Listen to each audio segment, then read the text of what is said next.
Warning, the following stunts are done by trained professionals. Actually, we're not trained. Robbie is just a dumbass and decided to do a drunken fantasy football podcast. The thoughts, opinions, and takes are ours and ours only. It is not our fault if you lose in fantasy football or sports gambling. Viewer discretion is advised. Yo, tune into the Rumboyz, where the fantasy kings reside. Rumboyz Robbie dropping jams, got the league on our side. From the waiver wire to the trade block, we scheming like pros. Building squads to smash the books, watch the haters hit the road. Prop bet popping off, we cashing on the underdogs. Bark, Vegas lines getting crushed, leave us in city in the dark. Over on the yards, other on the picks, we calling it precise. Rumboyz Network got the sauce, turning dubs into a vice. Rumboyz, hype train rolling through the grid all night. Setting lineups that ignite, winning leagues, feeling right. Beating Vegas every Sunday, stacking chips like it's our throne. Dilly to the dollars, pour it up, we on the zone. Rumboyz, fancy fire. Rumboyz, bets on fire. From the pod to the payout, we the squad that takes it higher. Dilly. Scrolling through the Discord vibes, raw like a rookie can't rush. Rumboyz crew dissecting matchups, no fluff, just a hush. Receivers torching corners, we said it first, now the check's clear. Running it back for the boom, while the books drowning beer. League champs crown themselves with our weekly hot takes. Sleepers waking up, Giants bust getting the breaks. From zero to hero, your roster's reborn in the booth. Rumboyz Fantasy Network, spitting truth, chasing loot. Hey, hit play on the pod, let the energy surge. We the pulse of the playoffs, making grown men converge. Prop on the anytime TD, we nail it, no sweat. Vegas sweating bullets while we feast on the bed. Rumboyz, hype train rolling through the grid all night. Setting lineups that ignite, winning leagues, feeling right. Beating Vegas every Sunday, stacking chips like it's our throne. Dilly to the dollars, pour it up, we on the zone. Rumboyz, fancy fire. Rumboyz, bets on fire. From the pod to the payout, we the squad that takes it higher. Dilly. So raise your glass to the Rumboyz, we're always in the game. Winning props, crushing lines, putting leagues to shame. Subscribe, smash that like join the fam today. Rumboyz forever, not gon' win and dilly all the way. Rumboyz.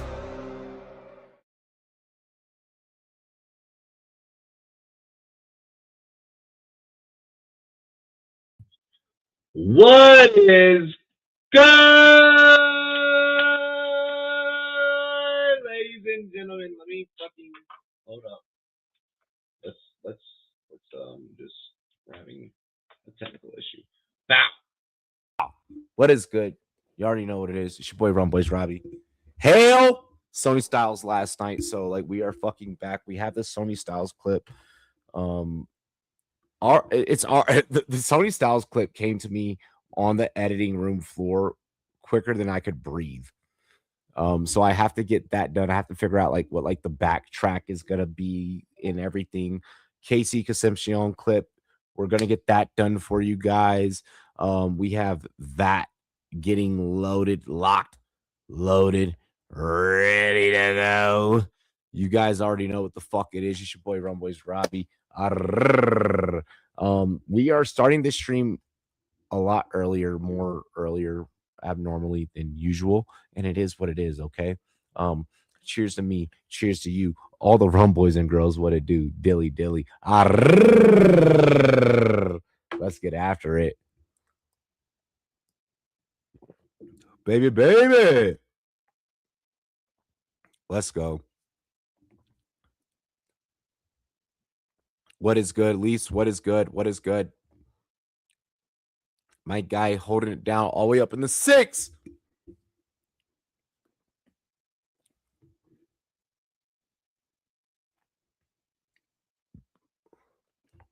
Waiting on one of the homies to pull up here. Pat McAfee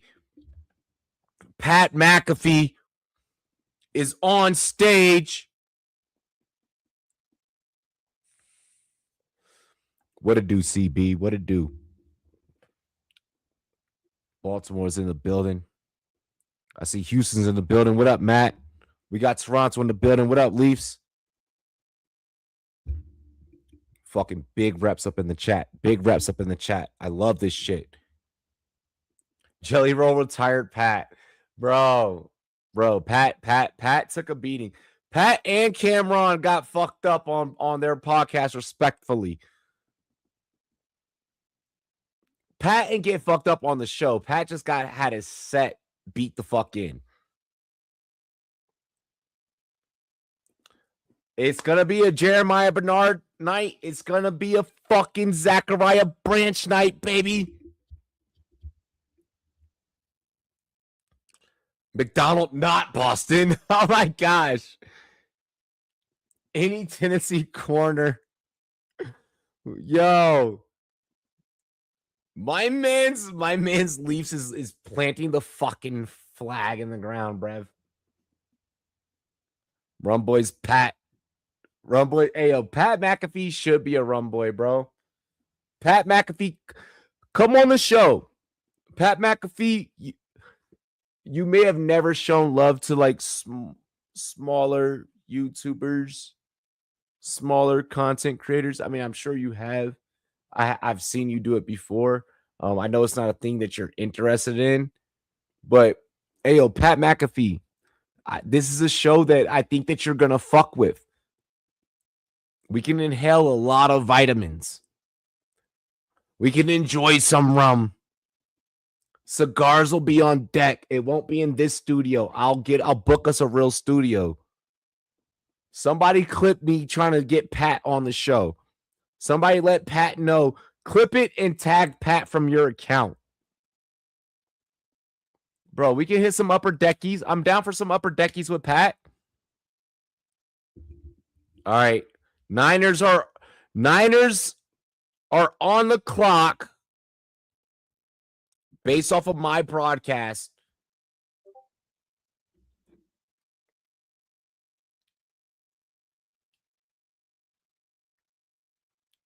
I'm jumping back into the work queue. Let me know when you pull up. I'm just going to put you right on screen in case I get a call.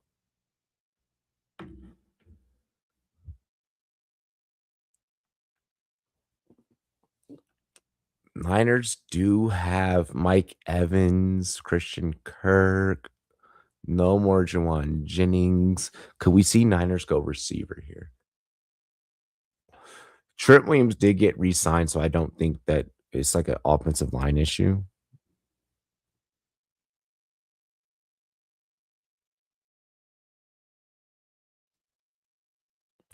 Robbie, the Texans will not bring dishonor with the Commanders pick. Motherfucker. I would hope not. On God, I would hope not.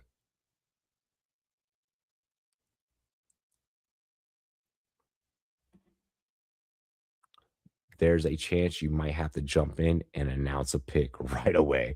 And I'm so sorry.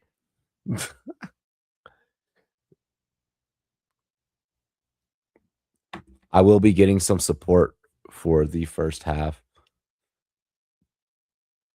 And you guys better fucking come to bat for the support. Like, you guys better be in the chat for the support.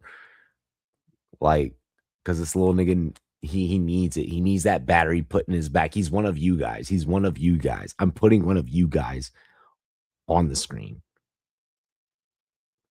I'm putting one of you guys in the driver's seat. So Busch Light apples for tonight. I got Coors Light. I'm in Colorado, baby. You know, we stay on the Coors Light. I did just take a shot of rum at the top of the stream, though. I did just take a shot of rum at the top of the stream. Kayvon getting traded officials. Yo.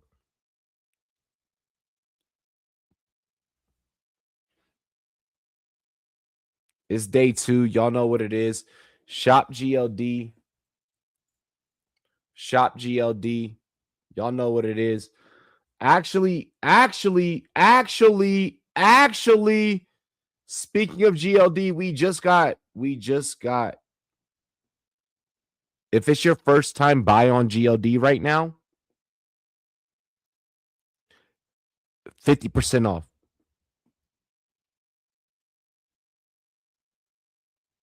First time buy on GLD,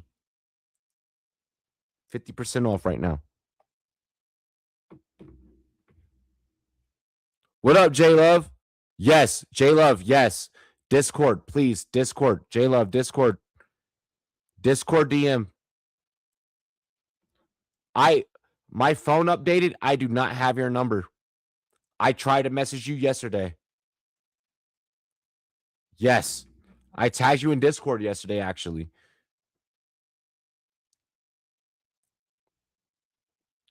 We're not paying. The only reason why we're paying attention to Mel Kiper is the roastest nigga, honestly.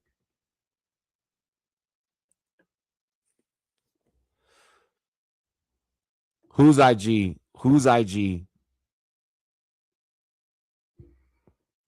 Oh, Kayvon Thibodeau's? Let me get a body on first before I can't do research, produce, and react all at the same time. Let me get my bodies in here first.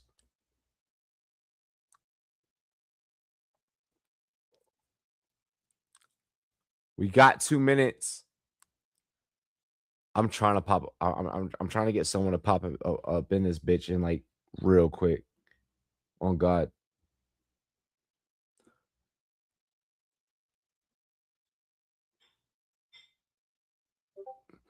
Nigga, just fucking DM me on Facebook.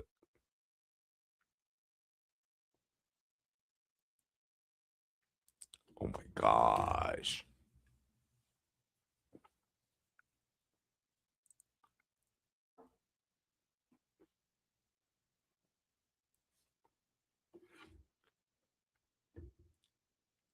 By the way, let me just make sure I do put this out there. Fucking hold on. Let me do this proper.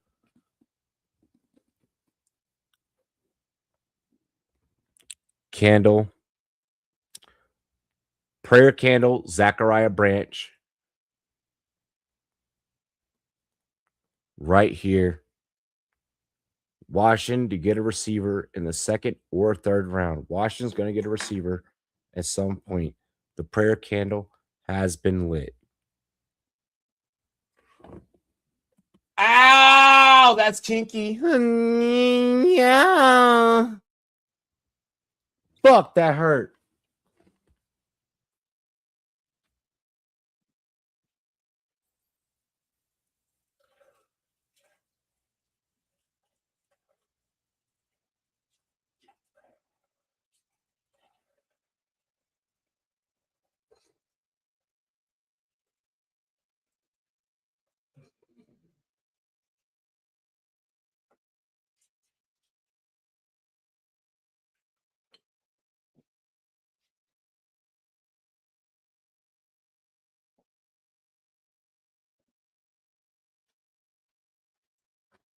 What's fucked up is that it didn't even necessarily hurt.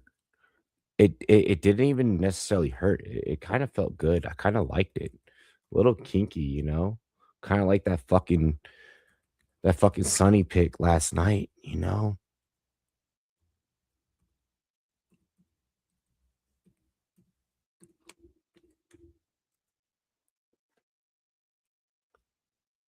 Shribbling at 33? Wow. I said last night when we got off stream that I felt like the shribbling shit was fucking just way too much.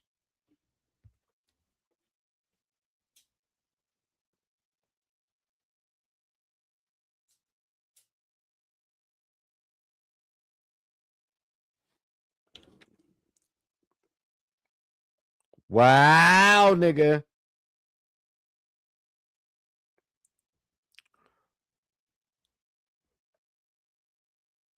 Cuz why the fuck did this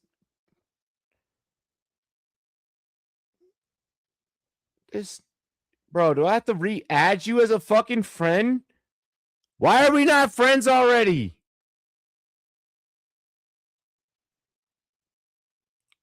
I see you, J Love. I got you. Hurts my feelings.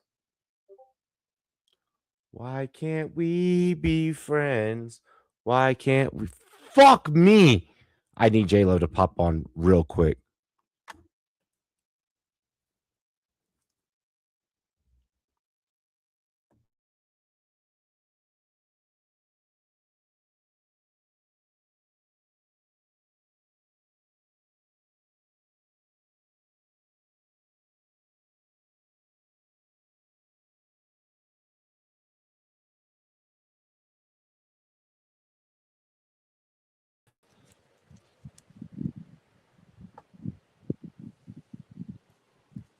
Hello.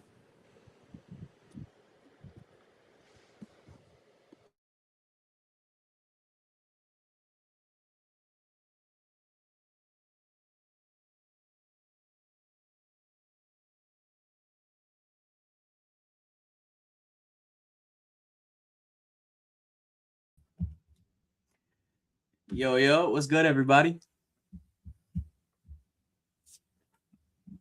Yo. You're muted, Aiden.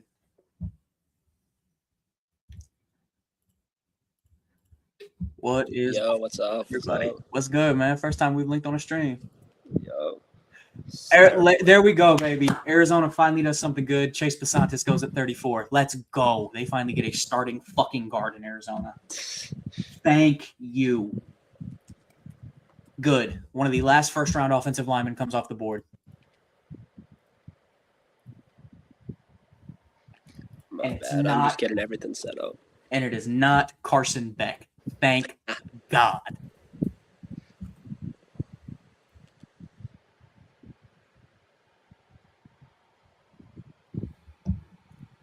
Right now, let's see what we're doing here.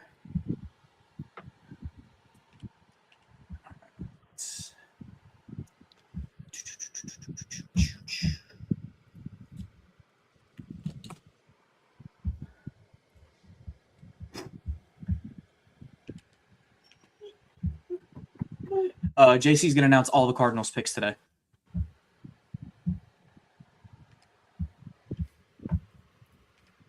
And what's good, Connor? That's my dog right there.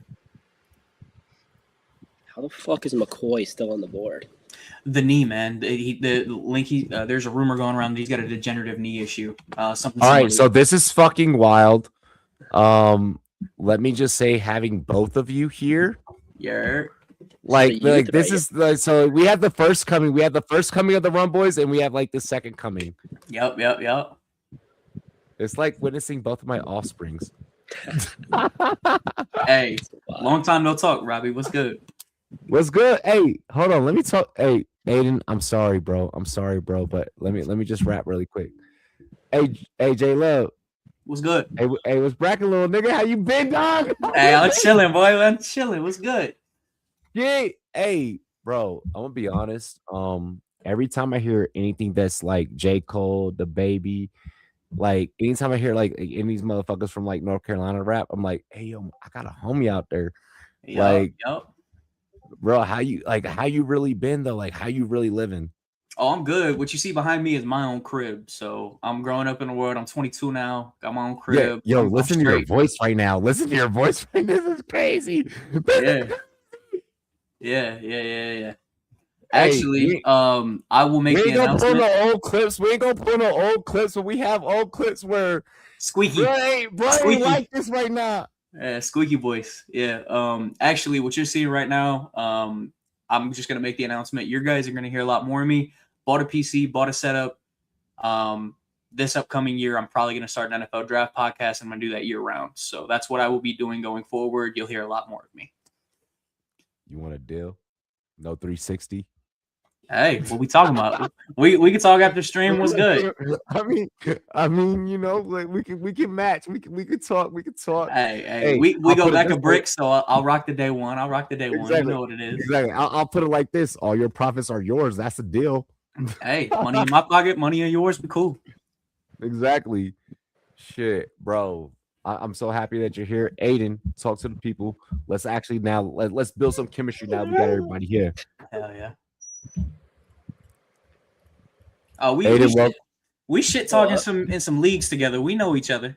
We do. Unfortunately, we made a few trades. We need some trades. I've taken all this capital for like the next probably 5 years. Please. Fucking dog. So wait, y'all are in the dynasty, right? Yeah, we're in a couple dynasty leagues together. Oh God, a couple. Oh yeah. All right. Oh shit.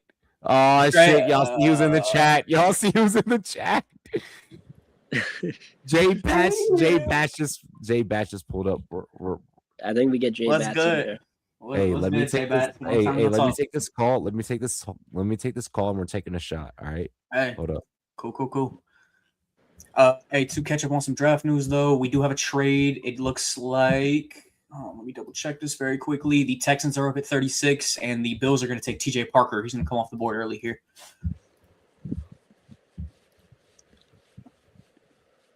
TJ Parker. Yeah, edge from Clemson. Fits the 4-3 pretty well. I mean, they've clearly got a type. Hyper athletic, don't really have much pass rush moves. Him and Greg Rousseau are very comparable as players. I was horrifically low on Greg Rousseau coming out, so that fits for me. McCoy, Hud, Seesaw still on the board. Yep. You need a corner. Good time. Pons is probably my personal favorite of that Indiana. group. Yeah. Even you go a step. There was always going to be a run on corner in round 2. Keith Abney's going to be there. Yeah, Keith Abbey's a demon. I don't know how you feel about a lot of these quasi slot corner safeties. If you're a Keontae Scott guy, Tredan Stukes, hell, even Bud Clark, who a lot of people think might even play corner in the NFL instead of safety. Apparently the Jags might move up for Jacob Rodriguez. I don't know how you feel about that. The Jags? Yeah, because we lost Lloyd. Yeah. I mean, unless Ventrell Miller is going to step up and take that linebacker role. Hell no, I wouldn't count on that. So a little bit of trade compensation here. Vegas is going to get 38 and 91. Houston gives up 36 and 117. So it's just Casario being aggressive again. Still keeps his picks, but he's going to shuffle a little bit. This feels like Caden McDonald or Christian Miller. Just two very Texans players that I've mocked in this area consistently to them. Caden Mack.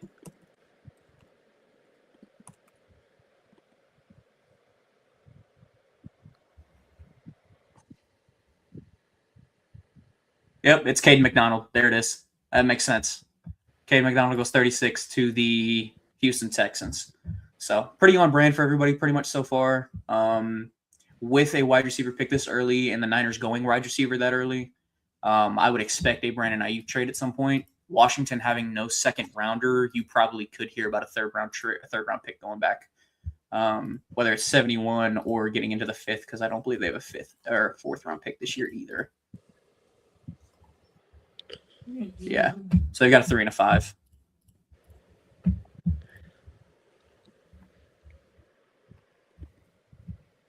Yep. Will Danielle and Caden in the middle is nasty. I agree with that 110%. Good luck running the ball against that defense. If it wasn't hard enough already.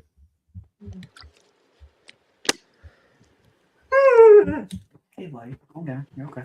Dog speaking. Yeah, it's my little lab over here. Come here, boy. Get some opinions on the pick, I guess. Absolutely. I don't know if you guys can see him, but he's right over here. Hey, you're okay.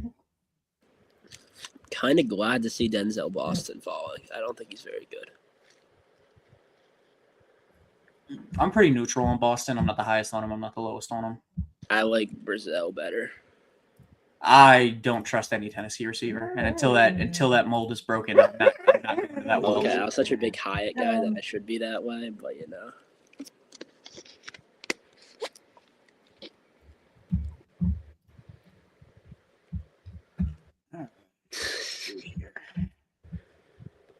I will agree though that McCoy being here is crazy. Him and Miller, the two highest players on my board, with a I had McCoy at.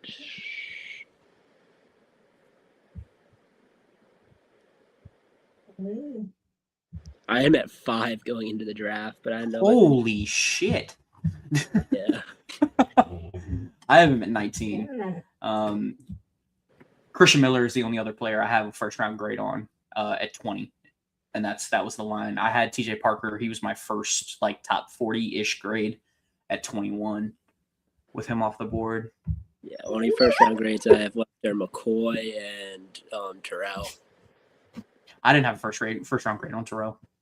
Well, I'm a Clemson fan, so I've seen Terrell play for 3 years straight. I mean, I hear you. He's a good player. I'm actually higher on Pons. If I'm gonna die on a sword, I'm gonna choose the one I I want to jump on. Okay, that might just be bias for me, but no, I mean it's pretty stock. A lot of people thought that Terrell could go in the first. I think that 40 time scared a lot of people. Robbie's out here grinding. Got to pay the bills. Yeah, Zach, we did get an offensive lineman. I'm hyped. Little bit concerned that it wasn't a tackle. Fun fact for all you non-Cardinals fans out there: the Arizona Cardinals right tackle position last year gave up the third most pressures in the NFL by a single team. So that's how bad that single position was. So they made a signing. They brought back the ghost of Elijah Wilkinson, who did play well last year for the Falcons. All things considered, but I wouldn't trust that going forward. Caleb Tiernan's still on the board. He's probably the best offensive tackle available. Some questions if he sticks at tackle, though. Dunker's probably going to play guard in the NFL. It is a massive fall off at tackle, actually. Barber's going to play guard. Casey's going to play guard. Parker's going to play. That might be it for day 2. Yeah, there's not that many linemen left. Yeah, there was 9 that went yesterday, so it was a massive fall off after that. Well, it's the only position that wasn't that deep in this draft, if we're being honest. I'd argue it's deep. I just think there's a pretty big chasm when it comes to the second and third. I like a lot of the guys who are going to go 4-5. Interested to see where Chris Bell goes. Eric wasn't here. We know Eric loves Chris Bell. Yeah. That's a good shout, Connor. That is a great shout. The Giants 100% do need a nose tackle now.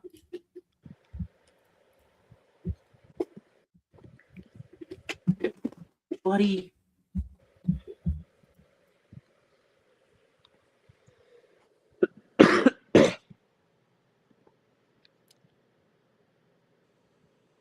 Just don't take Miller here.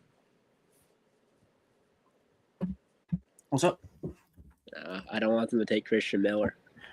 I'm a massive Christian Miller fan. Like out of all of my guys in this class, that's probably one of the players I'm higher on the most. I think the only person in this media in the media that I've seen that has him higher is probably Marcus Whitman. I think is the only person I've seen have him higher. Built like a tank. Oh, his projection for forever was, he's just he's built like a 3-tech, but he's going to be a nose tackle. And then Georgia's defense was kind of like, we need a pass rusher. So now he's actually got some pass rushing chops. That defense is so weird.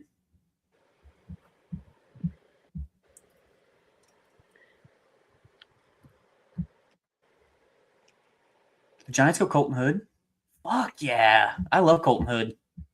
Both built the same, and he just doesn't come with the injury tag. It's very clear the teams are worried about that knee with McCoy. If Hood is going above him, that's 110% it. Yeah, so Colton Hood does come off the board at 37.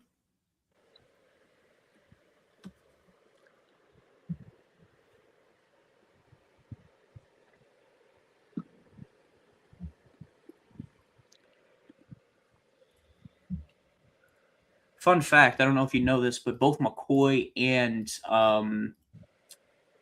Hood were trained by the same trainer that trained Patrick Peterson about a decade ago. So if you look at their press man technique, it's eerily similar to that. Hey, I want to sit inside that trail technique about 2 yards into their hip pocket, and that's just how they play.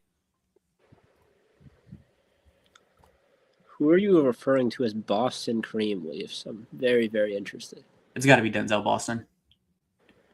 I would 100% look out. This might be a reach for some. You have Mendoza. Why would you not go Elijah Surratt here and keep that connection going in the NFL? You need an X receiver, and he would 100% plug in and be that. He was supposed to go before Cooper. I can flirt my way out of some shit so bad, and even if I don't work, I can do it, and it's just so bad. It's just so bad. The way I turn on the light-skinned powers is so bad. Man, shut your 30-year-old ass up. Oh God, I'm getting hit with back-to-backs. Hey, y'all got this. Y'all got this. Oh my God, I'm getting hit with back-to-backs. Fuck. Put the hose down.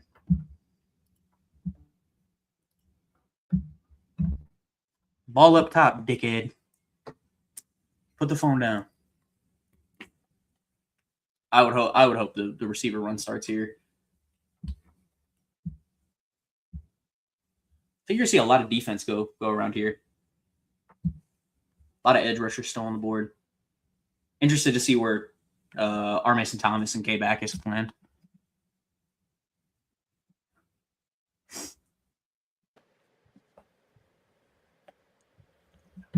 Vegas does need a receiver like badly. We just need size. They've got a couple guys that can move around there, but They drafted Thor last year, who's massive, but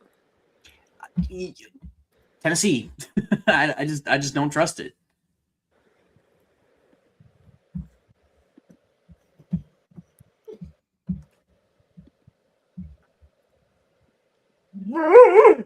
Buddy, you're okay.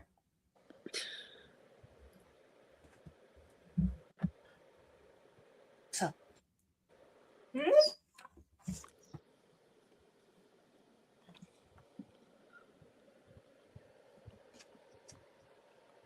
Receivers who went off the line physically don't translate well. Tell that to T. Higgins.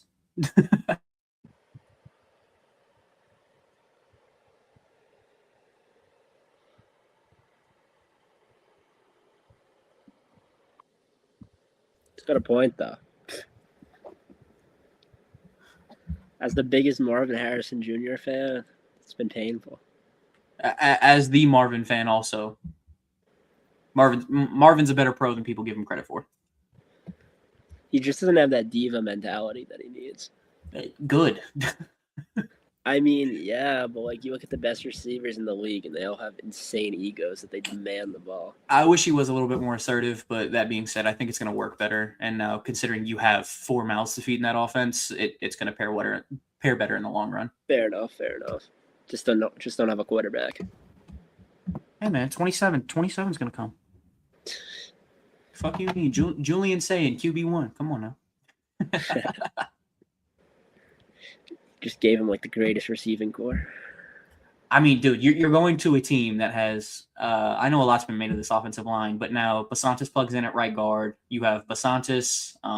Center's going to be Hjalti Froholt. Left guard is Isaac Sayamalu, who played amazing last year. And then Paris Johnson Jr. That's a good offensive line. And then your weapons are Kendrick Bourne, who's your wide receiver 3. Arizona has been linked to a couple receivers late in this draft as well. Marv, Michael Wilson, Trey McBride, and Jeremiah Love.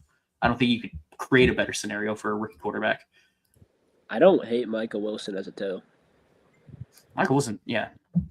He's I mean, big, granted, I want to see more than 9 games of it, but I've been a Michael Wilson truther since he was drafted. Tre'Davious Stukes goes 38 to the Raiders. Wow. I mean, they need 11 new starters on defense when they entered this offseason, so I can't exactly shame it. A little high, 24-year-old, probably going to play strong safety in that defense.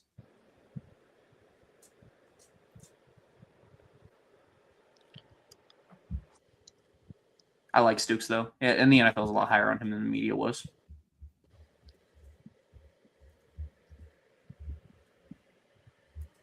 What was your biggest surprise in round 1? I know I wasn't here yesterday. May. It's got to be Ty Simpson, doesn't it? Yeah. If you told me Ty Simpson was a top 10 pick first half of the year, I would have believed you. But the second half of the year, he was like undraftable. Yeah. Taylor 2 halves. Also, Caleb Banks. Like, I get the guy's massive, but like, I'm still here, boys. I'm trying. You're good. I actually said my bold take before the draft was that I thought Banks was going to be a top 25 pick after that message came out, and that was correct. The NFL was really, really high on him before the medicals came out, and then since he got that clean bill of health, it's just like, yeah, we're right back on the train. Any interior pass rusher for the NFL is going to be highly coveted. It's just so rare.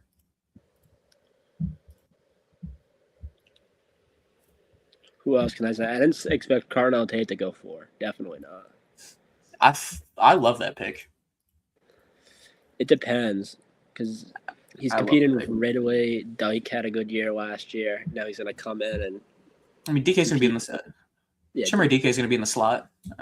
You would expect what? Wandale's probably going to play in the slot. DK's probably going to be the return man. Oh yeah, I completely forgot they signed Wandell too. Yeah, so you've got a former 1,000-yard receiver. You've got Calvin Ridley to play your Z probably, and then Carnell Tyson will play the X. I think it's if the goal is to set up Cam Ward, they're setting up Cam Ward. And when the Cardinals went Love at 3, that was their next option. One of those two guys was always going to be a Titan. That's what that tells me. That was their process. I love Concepcion going to the Browns though.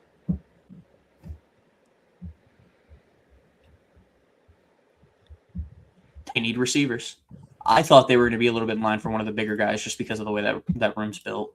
Yeah, I mean, Jerry Jeudy as your one isn't ideal. Harold Fannon's the one. Especially without a quarterback, really. Yeah. Hey. Don't tell Robbie I said that. It's probably fuming right now over there. Even hotter on the phone than he already was before.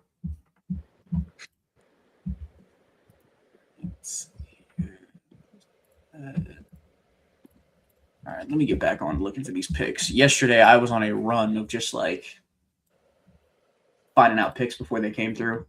Yeah, they were only coming out like 15 minutes early. Well, the NFL shortened the clock time for the first round down to 8 minutes, and it just felt like the broadcasts were not prepared for that at all. Well, the Browns just took Denzel Boston. There it is. There's the size. I just mentioned it. That's a good takeaway for them. Rebuilding that receiver room. Yeah. I mean, you're talking about an X receiver there. You think KC plays in the slot, and then if Jeudy is still around, that contract's a little questionable. Play the Z to start, or however else you feel. I don't know how you feel personally about some of the other guys they have there. Whether that's Isaiah Bond or is Cedric Tillman still there? I can't even remember if he was moved. Yeah, I think he's still there. Tillman's just inconsistent. He had great weeks, then he never healthy. Contract year. If he's going to do it, it's going to be this year. So that's true. Chiefs back up. They were probably hoping Boston was going to fall to him. Could be. What else? Might have been on the phone with him. Lemon part 2. Lemon part 2. So they took Delane and was it Peter Woods? Yeah, Delane and Peter Woods. Could be a Chris Bell spot. Fits their mold that they love in receiver. Kind of gives me a Rashee Rice vibes in a few ways. He's been caught to Rashee a little bit.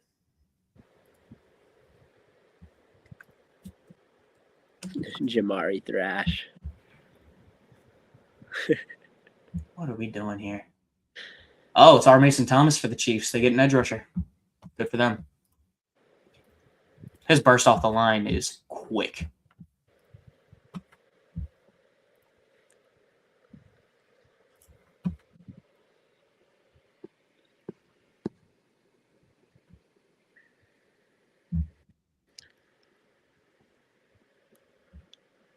I just don't know how high the NFL is on Zion Young. There was some reports that some teams liked him in the late 20s. He had a lot, and I mean a lot of top 30 visits.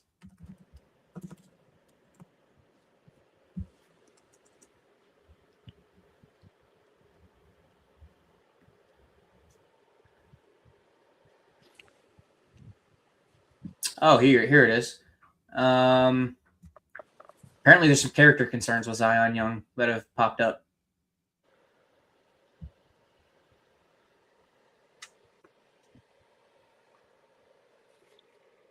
Recent speeding DWI will do it right before the draft. Fitting. That definitely will do it.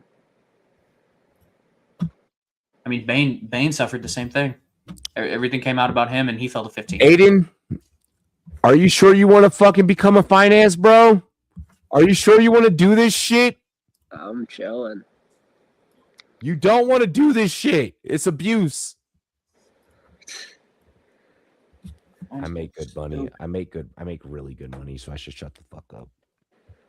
See, my ideal scenario is not working with people, so. People suck. I'll tell you that. First and forehand. Not until later. Just fucking blow. Ayo, the view count though with y'all two cooking has been nice. What have I missed? A lot of receivers going at the top of round 2. Just to recap it a little bit, Deshaun Stribling went 33 to the Niners. The Cardinals followed it up to guard Chase Bisontis out of Texas A&M. And then a lot of just on-brand picks when you look at it. T.J. Parker, the edge rusher from Clemson. Cade McDonald, defensive lineman, goes 36 to the Texans. Followed up, Colton Hood, the cornerback out of Tennessee, goes before Jermod McCoy to the Giants. Trenan Stukes, the slot corner / safety, goes 38 to the Raiders after a trade down. Denzel Boston, the big X receiver out of Washington, goes to the Browns. They take 2 receivers in the top 40 picks. The last pick that just came through was R. Mason Thomas, the pretty speedy edge rusher from Oklahoma, goes to the Chiefs. Let's do a shot really quick, and then I'm going to address some things in the chat. Go ahead. I don't have a drink near me, but yeah, J Lo's like, I'm being focused, bitch. Shut up. Oh, I'm on this. Yeah. This is what I love. You know that. Exactly. No, we're definitely gonna re-enlist you, and utilize your resources. Also because I fucking need it. Another pick, not to cut you off. Cassius Howell comes off the board for the Bengals at 41, so they double up at edge. CB Shador ain't overthrowing shit, bro. Not with the targets they're trying to get him. Of course he is. Oh, you missed that too. Aiden's a Shador, not a Shador guy. Robbie knows that. I'll be right back. Shador won't even be able to find the receivers because he'll be running backward too much. He'll still be patting the ball in the backfield before the ball's up to get thrown. He has to look for his dad in the stands before he throws it. You're okay. Hey, don't say that about my goat, Deshaun Watson.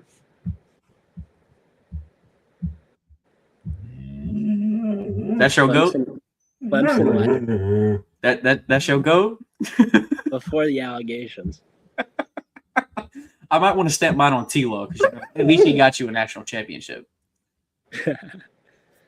Well, and the other one didn't, I'm a Jags fan. Me and T-Law have a love-hate relationship. And wait a minute. And you and Deshaun don't? What are we talking about?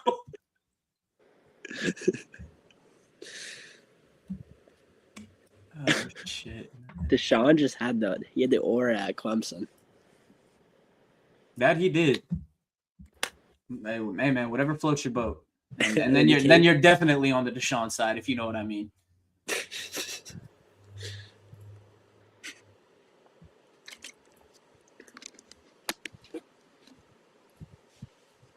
Oh, where's Raj when you need him?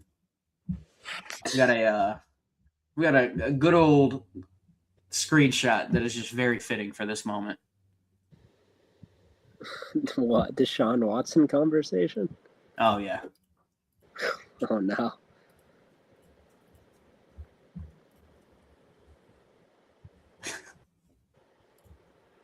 The speed close eyes me, I'm dead. Christian Miller to the Saints. Good fucking pick. That's very, again, we're seeing a lot of on-brand picks to start this round too, which makes sense because in a draft where everyone basically views this 20 through 50 range very, very similarly, you're seeing teams just stick to their identities and what they know.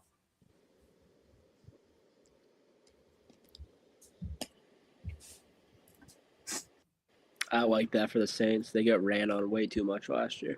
Yeah, I mean, that is the last of my first round. Well, I had Jermon McCoy with a fringe first round grade, so I'll give him that. But this is the last of my true first round grades available. So at 42, that's a phenomenal pick. I had him 20 overall in the class. At least you didn't have McCoy in your top 5. I mean, touche. Actually, that might be my best value pick of the day. Of the draft, probably so far. TJ Parker was close. Yeah, that's it so far. Thieneman was 10 spots off, which was a good pick. Oh, I mean, I would probably give it to the Bucks, actually. Bain was my number 3 overall player in the class. I got him at 15. Anytime you're that high up in the mid-teens, you can't knock that. I got a free 15 minutes now. Did I just go and fucking disconnect some shit? Yes.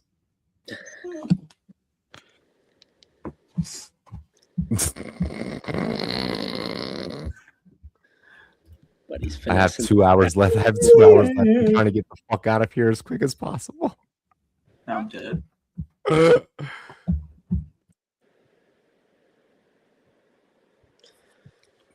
Got me in here like dying currently, so fucking. You said what? Got me in here dying with the plague. Oh my gosh. Been Aiden, you're out okay. for a few days. Just don't fucking die. Just don't fucking I'm gonna die. overdose on this. Actually, I don't even know if I can show this on the screen. Jayla was like, "Oh shit, this motherfucker gave me like a minute to breathe." Went off camera. I'm gonna do the same thing. J-Love's whole 15 minutes of being back streaming. It's been like 45 minutes, I'm be honest, since we've been live. Yeah, nah. Sorry. My dog was just yapping in the background, so I had to calm him down a little bit. Hell yeah, hell yeah. Dilly.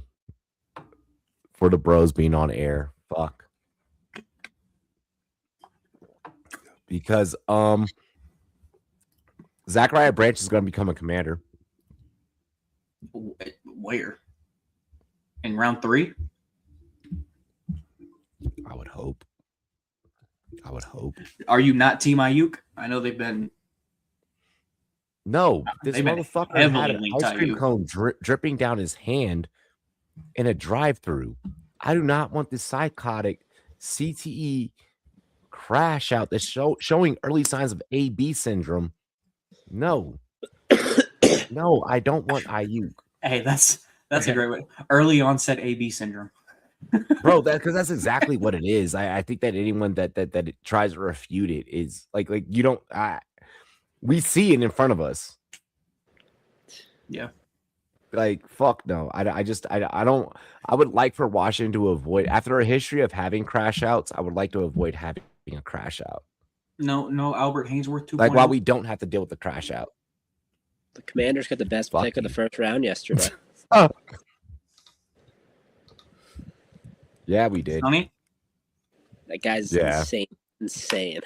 Yeah, freak athlete. We can call him. Listen, y'all all call him Sonny. I'm gonna call him Sony because he's gonna fucking make plays like he's a PlayStation. He's built like a Madden character. I'll give you that. Fucking for sure. Saw something that's like insane. He has like the same jump as like Julio Jones and the same 40-yard dash as like. All I'm gonna say is, you're a freak athlete when the closest thing they can compare you to in the NFL is Calvin fucking Johnson. Yeah. Like if that's your pro comp as a linebacker, you're of a different ilk, and that's 110% what Sonny Styles is. And the fact he played safety a year ago. Oh yeah. Just dear God. Bro, the combination of him and Nick Cross stopping the run is diabolical as fuck. Very true.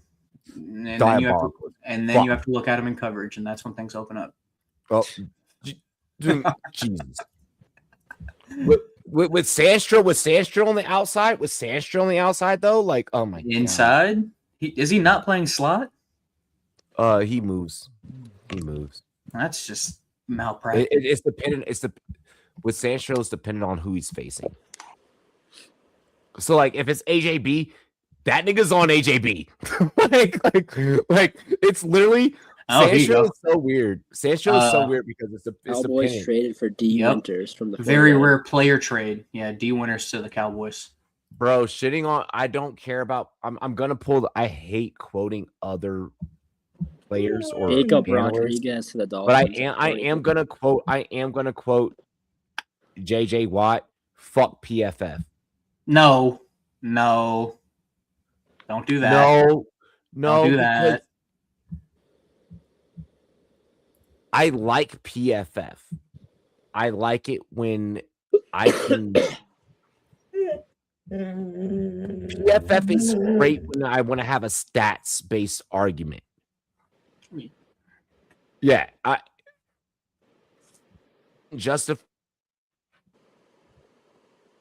Cowboys got their chilling.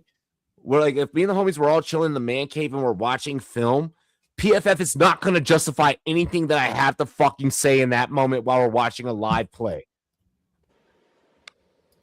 Like, I mean, it's that's just how, not. but so the problem there that I'm going to run into is that's how PFF grades are calculated. It's not. Yes, I did promote PFF. Yes, I was hired by PFF. PFF knows how I feel.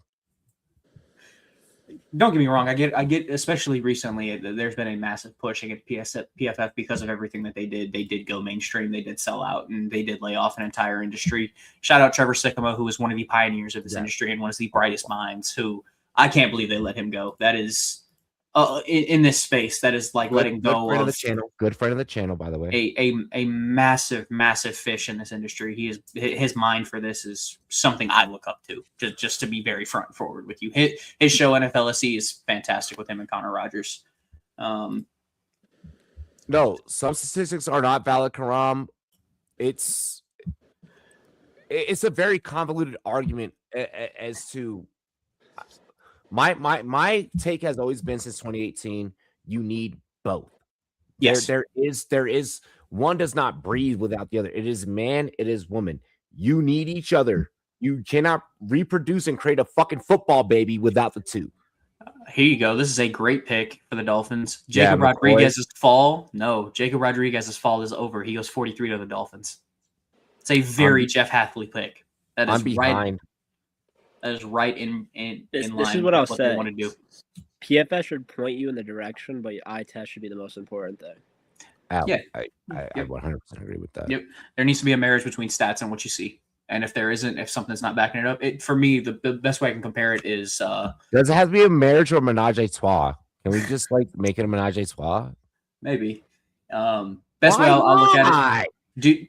Do you guys think that Chase Claypool played with a 4.4 speed? Because I definitely don't. No. All right. Chase Claypool running a 4.4. Hey, don't talk about Mapletron that way. I said it when he ran it. He does not play that way. So Hayden. That's Mapletron. This man had a interview opportunity with this channel and fucking canceled. Fuck him. Like fuck him. Yeah, fair enough. I do love the Jacob Rodriguez pick.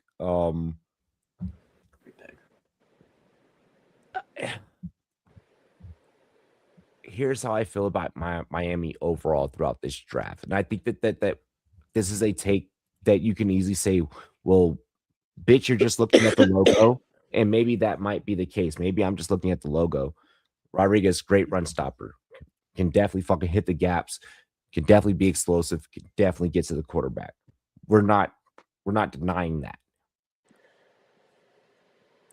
I don't know if, as much as Miami is trying to project that they're trying to get ready for next year's draft, I don't know if they're necessarily doing it.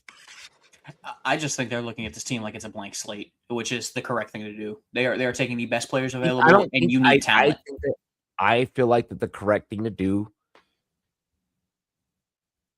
grab talent, grab guys that are going to come in, make plays, develop a team. That way, when Arch comes in, we can fucking win some fucking football games. At least 4.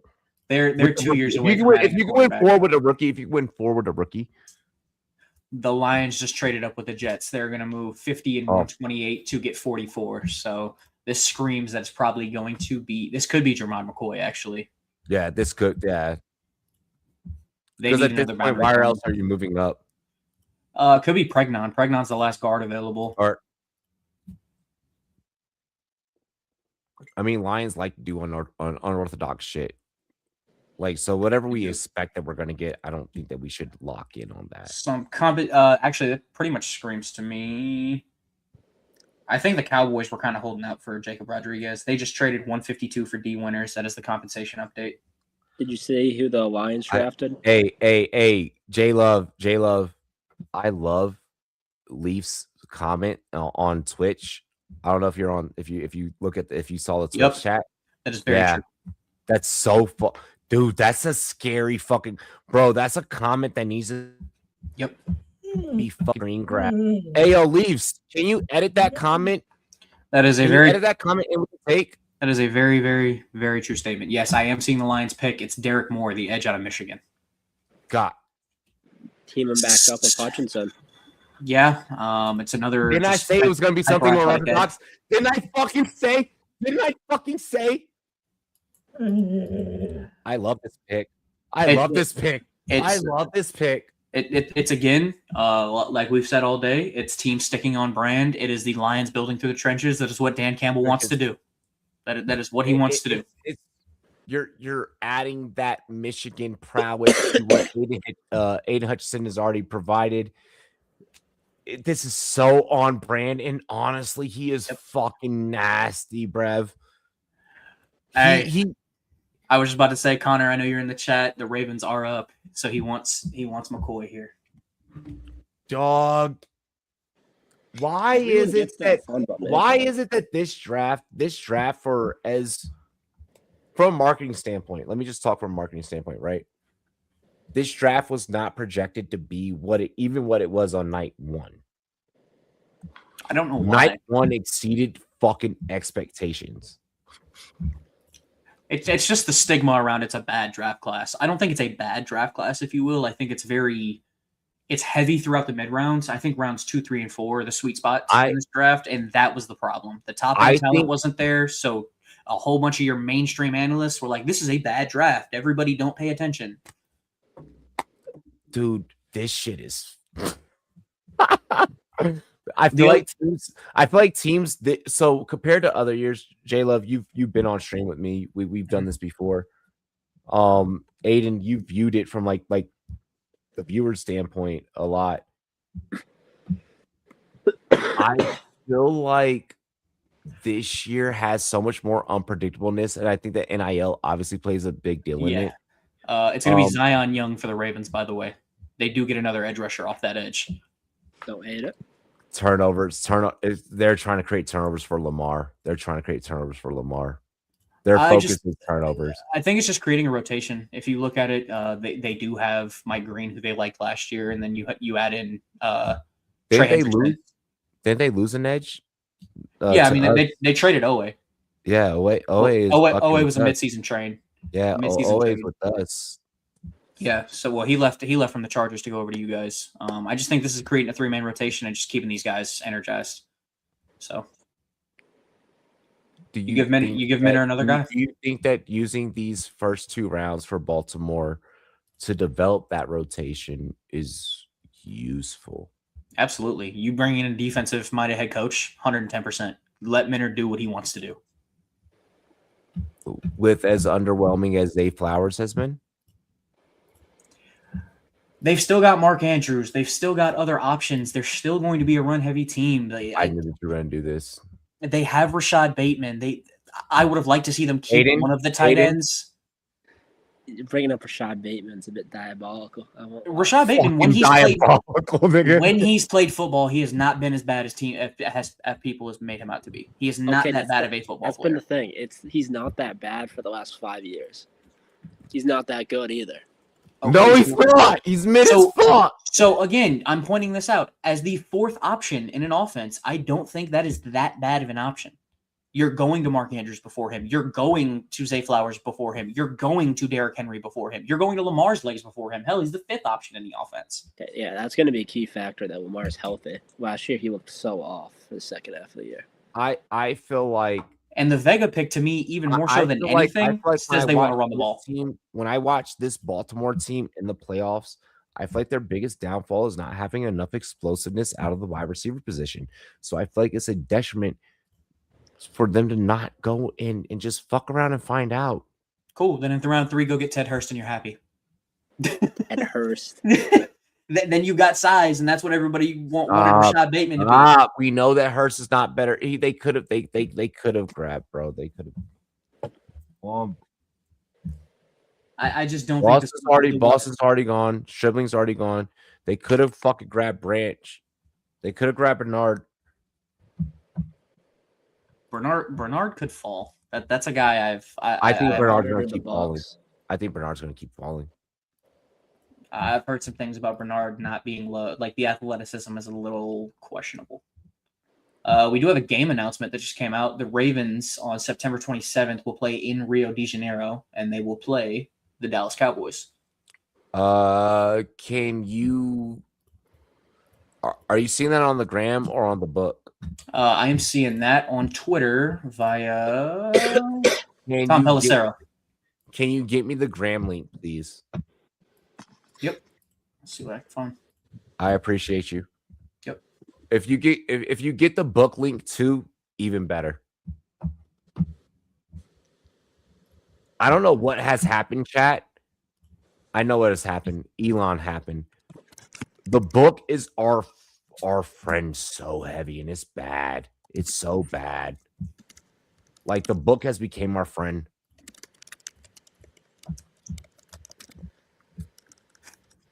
It's crazy how like retro. Whoa, Jeremiah Trotter just went. No, the fuck way. Ooh, that is high. Is that a spoiler? No, it's not a spoiler. It's official. Yeah, Jeremiah Trotter goes 46 for the Bucks. That is, I just don't know why you don't take CJ Allen if you don't like have Trotter. the Bucks pick. We don't have the Bucks pick yet. I'm still getting Ravens pick live on air. We have to remember, guys. I am. Oh yeah, you're Mountain Standard, so you're a little bit delayed. Yeah. Yeah. Because I can't make good YouTube content. Like I can't give Leafs good cutting room floor content if I'm getting it early. Like one thing that I've learned about streaming is it has to be organic.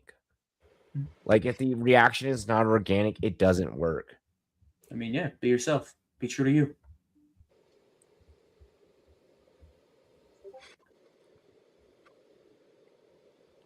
All right, I have 2 hours left at my regular job. Let's go. Speaking of, you don't have to dono, but you know what you should do. You should find friends that'll dono. Friends. Wow. So Connor. Whoa, why did we say friends? Why did we say friends like that? Motherfucker, you have friends. Who said that? Someone's like friends. What are those? Brother, you might need a social life if that's your reaction there.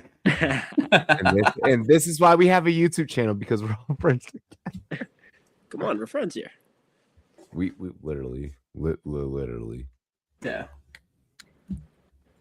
Bro, that Zion Young pick is so fucking nasty, believe it or not. I like it. He plays the run really well, and to be fair, he could be the higher down player than Mike Green. If you bring Mike Green as a DPR and then Zion Young plays down 1 and 2, I think that's a good fit. The way Cuz finds a way to break to the outside to get to the QB is just nasty. 1 second. Yeah.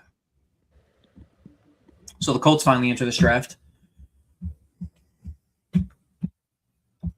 They are up here.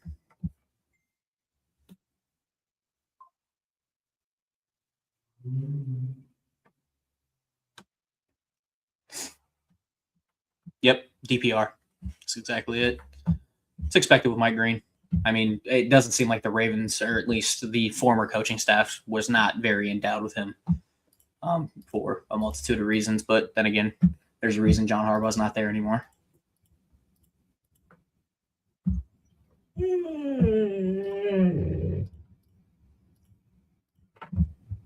I can find here on this Colts pick.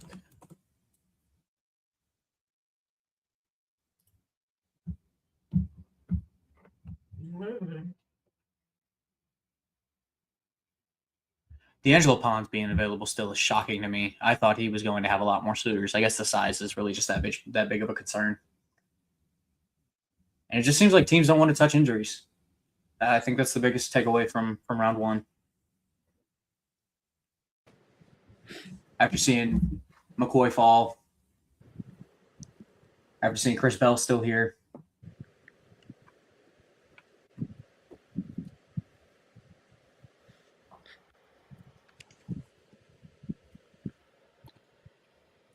I'm pretty interested to see when these centers start to come off the board. It's a position to start to become more valued over the past few years, and there's a couple teams coming up here soon that need them. The Bears at 57 would be the first name to watch.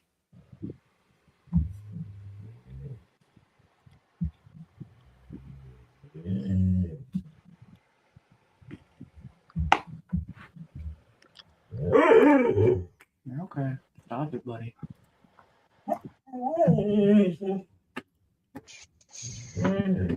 Steelers get 47 and 249. Colts get 53, 135, and 237. Could this be a corner then?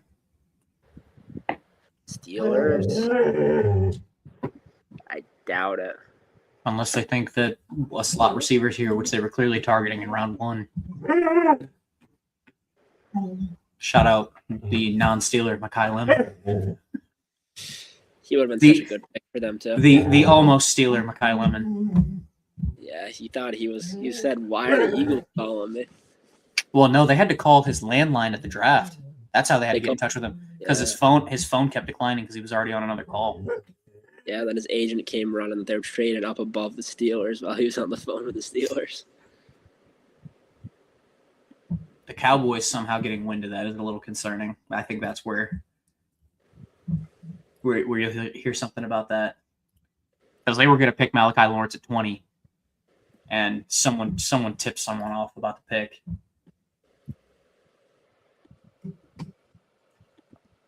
So, did you already announce the comp for? Yeah. Okay. I just did. Remember. And they are taking Bernard from Bama. Okay. Yep. So they do go with the slot receiver. They must want to throw the hell out of the ball.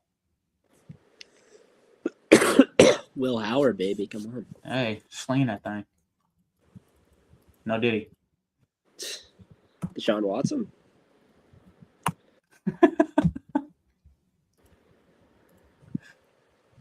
Hey, that's not my guy. Remember, that's you on that side. Before that stuff happened, come on. That's your goat, man. Come on.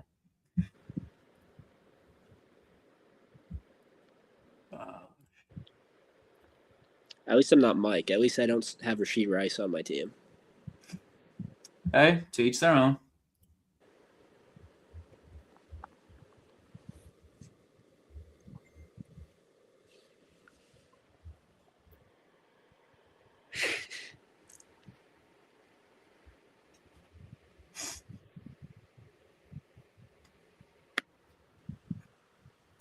I will say Jeremy Bernard really does feel like a Mike McCarthy receiver, just that timing-based slot receiver.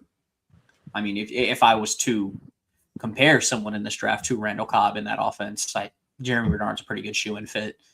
Lankier, skinnier build, good run after catch ability. Not the greatest athlete in the world, not going to wow you, but solid enough.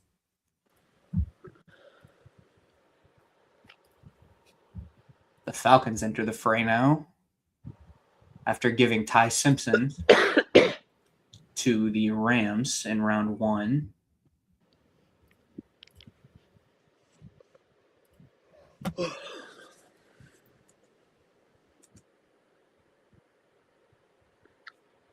Only 10 more picks until I get to see my team pick, finally. Finally. There was some talk about them moving BTJ yesterday to get into round 1. Yeah, that was never happening.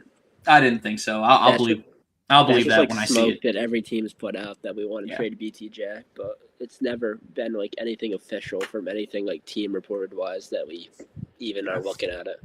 Yeah, it's kind of what I thought. Especially with them saying Hunter's going to be primary at corner next year. So yeah, you expect Parker, Thomas, and Myers to get the bulk of that. You think Brenton Strange is somebody there at tight end?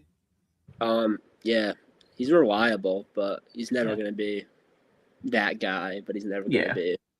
Could he be a TE14 in PPR? Is really what I'm asking there. A low end waiver pickup or something like that. Yeah, he's like Mr. Consistent in the offense. Him and Jacoby Myers. If Trevor Lawrence doesn't have anywhere to go, it's going to be one of those two. Oh, yeah. If Pregnon's there at 55, I'd lose my mind. Somebody take Squirrel White. Don't count on that happening. He's a value pick at this point, honestly.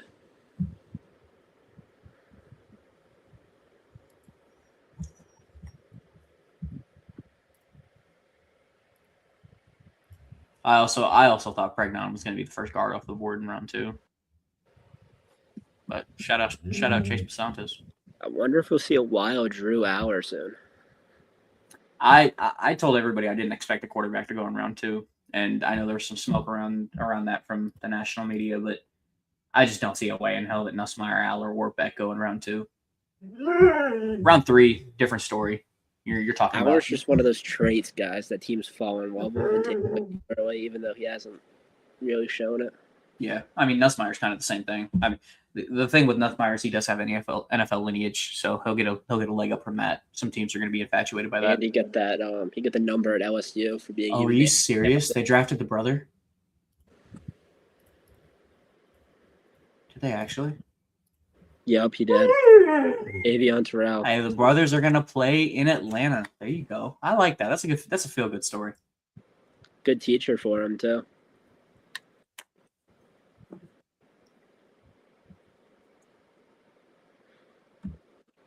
Is that the first corner duo of brothers that we've seen play together in the NFL? I know we had the Griffin brothers who were linebackers and corners that played on the same defense, but I think it's gotta be. I don't remember anyone. It's a really good feel-good story. Vikings entering the fray. Here.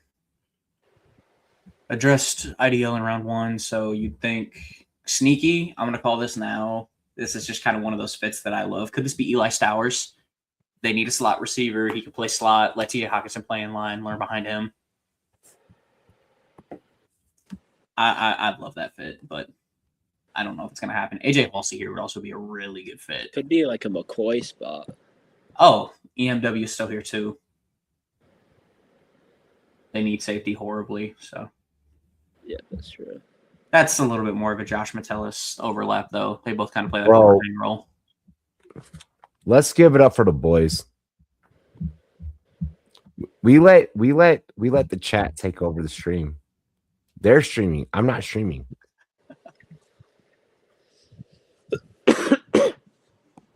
Aiden's dying and he's still streaming. Yeah. Aiden was like, I will jump in. Yeah, he's the second you're like fully off of work, I might go pass out the NyQuil name. I know. No, when we get Mike on, I'll have you drop off. I'll be rocking. I'll be here all night. I'm cool. So. I know that you're here all night. I'm actually counting on you being here all night. I'll be here all night, so I'm not going anywhere.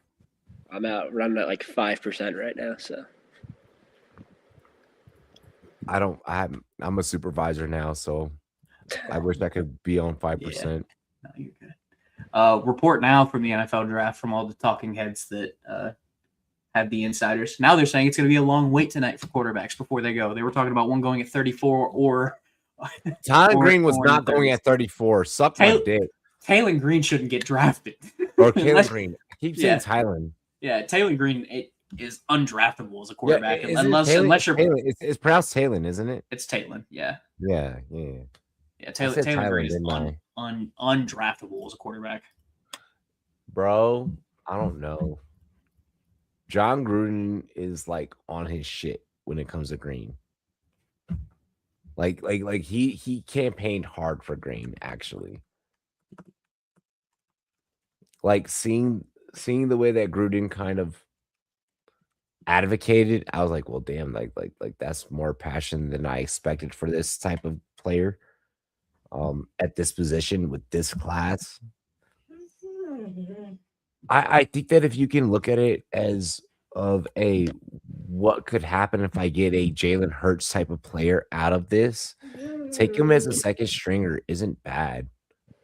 I mean, yeah, if you're talking about a 6th or a 7th round flyer on somebody, that's very different. But I mean, that's where I'm at. Like I'm not saying I'm like we need to make fucking Green pick. Yep, the Panthers just moved up to 49, so they swap spots with the Vikings. This very well could be Eli Stowers. They're about to hook Bryce up. 1 second. Yeah, this very well could be Eli Stowers in this spot. There was a pretty big notion that they were pretty well tied to Kenyon Sadiq, but of course he went at 16 yesterday to the Jets. A pick that shocked most people. Jets gonna jet, just like taking David Bailey. You know what's funny? Connor is in the chat and he can attest to this. I have said for 2.5 months, and I've stood pat on it, that David Bailey's going 2nd overall. And in all of my predictive mocks, I put it, and everybody's like, oh, back and forth. And it's funny because this is the thing that kind of sold me on it. It would be nothing more than like the Jets to draft a guy at 2 after canceling his visit and opening yourself up to that much scrutiny if that pick fails. That is the most New York Jets thing on planet Earth. 100%. I just don't. The common sense. He's too worthy, but he just seems like such a Jets player. The common sense notion of, oh, they're not going to do that. Why would you cancel a visit? Throw that out of the window. It's the Jets. That's why they would do it. No matter who the Jets have, they're still the Jets. So Carolina has traded 49 and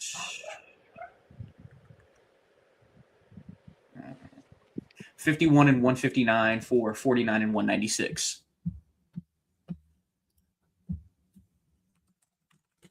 So they move back around from late 4 to 5. Maybe early 5 to late 5. I'd have to look at that. And it's going to be Lee Hunter. They go IDO. So they get a 3-tech. That's what Lee Hunter's going to play there.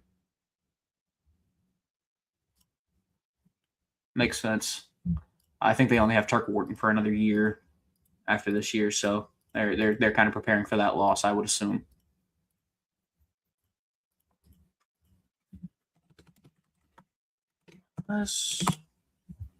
Lee Hunter could play nose and they can move Derek Brown. I just don't plan on moving Derek Brown too much. He's already that good of a player.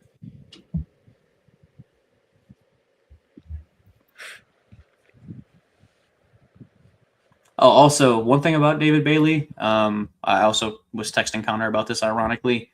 Skylar Gill-Howard, the other IDL from Texas Tech that is in this draft, leaked the night before on an interview that the Jets basically he was like, oh yeah, I was texting David earlier. The Jets are taking him at 2.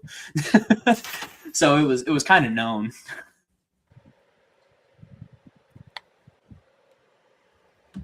You see who the Panthers took? Did you say it? Yeah, it's Lee Hunter, the DT from Texas Tech. I like that pick. Yeah. Probably going to play nose tackle. Move Derek Brown a lot. They need talent on that defense. They really – I give credit to Aviro over there. He really put a hodgepodge unit together last year. He had Mike Jackson playing out of this world. Christian Rosenboom, who you're not relying on, was playing like a solid middle linebacker. So they bring in big pieces. They add talent and go from there. See if they can win that division again this year.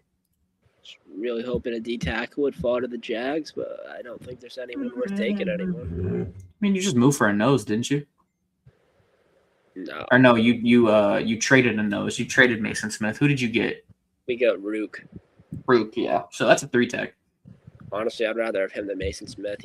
Mason Smith never plays, and when he plays, he's insanely soft. The Falcons just had a horrific need for a nose tackle. They had nothing. They were playing row at nose, which is he's a 285-pound defensive lineman. That is not a nose tackle. You're giving up 40 pounds against those guys on the inside. Anyone other than Eric Armstead. How the mighty have fallen. Indeed. I mean, this corner class is falling. You've got Cisse, Pons, Deontay Scott, if you consider him a slot, is still available. Davidson Igmanosin is still here. I'm not very high on Igmanosin. I'll say that very honestly. Chandler Rivers is here. Yeah, Abney. How did I scroll over Abney? I love Keith Abney. That's one of my guys. Is the guy from Toledo still on the board? McNeil Warren? Yes, sir. I like him. I'm not as high on Emmanuel McNeil Warren. Granted, now, yeah, I would take him, but I have some concerns about him projecting to the next level. I think everyone is just too infatuated with that. Oh, he can be Nick Eamon-Worry. Not everyone's Nick Eamon-Worry. Let's stop that. He also played at a much higher level than Toledo. I mean, with safety, you're really projecting traits more so than anything. So if there is a position I would be worried less about than anything, move into that from that FBS to the NFL level would be safety. Shout out to J-Love. Retirement. What's up? J-Love. I'm not even trying to clip farm or anything. can I actually get like how you feel about what Cleveland has been getting accomplished for? I don't think it's for Diddy Watson. I'm gonna be honest. I think that Diddy Watson will start like I think that Diddy will start like 3 games at best. But I think like at the end of the day, like we know what it is. And I think we should have that conversation about what it is, especially because what he's doing in the media in early camp with kind of bringing positive. Is Cleveland being last night I said that Cleveland's being competent. Is Cleveland being competent? It's Andrew Berry just trying to prove why he kept his job. I was very shocked when Cleveland kept him around. I know he's very tight with the owner, and that was the reason he is still there. Similar to, I'm going to make the comparison to the Cardinals and Monty Ossenfort here. Both of these GMs came into this offseason with the notion that, hey, if something doesn't turn around here soon, if you don't prove to me over the next 6 to 8 months that you have something going, you're going to be out of a job. So he's done it. He's addressed the needs. He's very much so proven that, hey, if we are going, he's recognized his errors and his ways. He's attacked the things he needs to attack. And no matter who the quarterback is in that room, they have to put a receiver room together. Who do you think the quarterback is based off of? Based off of what Monken said, I do think Shador. I think it is his guy. That being said, I do think there's going to be some push from the ownership that they do not want to be wrong about that Watson trade, and I do think he's going to see the field. Cleveland more so than anybody. I don't think he's just an analytical GM. I don't think he's just an analytical GM. I don't think that was a diss at all. No, I'm not. I'm not dissing him. I'm saying he's corrected the error in his ways. Everybody, there's ebbs and flows in that job. You're not going to shoot 100%, but recognize your flaws and adjust. And to his credit, I think he's done a good job this year. I do have some concerns about Spencer Fano probably playing left tackle. Seeing him drafted at 9 and seeing what they did with the rest of the offensive line, that does look like where he'll play at least year 1. That concerns me. But looking at everything else they've done since, I like what they've done. There it is. There's one of my guys. D'Angelo Ponce comes off the board, 50 to the Jets. I love what the Jets have done in this draft. Bailey was again a foregone conclusion. You get Sadiq, you're going to run a lot of 12 personnel, so him and Mason Taylor are going to be on the field a lot. You trade back up in the first, and you add Omar Cooper, and now you added a really good corner who plays inside or out in D'Angelo Ponce. I'd assume he plays slot there with the way that team is set up now. He's not 5'6". He's 5'8".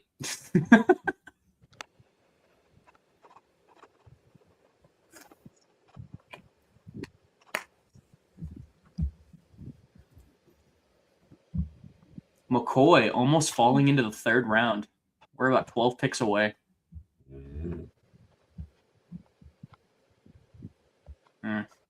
That knee must be bad.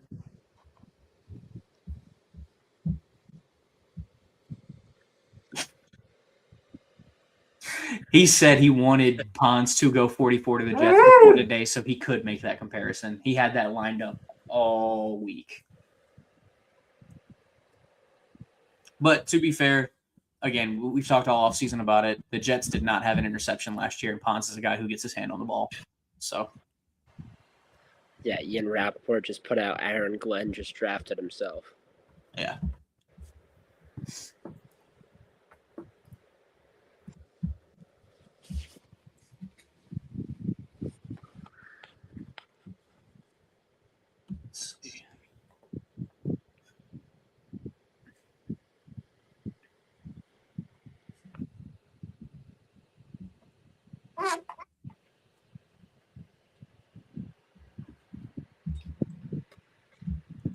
Here.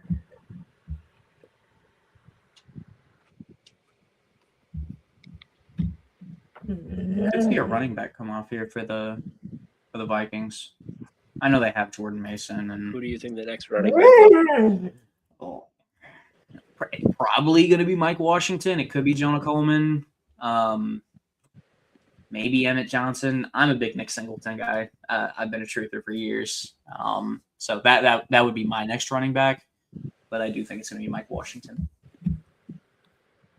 What about McGowan? dude, his off the field stuff is concerning. I don't even have a draftable grade on him because of it. I would not touch Seth McGowan. Like,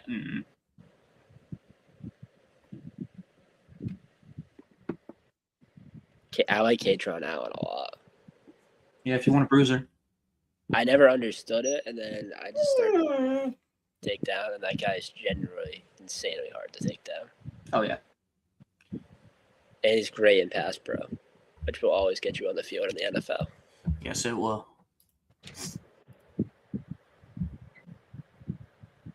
Shout out my demon, Quentin Allen Jr. Yes, and he's made a career so far out of being a good pass pro guy. Nobody Almost a fullback at points, and he still somehow finds his way on a field.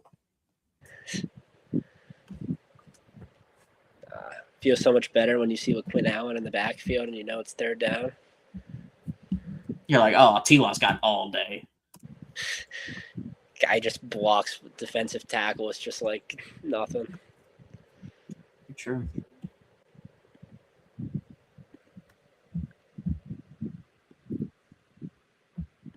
He's gonna play more now too. That ETN's gone, so unless we draft someone. Hey, what's his name? He told us. He Johnson. told us. It's A-Chain. He told us.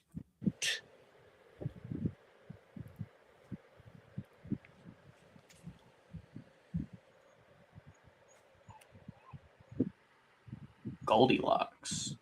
Jake Goldie to the Vikings. He's a little bit of a weird linebacker. He does not have a 1-to-1 projection in the NFL. Kind of Leo Chanel-ish. Just I don't think he's a 3-down linebacker. I don't think he'll always be on the field, but just kind of pivotal. To be fair, if there is a defensive coordinator who will know how to roll him out, I would 100% put it in the hands of the Vikings DC.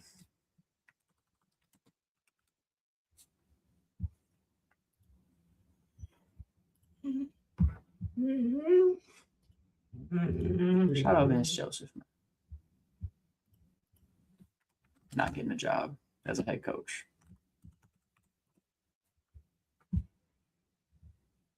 And by the way, I know it's Brian Flores. I had something pop up on my feed about Vince Joseph. Stop it, buddy.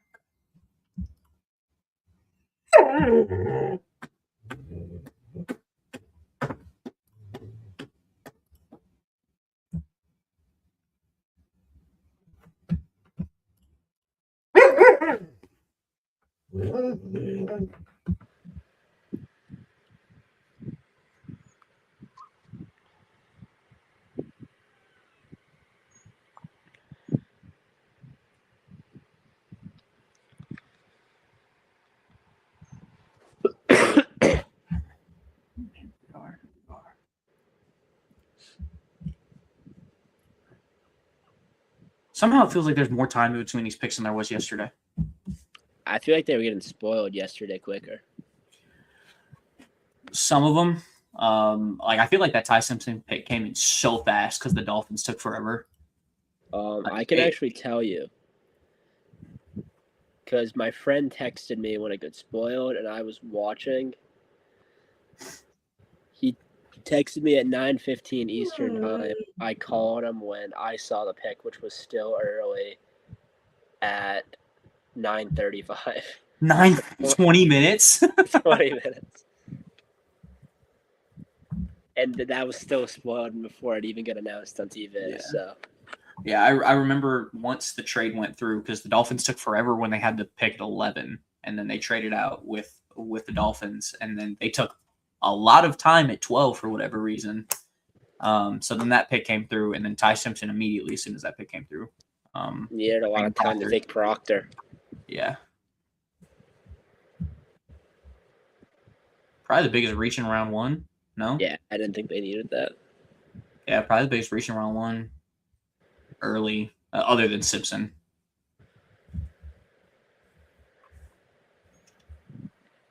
Unless you're not a Malachi Lawrence guy. If you don't like Malachi Lawrence, you don't like him, and he's probably going to be somewhere around 50 or 60. So that would be a reach for some. So the Packers, freshly off of extending Jaden Reed today, they locked him for 3 years, 50. They're finally on the clock. A lot has been made about them needing Brandon a Cease corner. to the Packers. What was that? Brandon Cease to the Packers. I was just saying a lot has been made about them needing a corner, so that fits. If it is, That's a good pick. Yeah, it's a good pick.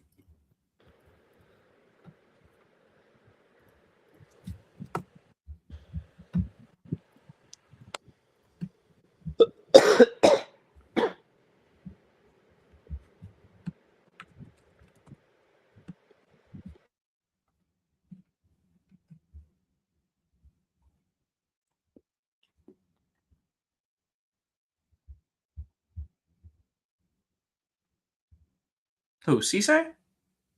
Or are you referring back to Golday?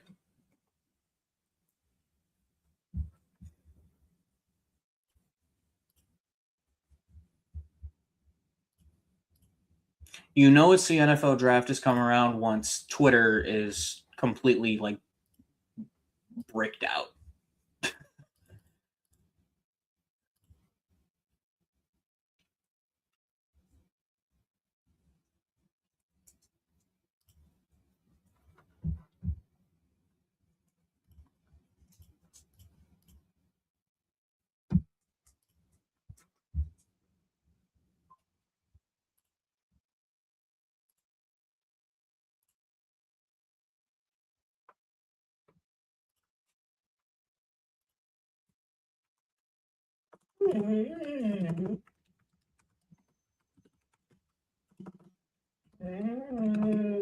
Yeah, that was electric.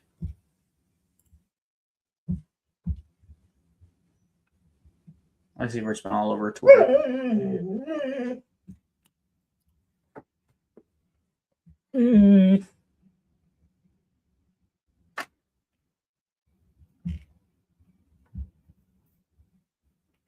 I see where it's an Eagles fan, right? So that's 100%. It's the lemon pick.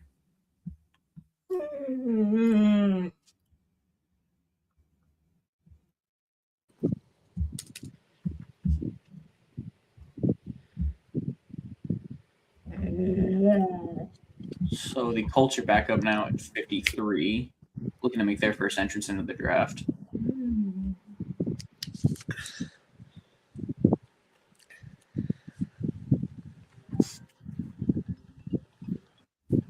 Hold up. I'm gonna leave. I have to be right back. No, you're good.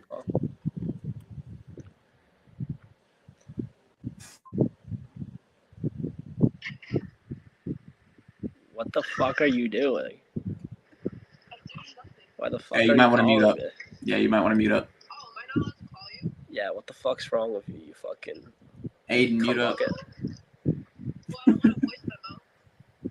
Fair enough. Fair enough. No. It's okay, motherfucker. Crazy work, dog. What? What did you call me? Motherfucker. You're disrespectful. I am. I was talking to my friend today that when called me about the repost when we were in the car. Apparently his mouth went wide open when I told you to shut the fuck up. He's what? His mouth went wide open and he was shocked when I told you to shut the fuck up. Yeah, that's disrespectful. Hello? How many shots? Shots? How many shots? How many shots will she take tonight? I'll give her like... No, it's mixed drink, bro. Fucking Pat is yo. I grew up on lightweight when it comes to shots. Shout out, Pat. What'd she say? What was that reaction for? CJ Allen. Yep. Bro, Pat just has to fucking be the biggest motherfucker in podcasting, bro. I mean, after they move on from Zaire Franklin, that's an expected pick. Oh yeah. Oh fuck yeah. Because you went... You looked so disturbed. Wait, who's giving tea? Fucking You ain't heard this dude's phone call? No. Yeah. Yeah. He said he'd have to dip out. Oh, Yeah. oh God. All of a sudden, Brody wasn't sick no more. The host calling. He ain't sick. Stop it. Nah, I'm just saying. The Patriots just traded up there on the clock at 55. So the Eagles pick Darius must Leonard be is back. Darius Leonard is back for that defense. the pick must be in for 54 for the Eagles. How do you feel about Sony? God What? damn it. Why am I back to back? I need Mike to get here. I can't keep doing this. You're good. You're good. I'm rocking, man. You're good. I'm gonna crash out. I'm dead. All right. So the Patriots just moved up to 55. I'm working on finding out that compensation right now.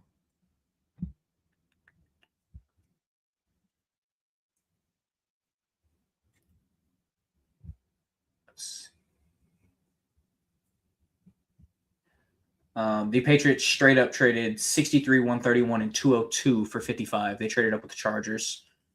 There is a rumor about Gabe Akis being the pick here for the Patriots, who they did bring in for a top 30, and it was pretty reported that they did like him. And the pick is official. It is Gabe Akis.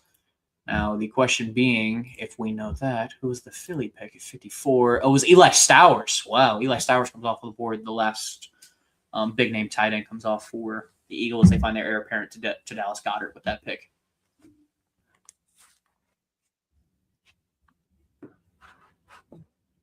You good over there?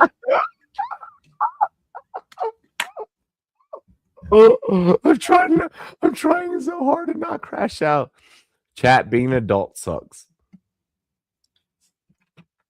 Yes, it does. Speaking from experience. Do I wish I could just stream all day? Fuck yeah. Why are these 6 people calling? These 6 people have no football teams. Bro, I'm just trying to clear out these 6 calls. Please just give me this, just feed me the fucking next couple right now so I can enjoy the rest of my night. Yeah, I was gonna say Stowers is like 6'3" or 6'4". He is not that big. He's actually gotten some rumor about being a slot receiver. Some teams were working him out as a slot receiver because they didn't think his blocking ability would translate to the NFL.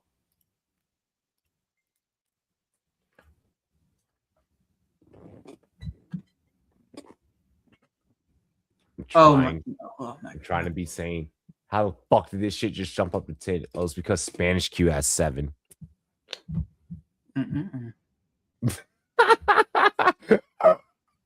Enjoy that, my dog. I am off of work. I took Wednesday through today off, and I don't work weekends, so I made the correct decision there. What you snacking on for draft weekend? So yesterday, what did I have yesterday? Oh yeah, I had a short rib pot pie for dinner yesterday. That was gas. What? Yeah, you heard that right. Yeah, that was gas. What does that even look? What does the interior of that even look like? A layer of mashed potatoes, some sauce was in that hoe, green beans, carrots, corn, some short ribs. I need a pic of this for the gram, bro. I need a recipe. Was this like the fam that did this or like what? No, I made it at the crib. He's like, bitch, I cook. Shut up. Hell yeah. Hey, yo, mad respect, bro. Yeah. 24 and 24, the last chef standing. Yo, that's a good ass show. I don't even know what that's about, but I bet they can't cook better than what we just talked about. No, people can cook better. There's some crazy stuff out there. I like cooking. That's fun. It's a nice little pastime. Me and you need to catch up off air. Yeah, we do. Yeah. It's been a long time. There's things we can't say here. Oh yeah, no. All right, allegedly. Allegedly. All right, so like I actually want to get the Sony Styles take. Sony is I said it yesterday a little bit to the people I know. This is Dan Quinn's Deion Deion Jones replacement.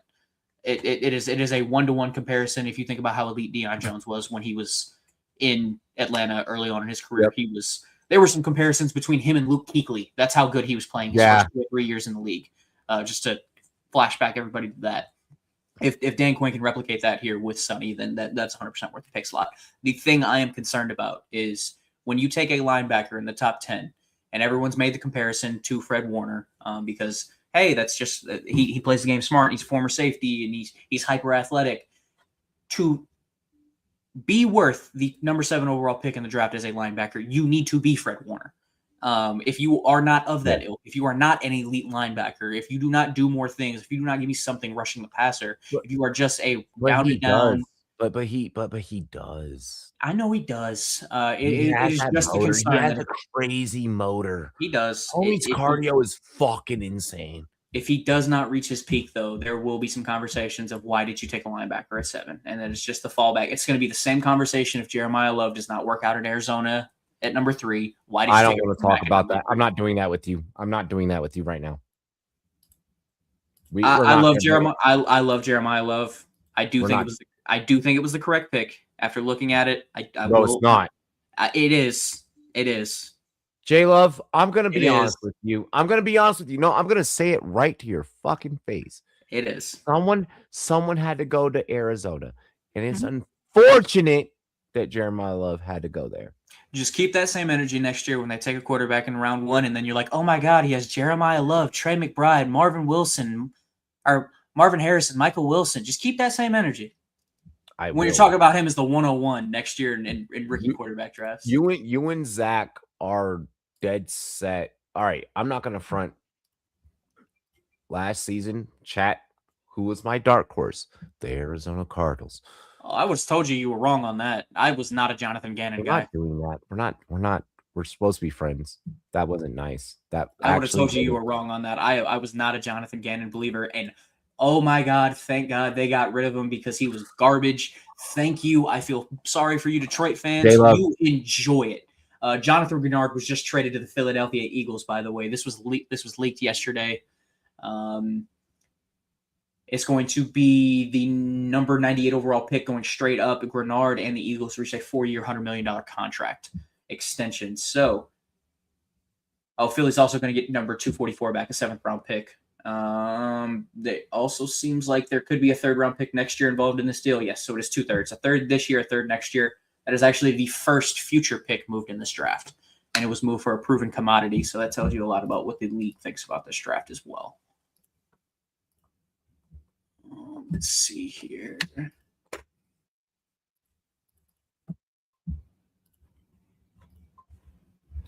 Yep, there it is.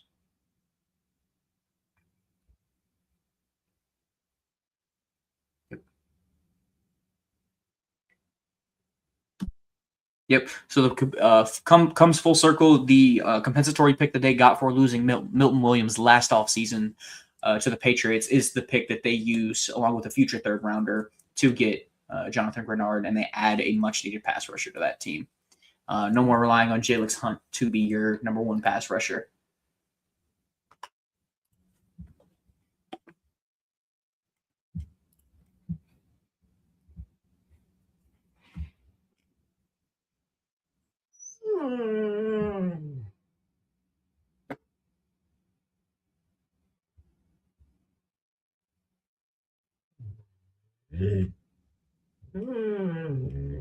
Yeah, I mean, they 100% need a pass rusher after losing Jalen Phillips. I think there was a lot of expectation in that building that they thought they were going to keep him. I heard a lot about that. I think the money just got way too out of this world. No one expected Jalen Phillips to get a $30 million price tag, to be fair.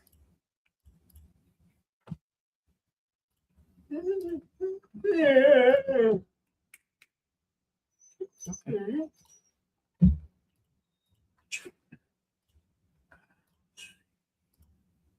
Looking at here. Sucks that Aiden hopped off right before the Jags make their pick.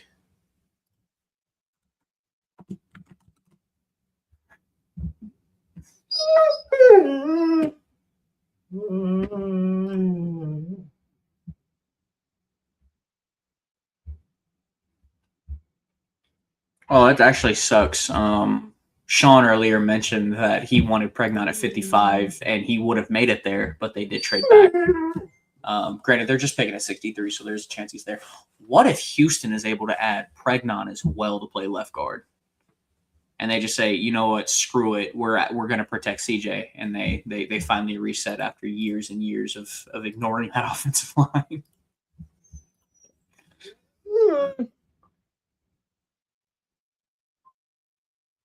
For any of you IDP players out there, I would 100% take a look into if he's available for trade. Dallas Turner is a name I would keep an eye out for. Your D-line IDPs. He's going to take a much heavier role on in that Vikings defense. Do you think that Miami is kicking the can, or are they actually trying to help Malik Willis? They're trying to help Malik Willis. I just don't know how much you can do with a roster that is as garbage as that. That roster is like piss poor from top to bottom. They need to look at it like a blank slate, and we are coming in here and we need 22 starters from the moment we walk into this building. I think the only one who could be looked at as a viable option going forward is Jordan Brooks. Everyone else on that roster, you need to prove to me today that you can play. They're in such fucking peril, bro. Like, I think that easily becomes like, I know that we've talked a lot of shit about like Browns and like shit, but Miami's officially the worst team in the fucking NFL. Quickly became it. Here we go. Is this Jags? Yeah, No. I have not seen the Jags pick yet. I have Bears. Oh, right Jesus. Now. Thank God that Aiden is not here. I feel like he would have lost his mind. The pick is going to be Nate Borkerker, the tight end from Texas A&M, who's a blocking tight end. Fuck? Why? He was widely viewed as like a 5th round pick. Why? Why are we doing this? Why are we doing this? You're fucking kidding me. No, I'm serious. That is so far that is the biggest reach to me on of this draft, and it's not even close.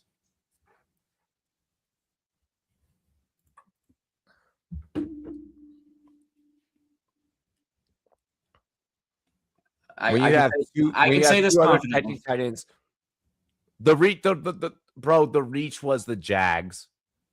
Dude, he's a 6th-year senior coming up on 25 years old and is known as a run blocker. I have no idea why this was the pick. You're not getting the production at the position that you think. It was Nate Borkerker, the tight end. There's nothing to think about. There is nothing to think about.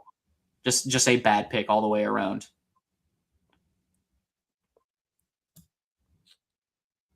I know Aiden was just bringing up about how they want to give T-Law more.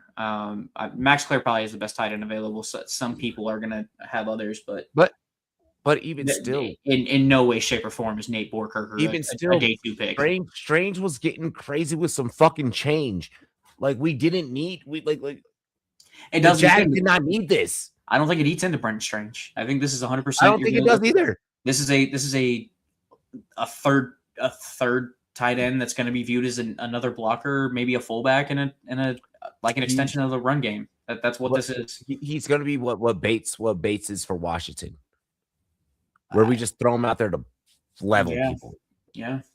I mean, it's valuable. There is a role for it in the NFL. You see a lot of teams do it in rounds 3 and 4 this early in the draft, especially for James Gladstone, who you traded your 1st-round pick this year. This is the way you want to introduce yourself to this draft. I do not like this. No, it's not the statement that he thinks that it is.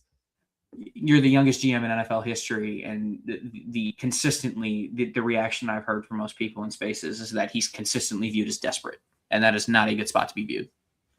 Fuck no, not in this league. Maybe if this was fucking Premier League soccer, bro, be desperate. This is not the situation.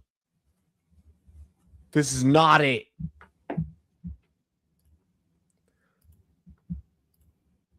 It's like bro was like, I'm gonna do my best Bill Belichick, where I get like the player that's no one is looking at.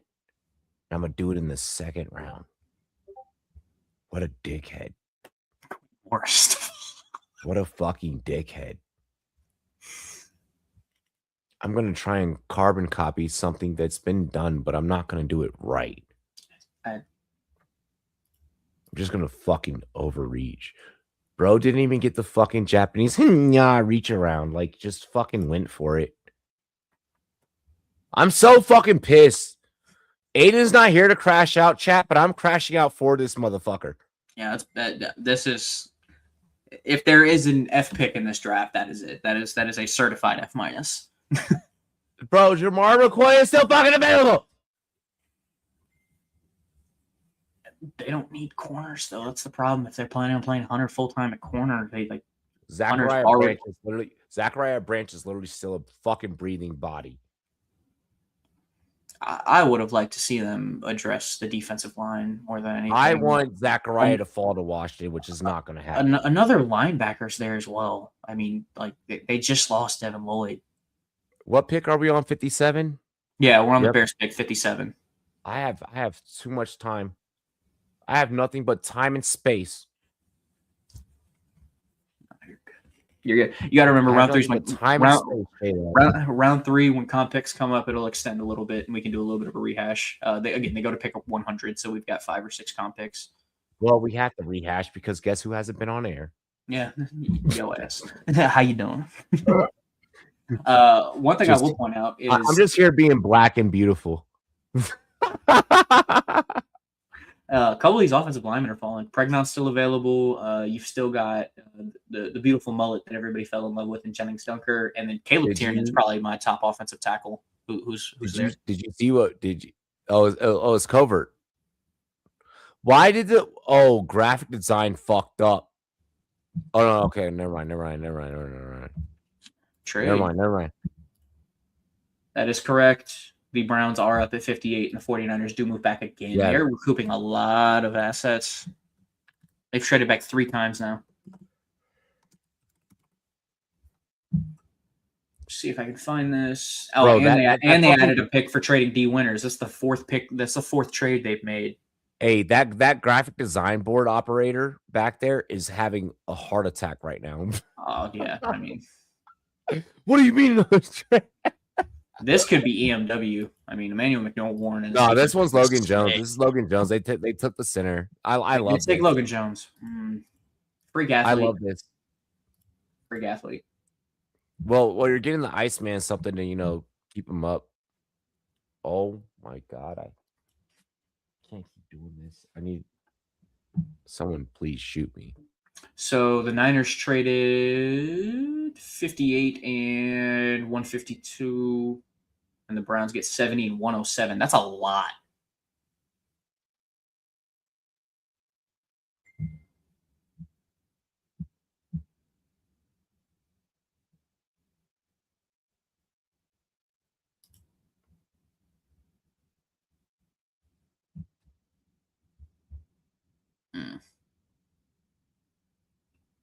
To move up 12 picks, that's a lot.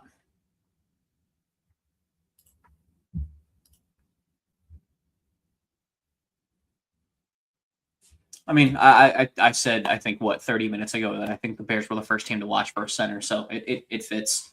I do think it's a little high for Logan Jones. I had him a little bit more mid to late third, but if that's your guy, if you think freak athlete's where you go, then be my guest. High RAS for Logan Jones too. A little old though, almost pushing 25. I think that's going to be something that gets knocked a little bit more than anything, especially with these NIL deals coming through. A lot of these draft prospects are just a lot older.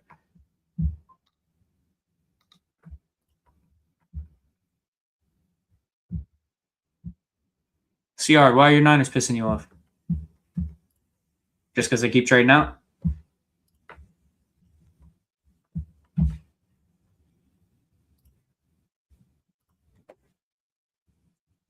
See what the Browns do. If they just gave up a haul and a half to move up.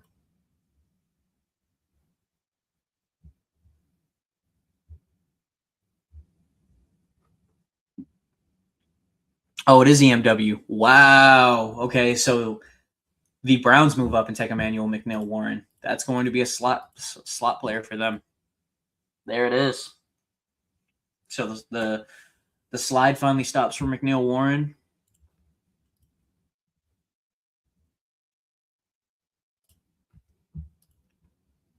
Actually, I'll call it now. That is a very similar player to JOK. I know JOK played linebacker. McNowan's more of a safety, but that overhang defender, pretty good in coverage, really has a knack for finding the ball. That is your JOK replacement after hearing that he's not going to play football going forward.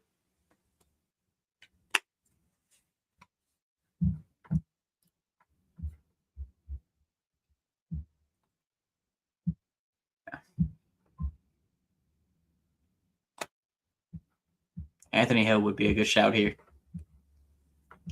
Another one of those guys I really like.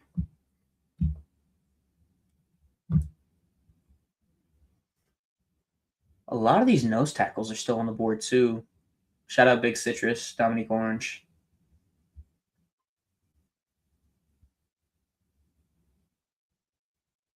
The Godfather, Dante Corleone's also still there.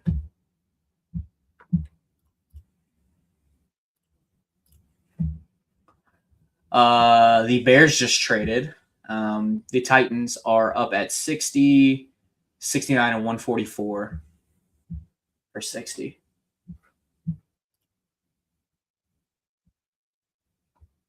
Makes sense. The Bears just took their guy at 57, so if you don't have anybody in this range. So they trade back from the pick they got for DJ Moore. Fitting. DJ Moore shouldn't have gone for a second anyway. But one more hour. I got this. Hell yeah, you got it, man. Keep rocking. I don't know the Texans pick yet. There was just a trade at 60, so I'm trying to find this Texans pick.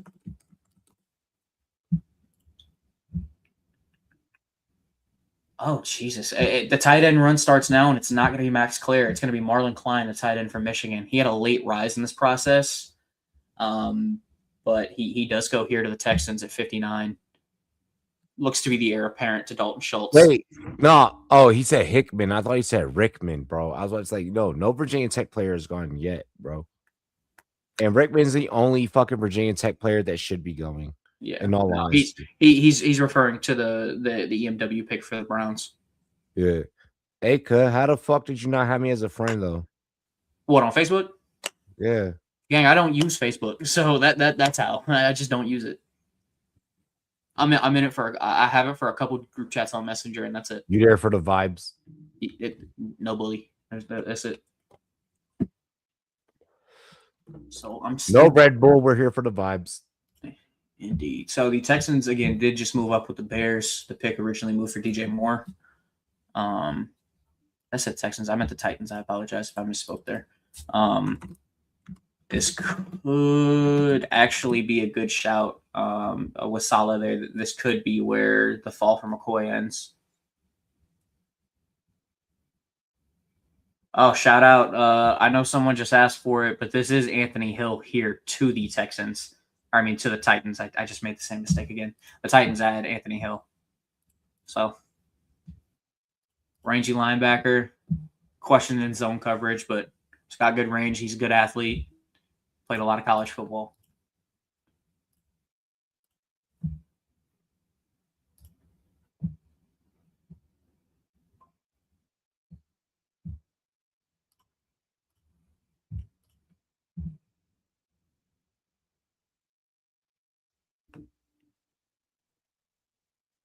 So the Titans do have 2 other 5th-round picks, so they just gave up one of their 5th-rounders to move up.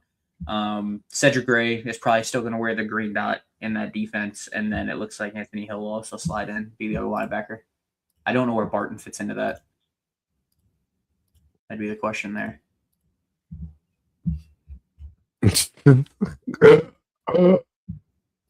Homie's like, I haven't drank in 24 days.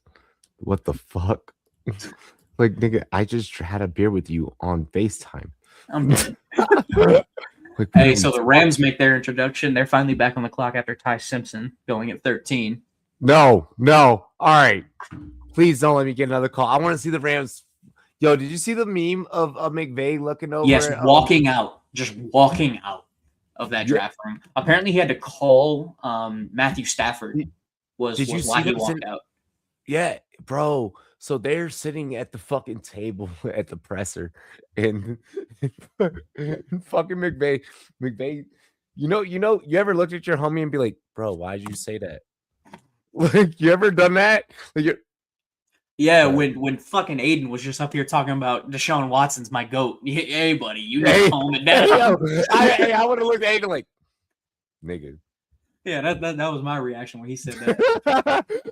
Like that look, bro, McVay, that meme is going to be a meme like to last forever. That meme might go harder than Vrabel with the Titans and his son sitting in the shitter. Hey, I don't want to. I'm gonna stay away from Mike Vrabel right now. I'm gonna stay. Yeah, I'm gonna I stay should away never from said that. I have to stay away from it because they're my friends. Yeah,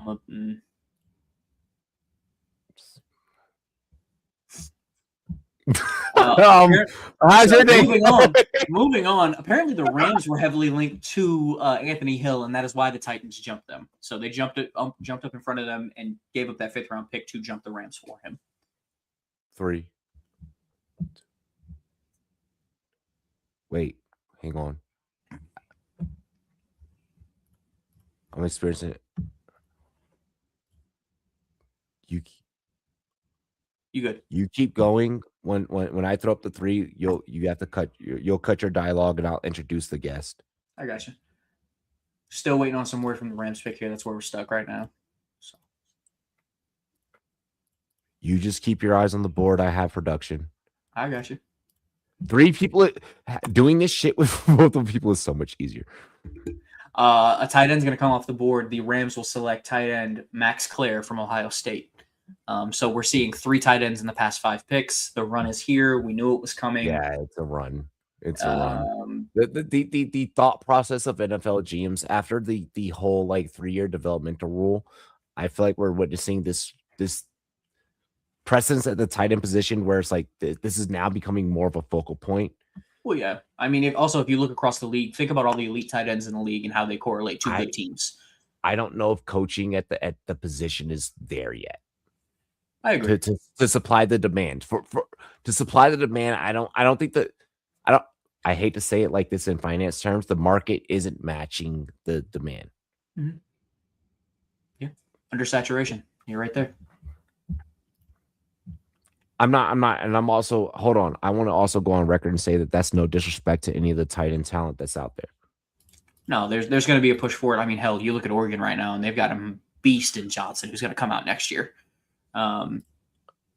Probably, I will say this: the Broncos got the short end of the staff here because they 100% were linked to this tight end market, and the run went right in front of them. The next one is probably not going to go for 20 or 25. Being stuck with Evan Ingram for another fucking year.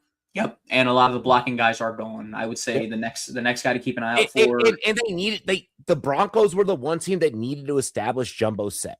Yep, Sam Roush is there, who I like out of Stanford, and then I mean Michael Trigg has some off the field stuff that's a little concerning. But if you're a big Trigg guy, then he could be in that range. I don't know what's happening with Mike's cam. Fuck. Let's get this Broncos pick. See if I can get something inside there. Yeah, so the Broncos were linked a lot to linebacker and tight end. Those have been the 2 spots, and there was just a run right in front of them at both of those spots.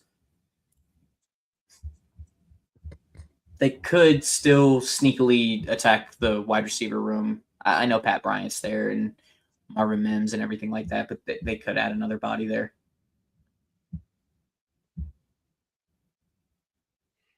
I mean, when in the hell is Jermod McCoy going to come off the board?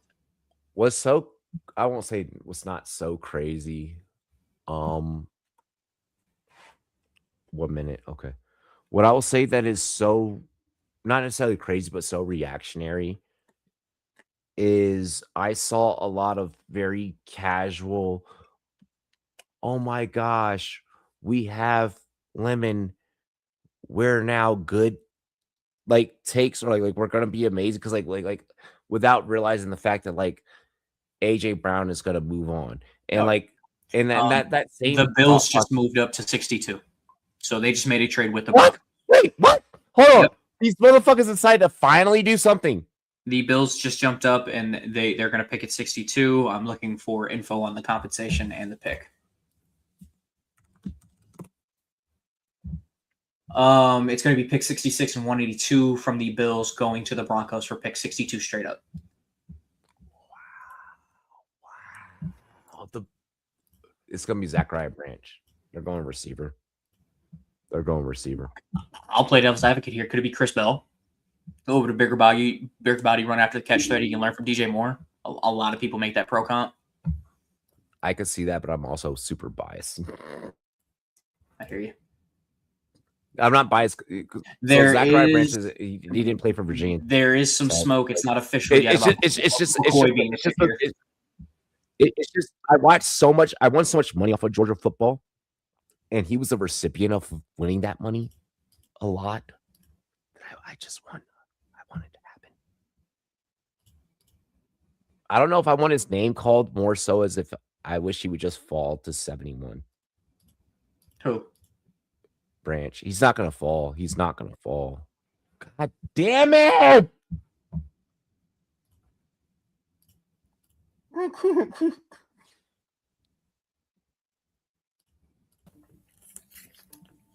There he is. What's up, Mike? What up, dude? What's Whoa, good? wait, hold on. You've grown up. I have grown up. Yes, I have. You're not. Oh my God, he's an adult. Yeah. That's what happens when you take a little hiatus for a minute. Hiatus. So the Bills did just again trade up 262. I'll repeat, they gave up 66 and 182. As for that pick, nothing has came out just yet. One thing to note also, time clocks will be going down from 7 minutes to 5 minutes here in about 2 picks when the Cardinals are up at 65. on the third So things are about to get hectic. You're going to see the broadcast so that for about the first 5 picks of the next round. They're not going to realize that the ticker's changed, and it's just going to be, oh, hey, we're still talking about the last pick, and 2 picks have gone by.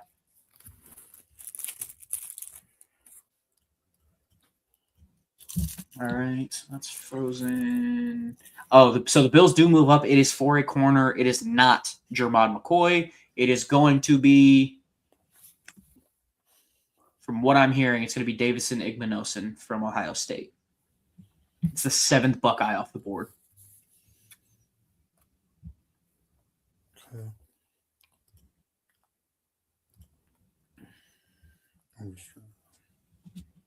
Where did you see that? Twitter? Yeah.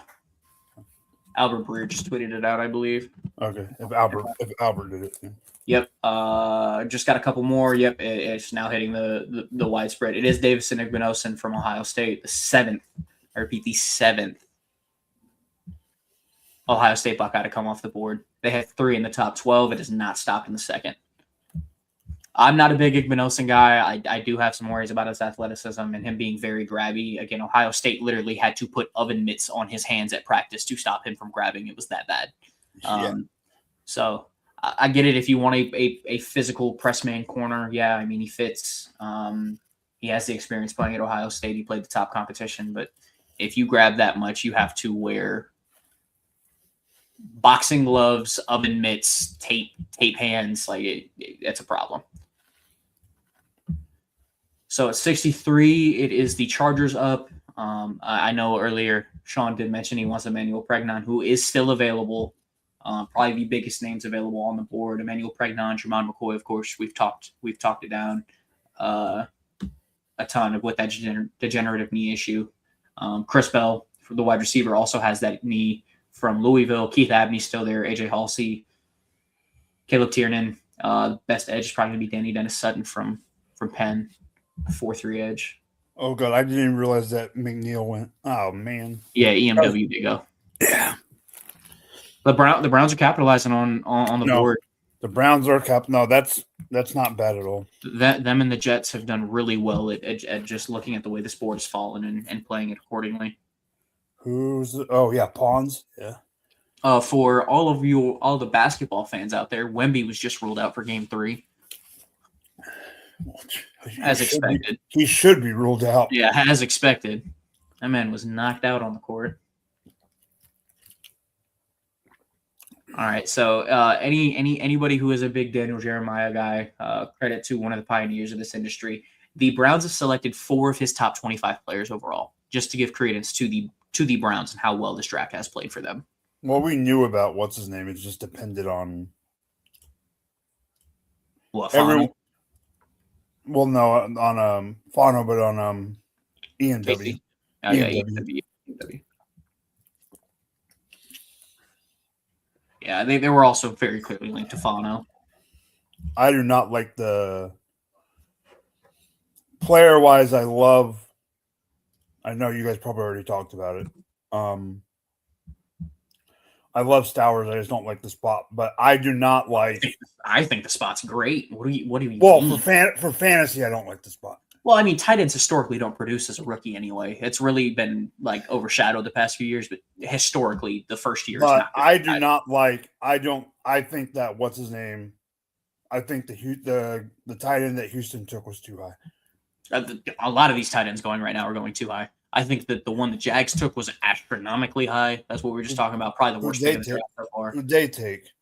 Oh God! Yeah, Nate Borkirker. It's like you're talking about a 5th round pick who went in the 2nd. I want Jolly instead of him. I mean, yeah, Justin Jolie's one of those guys who I like. We were just talking about it. I'm team. Yeah, I got on right when you guys were. Yeah, I'm team Sam Roush. I think he's going to be a great player in the NFL. I'm okay with Roush. Michael Trigg is there. A couple other tight ends that are down the board. Jolie, who I'm a big fan of. Who else is down here? If you want a catch, just hey, go after it and go give me the ball. Tanner Koziol is like, hey, he's a jump ball winner. That's what he does.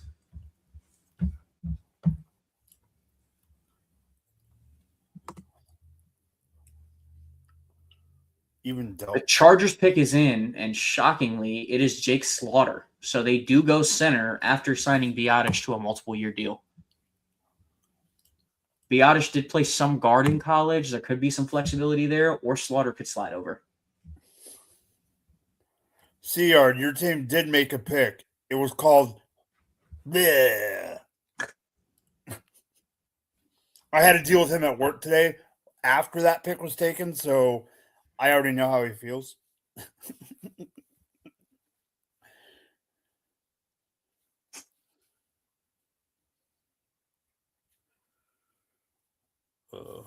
Yeah, I mean, we've talked about it just because of how many picks they've had. The Browns and the Jets are capitalizing. I think that the Texans, outside of, I'm not a big Marlon Klein guy. I know he had a big push to end the year, to end this draft. Did CR get his fucking pick announced? They made a pick earlier. He made a pick. They had the first pick. They picked. Well, me and him were talking at work about the pick. I got a fucking promotion I didn't fucking want, Mike. Okay, shut the fuck up. You want to know the truth? Ask Seayard. I have the same problem. Well, welcome to the stream. You get yelled at. Fucking 14 idiots that can't do their job. J-Love, this is what I do when I get mad. Hey man. Participate. That's why we're here. Now that I don't have controls, I just do that to piss him off. Oh, I know. I miss when I wasn't in charge of anything but this YouTube channel. He yells at me at work all the time. I'm used to it now. Fucking people are like, the world is gonna end. Are my funds gonna go away? They might. Shit, they already gone. I don't know about y'all. This economy is crazy. See, look what Seayard said in the chat. He yells at me at work all the time. Bro. Well, luckily here, Seayard, he has to deal with me. It's okay. If the Seahawks take Jermon McCoy here, I'm gonna riot. Dog, don't do that. Why the fuck is he still on the board? Now I'm gonna flip script. If he goes 65 to Arizona, I'll be happy as hell. But just don't be. Just don't be a Seahawk, please. Seayard, y'all might be him and I are related too. If you can't tell by the skin complexion, I know that you're being literal, but no, we're not being literal. But he's being. Mike, go to your fridge. Go grab it. Hurry up. It's Friday. Okay. I'm not doing this by myself. Seayard, go to the fridge. Go to the bar. Grab one. Yeah. Chat, go to the fridge, go to the bar, grab one. J-Love, I know that you're not drinking. Shit, I'll go grab one right now. Fuck out of here. Go grab one. Go. got it. I have this. I Give me have 2 this. seconds. It does look like Chris Brazzell is the pick for Seattle at 64. God damn it! Go grab one. How is it that I just fucking come back on stream and the rich get richer? I was gone for 2 seconds. I was gone for longer than 2 seconds. I was gone for more than 2 seconds. This is what happens. This is my fault. This is my fault. I'm at fault. I'm the one that allowed Brazzell to get picked by the Seahawks. You want to know why I'm the one? Because I cursed it. You want to know why I cursed it? Because I had to fucking work and I do my daytime job doing this.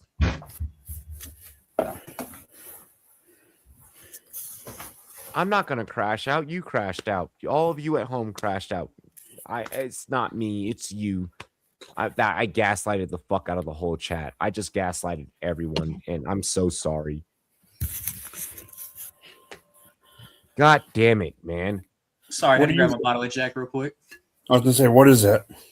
Yeah, bottle of I'll Jack. wait till you. I'll wait till you pour up. Do you want to do it? Do you want to do the toast, J-Love, since you haven't been here for a minute? Do you remember it? It actually will be my first time ever making the toast as an adult. Do you remember how it goes? Dude, I was here for 4 or 5 years. If I ever forgot that shit, there's a problem. Yeah, that is valid as fuck. All right, so we're gonna wait on J-Love. Chat, we're going on J-Love's count. If you are at home, make sure that you join us for the ceremonious toast. Raise your glasses, hit the subscribe, hit the like, but most importantly, share the stream to your friends that may not be subscribed. J-Love, you ready? I'm pouring up right now. All right, pour it up. All right. Shout out to the homie Bo for the Super Bowl shot glass. Well, You I ready, appreciate Bo? everybody for being here. Shout out everybody. Cheers to me. Cheers to you, all the Rumboyz and girls. What it do? Dilly dilly, every motherfucking body. Dilly dilly, let's go. Oh, he shot that. Fuck yeah. What you mean? He's grown up, and that's crazy. Bro, Well, I remember my when first you shot with went off- Raj. I remember my first shot with Raj. Oh my god. When you went off the air, I went, wait. I literally went, J-Love, you're an adult. Yeah. Dog, you hear his voice now? I know. Yeah. Wow. It's not, hey guys, you want to Oh, hear about come the that? fuck on. Don't tell me they did it. No. Oh, Jesus. Just to let it does look like the Cardinals took Carson Beck at pick 65. So we're just asking me for me to fight people. We're just asking me for me to fight people at this point. Please Over don't. nuts? Please don't. Please don't. Please don't tell me that's real. Don't tell me that's real, bro. Dog, I'm not- Nuts is still on the board, right? Please tell me it's Tiernan and this is some bullshit. bro, don't. Dog, why is Carson Beck being selected on day on in Bud the second Clark? round? We're still in the second round. Dog. Seattle took Bud Clark. Oh, they did take Bud Clark. Okay, so never mind. That was not Chris Brazzell. I got some wrong information there. Bud Clark is the guy who's talked about a lot about somebody who could play boundary corner instead of safety, actually. So just keep an eye out for that. Him and VJ Payne. Fuck, it's real. It is Carson Beck for Arizona going at pick 65. Dog, I'm not doing this shit, bro. From the Brazzell to the fucking Carson Beck pick after I just got back on air. This is bullshit. This is bullshit. Bro, why do the J-Love, I know that's your team, but nigga, why do y'all gotta fuck up the draft? On God, why y'all gotta do this shit? It's only y'all.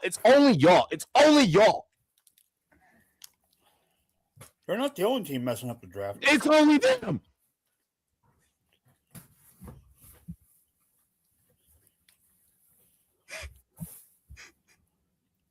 This is bullshit. Hi, puppy. Hi. Yeah. I should go get my dog. I should go get my puppy because I need to fucking cuddle after that. It's only y'all. You just knew there was something wrong, didn't you? Yeah. Fuck, man. We're gonna have to wait a while. I don't love it. I mean, to be fair, Carson Beck did show a lot of maturity at Miami last year. it's like I talked about. It's Monty Ossenfort trying to keep his job. The only avenue to do that is having a rookie quarterback. Yes, Nussmeier. So we're saying Nussmeier was my QB3. Nussmeier was also my QB3. So we're saying that Carson Beck was better than I would rather develop Green. No, I'd take Carson Beck. I would rather develop Vea. I would take Carson Beck, but rather than I would. I want nothing to do with Timmy. I think he's in that tier with Aller and Nussmeier. I didn't think any of them were day 2 picks. I don't think that Nussmeier is that good. Caleb Tiernan's right there. Why don't you take the offensive tackle and complete the offensive line? I just don't understand that. I'm so fucking mad, bro. From the rebound, from going, I was team anti-Jeremiah Love. The more I look into it, the more I kind of agree with it, just simply because of the offensive scheme that you're bringing in here with Mike LaFleur. You rebound great, Chase Basantis in round 2, and then you sit here at round 3 and you lost me again with Carson Beck.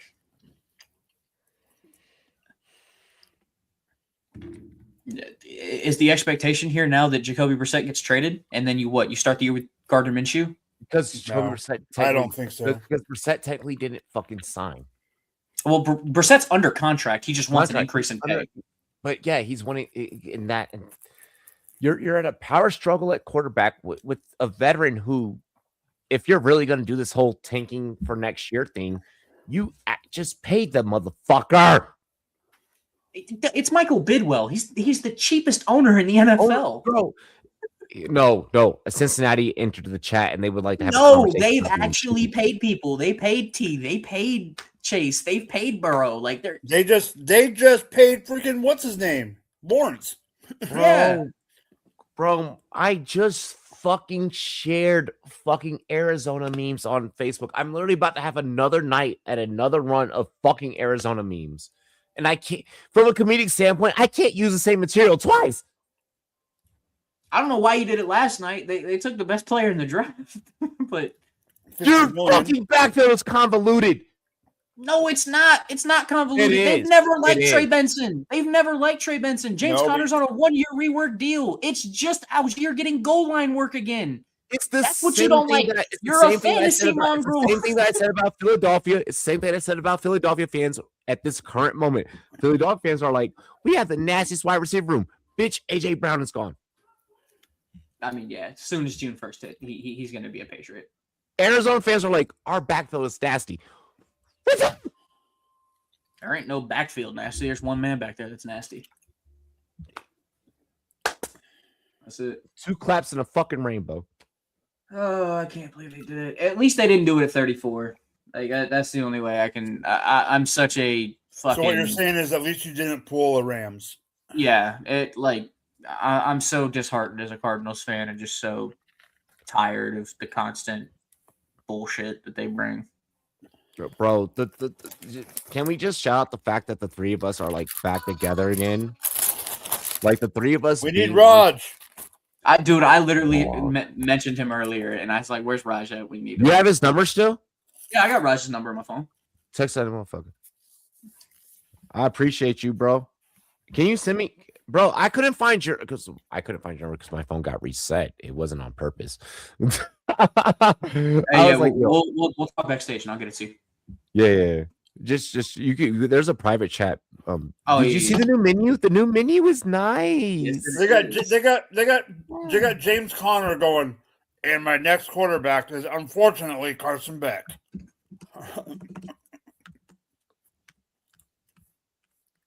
We might have NFC North check in. Hang on, we might have NFC North check in. We know that Taco's going to jump in later on when he puts his kids down. We might have double NFC East. We might have double NFC East. Triple because I'm here. I'm here, but we're not. What's the other team? It's both Giants. Who's the other Giant? Someone that we might. Someone. Do I know this person? Yeah. Have I hung out with this person in person? So I'll go to the same because I spoiled it last night. So like me and Snacks are working on a thing. So Oh, I didn't know if you meant Snacks or the other Giants. the Broncos pick is in at 66. They took defensive lineman from Texas A&M, Tyler Onyedum. Who? Another guy had a 6th-round grade on, so this is a reach for me. Yeah, but it's a reach. It's a reach, but his hands are like that. His hands are like that. Like homie can throw hands. I mean, yeah, he generated 17 pressures as an interior defensive lineman. He's about 300 pounds, so his hand placement is like that when it comes off the block. And I think that's what we're really predicating this pick off of is oh shit, like you perform like an offensive lineman.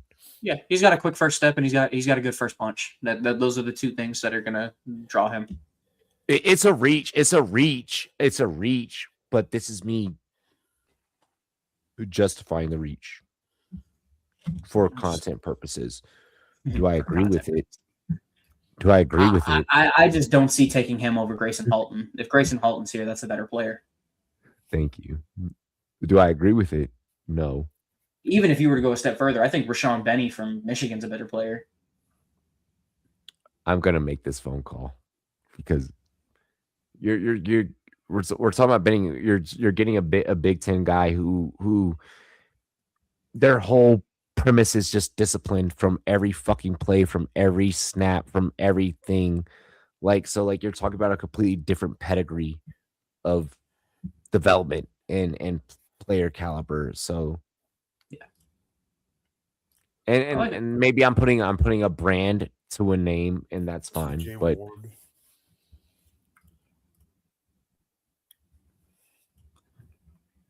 so the Raiders back up at 67. I said it earlier, but I do think Elijah Thurrat is a good call here. I think at some point the Raiders do need to take a look into the wide receiver position, and pairing him back up with Fernando Mendoza should be priority number one. I know you right when I was coming on, you had brought their name up. I think this could be Chris Bell. Yeah, Chris Bell's a great player. The one thing I will mention is maybe if the Raiders are sandbagging this year, because the report initially is that at least he's still hurt. Kirk Cousins is going to play at least the first 8 games. So if that is the ideal, Chris Bell probably won't play to start the year. You just use the word sandbagging. Do you play golf? I don't play golf myself. No, he bowls. No, because the sandbagging determined bowling too. Sandbag's a pretty fairly universal term. No, I don't golf. Okay, you got lucky. You just saved yourself. So, brother, I'm white. I'm not that white. God, bro. So me and Aiden, we're golfing against each other. Aiden thinks he can beat me. I'm not swinging a club with anybody. We take out to a court though. Hey, I had him ankles quite happily. Yo, why is it as soon as I brought it up, this motherfucker's in the chat now? Aiden, he's been in the chat. Yeah, but I know where this is about to go. You cannot beat me. You cannot beat me. Hey, Aiden, how do you feel about the Jags pick before you start going off at Robbie? Let's talk about that. Let's talk about that 5th round tight end. Tell that nigga to come on channel. Tell them to come Raiders on. Raiders take Kevron Crawford, defensive end from Auburn. Yeah, that's a good shout. I wasn't the biggest on Kevron Crawford. I know he has his supporters. I thought he was a 4th round pick. So, but it's the Raiders. I mean, they need edge help. I can't knock it. Oh, absolutely. I will say this wide receiver class is falling. There's a lot of guys here. Skylar Bell's still on the board. We've talked about Chris Bell numerous times. Zachariah Branch is becoming a commander. No, he's not. Shut the fuck up. No. No. I know that he's not. I know he's not, but I couldn't deal with you shooting down my fate. Okay. Don't say why or don't say anything. Keep your mouth shut in that other corner box. This nigga is fucking wild. No. Bring your purse. You and that other corner box need to be quiet for 30 seconds because I need to ask the guy in the middle box a question. Before tonight started. Key thing is before tonight started. Because this argument started on air, and then became off air last night. Stribling or Skylar Bell? Stribling. Confidently. Stribling. I've said Stribling confidently that this entire time. Not to cut us off, but the 68th pick in this draft is going to be Markel Bell, the offensive tackle from Miami. The massive human being is going to the Philadelphia Eagles to be the developmental tackle, probably to replace Lane Johnson on the right side. Johnson. Not probably. I mean, that's the goal with a third round pick, though. It's not certain that he will be the heir apparent. So the way that I analyze this is be quiet, Seard. This is the like you said, Lane Johnson replacement, but this is the making up for last night. Eagles fans were pissed about last night. Why? Bro. They took Lemon. Eagles fans were, and you made the hometown team and the cross-state rival look stupid. Why would you be mad? Eagles fans were. First off, we're talking about fucking Philadelphia. You can't please everybody. Realistically, sitting there, they took a great player who should not have been there. So with this, I feel like that this is a bounce back from the fan reaction of yesterday. I think this is a bounce back of the fan reaction yesterday. Personally speaking, I don't love the pick. I'm not a big Markel Bell believer. I truly do believe at tackle there is too big, and that Bell is in that category for me. Dog. And anytime you get into that 360 plus range with bad feet, it is concerning. And I mean, that's why Caden Proctor's kind of an exception, is he's got decent feet. And if he drops weight to about 340, then he's the exception. That's why he went 12th overall. Conversely, Bell is somebody who struggled with his weight, moves slow. Check your phone.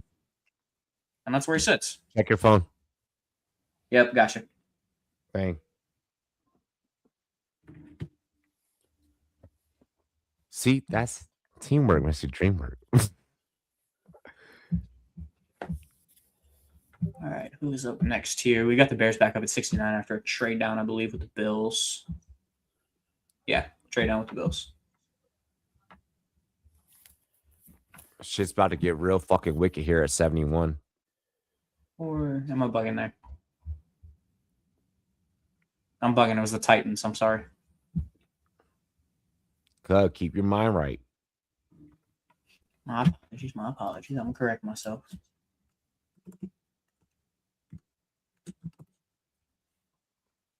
So here we are. What the Bears do here? They need more safety play. If I'm not mistaken, they only had 2 or 3 safeties rostered coming into tonight, and that's after they drafted Thieneman. Yeah. Fuck.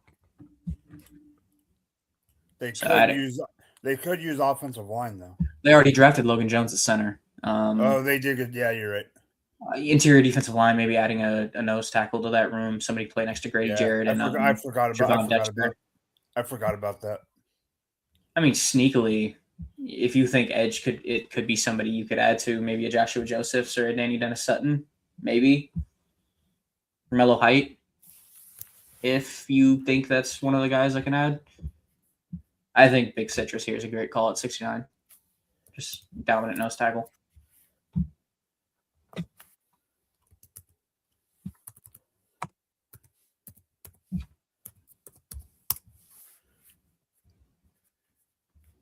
Oh, shit. Is that actually what's happening here? Oh, yeah, it's there. Sam Roush comes off the board here to the Bears. So, bye-bye Cole Kmet after this year. He's an expiring, and Sam Roush will step in, pick 69 overall.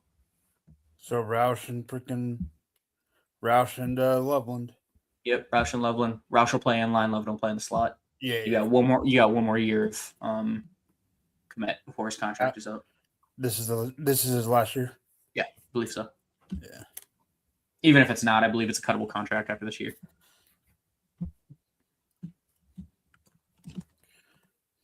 Let me double check that.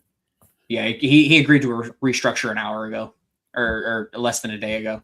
So, yeah, he'll be gone.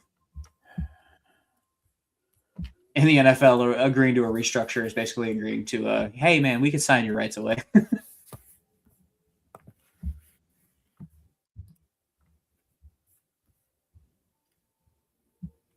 Dunker would be a good shot in that scheme. I just don't think he moves well enough. If Pregnon could be added there at 70, that's great value. How in the hell is he on board in the third round? Like, how did Markel Bell go over Emmanuel Pregnon? That makes no sense to me. Well, where does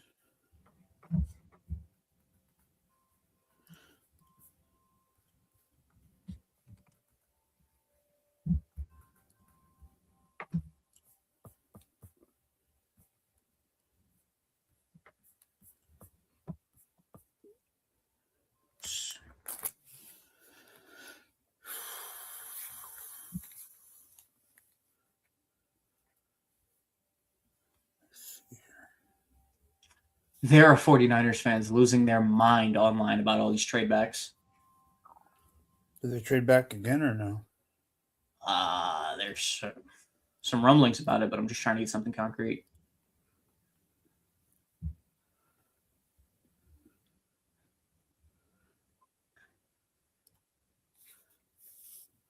I'm wondering if we're going to see I mentioned it earlier to Robbie, but a trade to Rivals pick. I'm going. Will there be a Brandon Ayuk trade? Is really the question there. He's not going to report back to the San Francisco 49ers. No, he is gone from there. There's a couple people saying that they think it could be Brazel, but we'll see. I mean, why would they not reporting, but just like yeah. I hear you. I just don't understand going to receivers. Yeah. I'd be dumbfounded if they did. I mean, yeah. But I mean, Cleveland did it. Cleveland needed it. That's the difference. Yeah. They don't. Yeah. I'm not disagreeing with you at all. Dude, Roush is just a freaking bowling ball.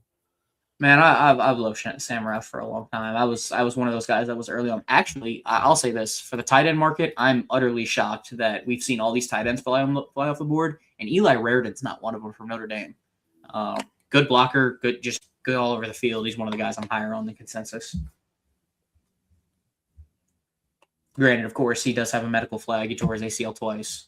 But if you're going to take a shot on Marlon Klein that early in the second, I don't know why you wouldn't think about Eli Raridan on the third or fourth. Romelio Height. Romello Height goes here? Yeah. Official.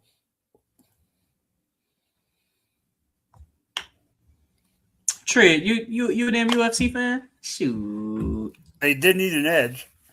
They did need edge help. If they think Bosa is going to come back and be healthy. That's good. Granted, counting on his health is never a good idea at this point. Romello's older, so he'll step in and he'll be a plug-and-play player. He's really a DPR, though, which if you're expecting to bring Michael Williams off the field on third down or slide him inside to be an interior pass rusher, you can play him on the field. I watch every Apex card as well. I will 100% be watching that outro versus Zlal event tomorrow.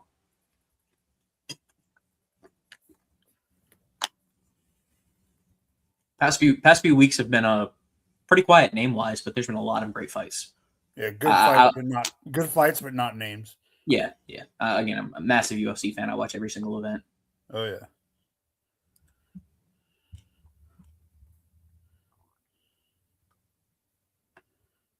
Yeah, I think the concern here is with height. He's almost pushing 25. Yeah, Moicano did kill Duncan. That kill or be killed style did not come out well for Chris Duncan in that fight. All right. He's going to die. I'm telling you right now. I don't know the pick. He's going to die right now if he's not on air. This pick comes through, and it's someone he wants. Yeah, he'll lose his mind. He's going to lose his mind. I don't think it will be, though. I mean, they have him as one of the top. It has it as one of the top needs, but. Actually, while we're here talking about the UFC, shout out the burner on the prelims tomorrow between Francis Marshall and Lucas Brennan. That's going to be a barn burner. And Francis Marshall should be 5-1 in the UFC, by the way, not 3-3. Let's see. Here we go. What? Logan Jones is going to receive a lifetime supply from Heinz of ketchup. Yeah, He'll never have. whoever he'll was never- whoever was no, he gets a red jacket too. He's going to get a lifetime supply of ketchup. I would hate that shit. I don't eat ketchup at all. That'd be the most useless pick.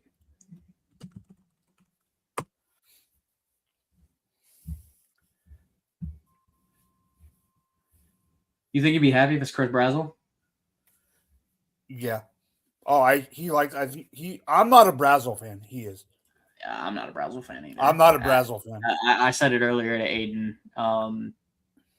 I can't bet on any Tennessee receiver until that curse is broken. That's what I said. I said that to freaking Taco last night. He's like, "Why are you saying that about Tennessee?" I go, "Jalen Hyatt." He goes, "Oh, I didn't know he went there." Even further than that, Cedric No, Tillman. I know, but Like, I only said it to Taco because Taco being a Giants fan. At least the one thing I can give you about Brazel is he didn't start his career at Tennessee. He actually developed somewhere else, so he's got some route running chops. It's not just that weird ass scheme where they're just taught run down the field and make something happen. Mark Ingram letting him have it, by the way. I forgot to mention that earlier. I've been fucking getting my shit pushed in. Can I announce it? Underdog NFL says Commanders are selecting Antonio Williams. Slot receiver. There it is. Okay. Not who I wanted. Okay. That's from Underdog NFL 13 seconds ago. Well, it's accurate. No, that is 100%. I'm seeing it now. Yeah, yep. it's not. It'd be different if it was like an inaccurate source. Like. No, I know. That's why I said that. That's why. That's the reason I said it. Okay. Actually, I like it. Here. I like it. Damn it, man! I'm so mad that I wasn't on air. Antonio Williams over Stribling. Antonio Williams over Stribling. So it starts to beg the question of what's wrong with Stribling. I have Stribling higher. That's why I said what I said. Yeah, I have Stribling higher. Now I'm just trolling Robbie because of the last night. I have Antonio Williams 79 in my rankings, and I had Deshaun Stribling at, I believe it was somewhere in the 60s. Yeah, he was 64. I had Branch over Stribling and Williams. I know you. Where do I Branch at? No, he's definitely. Lee's trying to be in the comments, bro. We just saw my reaction. We saw that I'm not stoked. I think we just saw that I'm not stoked. Yeah, no, I have Branch at 59, so he also would have been my highest receiver available. Like I think we know who I think we know that I wanted receiver help. I think we know who I wanted at receiver help. Before the pick, I know opinions can change with Landon. Hold on, give me 2 seconds. Give me 2 seconds, because I haven't been on the mic. You can have the floor. Go, you. Be my guest. Assuming that I just thought that was going to be the second coming after everything that I've said last night about Zachariah Branch is fucking insane. So I just want to make sure I throw that out there. Like chat trying to create this perverted diversion of what I really wanted. I don't want that. Mark Rippon's announcing the pick. Legend. Go ahead. Y'all can cook. Y'all can cook because y'all been cooking. No, I just want to make sure. I want to make sure who that was. It's just a very fucked up. Yes, he was the third. He could, but the other wide receivers for Clemson aren't eligible.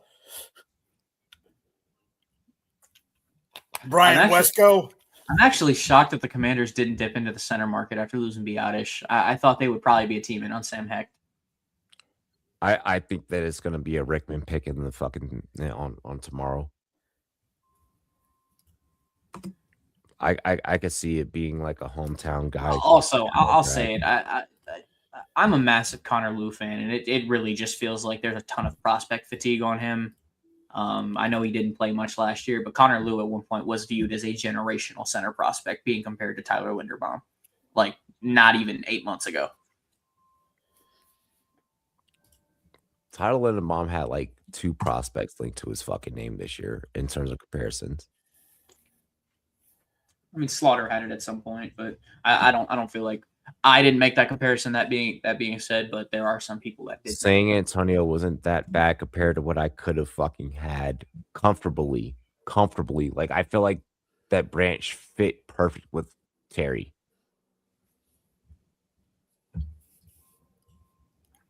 Like, I felt like that would have been a much better fit.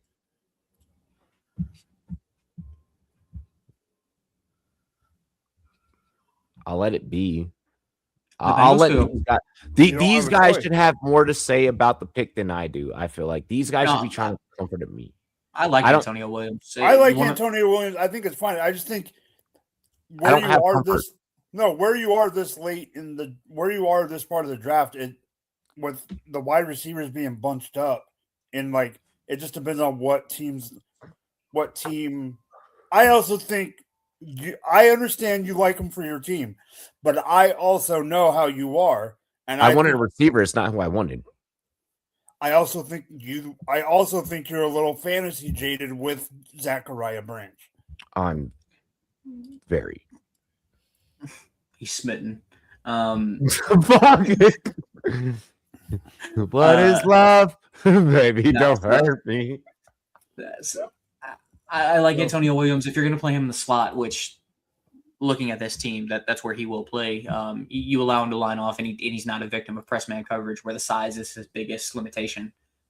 It gives him a way to succeed. They can get him the ball on screens. They can get him the ball behind the line of scrimmage and just get the ball in his hands and he can make something happen. I think that it also makes a conversation about if Ayuk is coming or if it's going to be Debo being retained more convoluted. Here's one of my guys. Sicario Davis. Yeah, Sicario Davis. Yep, that is one of my guys. You're talking about a 6'4" boundary corner going to the Bengals. They want size and they want ball skills. Hey, Davis is like that. Davis is fucking like that, especially in fucking press. Shout out the AZ alum. I know he transferred out and had a great year at Washington, but that's one of my dogs. Underdog NFL has just said Saint select Oscar Delp, tight end. Whoa, that's high for Delp. Developmental tight end prospect that everybody loved. I thought was going to be a 6th or 7th round pick. Great blocker behind Jawan Johnson. But Aiden dropped a nugget in the chat. If one of you guys want to take it, does anyone want to take the nugget in the chat? Second-rated toughest tight end in the draft, underutilized. He had 350 receiving yards in his career. You can't sit here and tell me he was underutilized. He had less than 500. He had less than half 1,000 receiving yards as a college player. At a certain point, Texas A&M just didn't think he was going to be a part of the passing game. I know they had their limitations when it came to other players as well. That being said, there's a vast chasm between underutilized and just not productive. And I think we need to bridge that gap here. And no, in no way, shape, or form is he the tight end too. That is 100% Cope, and there are going to be bits. And let me guess, that NFC assistant coach is now a part of the Jacksonville Jaguars staff. The fact that Cook couldn't be here for his own fucking pick is wild. The Giants also just traded up to 74. Was Cleveland? Okay. With Cleveland, yeah. All right. So we're just letting J-Love take fucking pace here on night 2. I'm going to say this. Oh, just wait till day 3, my boy. Wait till day 3. No, but like I dude, look at where I've been. Oh no, I know. I've been in charge of 14 other incompetent motherfuckers. Yeah. 15. So here it is, 105 and 145, along with a 2027 4th-round pick. This is the first future pick moved for draft capital this year. Is traded to the Browns. So the Browns will accumulate some picks this year. Giant select wide receiver Malachi Fields. They want size and they want a blocker. That's what he'll do. Little bit of question about his athletic ability. You just realized it. No, I've been realized, but I'm just letting you know. Now that I have space to say it, I'm gonna fuck you up. Yes, I'm in charge of 15 because I'm in charge of my goddamn self. Exactly. but these little niggas need me. Hey, but Robbie, I'm in management now. I understand what that means when I say you add yourself to the total. Dog, I don't want to. I'm trying to get the fuck out of it. Okay, so what do you, J-Lo, now that we're on the pick, what do you think about Malachi? Because I have mixed, watching tape and just watching, I watched 4 games of film. I had mixed feelings. Yeah, he's very up and down as a player. There's moments where you look at him and you're like, oh, dude, this is a top 50 pick all day long, and then there's other moments where you're like, maybe this is a 4th or 5th rounder. I think he goes in the right range. I always thought he was going to be somewhere around the 80 to 100 area. Physical player, he'll play X. He'll block his ass off. He's hard nosed. He's going to fit that Harbaugh offense. And he adds some size to that Giants receiving room that is otherwise lacking. I mean, they needed another boundary player, and they got it. I like it. Yeah. So we're on the you allow Malik to move around, and whether he lines up in the slot or the Z, it gives you flexibility. Malachi's probably going to line up that X a lot and play a lot, and So again, block his ass off. Let me ask you about a wide receiver that's not off the board yet. God, What about damn it, Lane? Lee. What do you think I about am not a Jacoby. So it's funny. I'm not a Jacoby Lane guy, but I'm also the pendulum swung too far. I was never round 1 with him. There's a ton of guys who were like, oh, hey, he's got the big catch radius, but that's all he is. That being said, there's a role for that in the NFL. If he's a 5th or 6th round pick, and you're like, hey, go be this developmental. His name was Keyshawn Johnson. That's all he did was. I actually compared him to a 33-year-old DeAndre Hopkins. Is the best way I can compare it. He's not going to separate. He's not going to give you anything after the catch. But you know what he's going to do? He's going to go out there. He's going to make like 5 to 10 spectacular catches a year and give you 250 yards. But there's a role for that in the NFL. Yeah, being out on the West Coast, that's all I'm hearing. He's a hot name. He did put up numbers in USC. And who's the starting quarterback for Cleveland? Anytime you're a SoCal boy, it's you know who I think, but I can't say his name. I'm not allowed to say his name on camera. I'm not asking you. Fuck you. All right. I've already know your opinion. You're not gonna. Here's the thing, Mike. You're not gonna let me have my opinion on the topic, and you're not gonna let my opinion fucking have air to fucking breathe. So I'm asking someone else. I've already said it. I think management's going to push for Deshaun Watson to play because they're never going to admit that they were wrong. And I do think it's going to be Shedeur Sanders after that. Very much so, if you listen to what the new head coach said, it's figuring out this offense. They have a defense. It is, listen, we need to get bodies out here and figure out who is going to be productive on the offensive side of the ball. Can I ask a question? What you got? When it happens, because we know that it's going to happen. We know that they're going to try out Deshaun first because they're going to try and get their money worth, right? Actually, I would probably say it's more likely the other way. Well, okay, I don't want it. If it's the other way, I don't know. I don't know if Diddy steps on the field. If it's the other way, oh fuck. Do you? I'm all right. I'm not. I'm also not. Taking Shedor's. If we were to take Shedor's college stats, KC's college stats, put these niggas on the same team. One of the most prolific catchers last year. One of the most prolific passers 2 years ago. Yeah, KC does have a drop problem. Don't ignore that. He does have a drop problem. But he is nasty. He is nasty. He is nasty. He is nasty. I think it's just about making the quarterback's job easier. You think about the weapons they've added. They added a 6'4" receiver who you're not overthrowing him, and then you turn back, and then you get a guy. Hey, dink and dunk. Get your 5-yard drop. Hit the drag. Hit the check. It's that simple. Fannon's also the quarterback's best friend when it comes to breaking seams, getting the ball. I think Shedeur and Casey are about to be a sneaky combo. It's gonna be convoluted. It's gonna be convoluted. You're not gonna like it for fantasy. It's gonna be a gamble. Well, because you got to add Boston into it. Yeah. Do I think that Boston is better than KC? Fuck no. No, but I'm just saying. I like KC. I like KC more. I like KC more. I like KC more for Dynasty before Boston showed up. Here's the thing. All right, can I just throw this thing out there about KC? Thing I'll point out also is can I just throw this out there? You can't press KC. You can't press KC. Yes, you can. How you gonna man up on him? How you gonna man up on him? Who's gonna man up on him? Put a hand in his chest. He didn't line up against press man. He didn't play press in college. No, because you can't. Yes, you can. You're telling me there's not a corner in the NFL that can match his 4.3 speed? Yes, there is. Bro, The athletes are bro. better in the NFL. They are. The athletes are absolutely better. Patrick Surtain can. PS2 can. Actually, I don't think PS2 would press him. He doesn't have the 4.3 speed.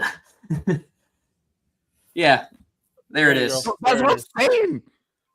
No, Yeah. Mansoor did Yo, press what him. up, Mitch? Hey, yo, He follow my succeeded. homie Mitch on fucking Twitch. Bro, I'm just saying. I'm not the biggest Shador guy either. I don't think the Browns will be a I think 19 you're a this hater. year. No, Robbie's okay. your so- stand. Listen, just because I'm not the biggest Shador proponent, I didn't think he was a first-round pick last year. I thought he was a round 2 or round 3 quarterback. Do I think that correlates to being a franchise quarterback? Absolutely not. He has to earn it. Hold on. This is where I'm going to have the conversation about the unmeasurables. The way that this motherfucker Holy is shit. The Dolphins has just drafted handled- Caleb Douglas at 75.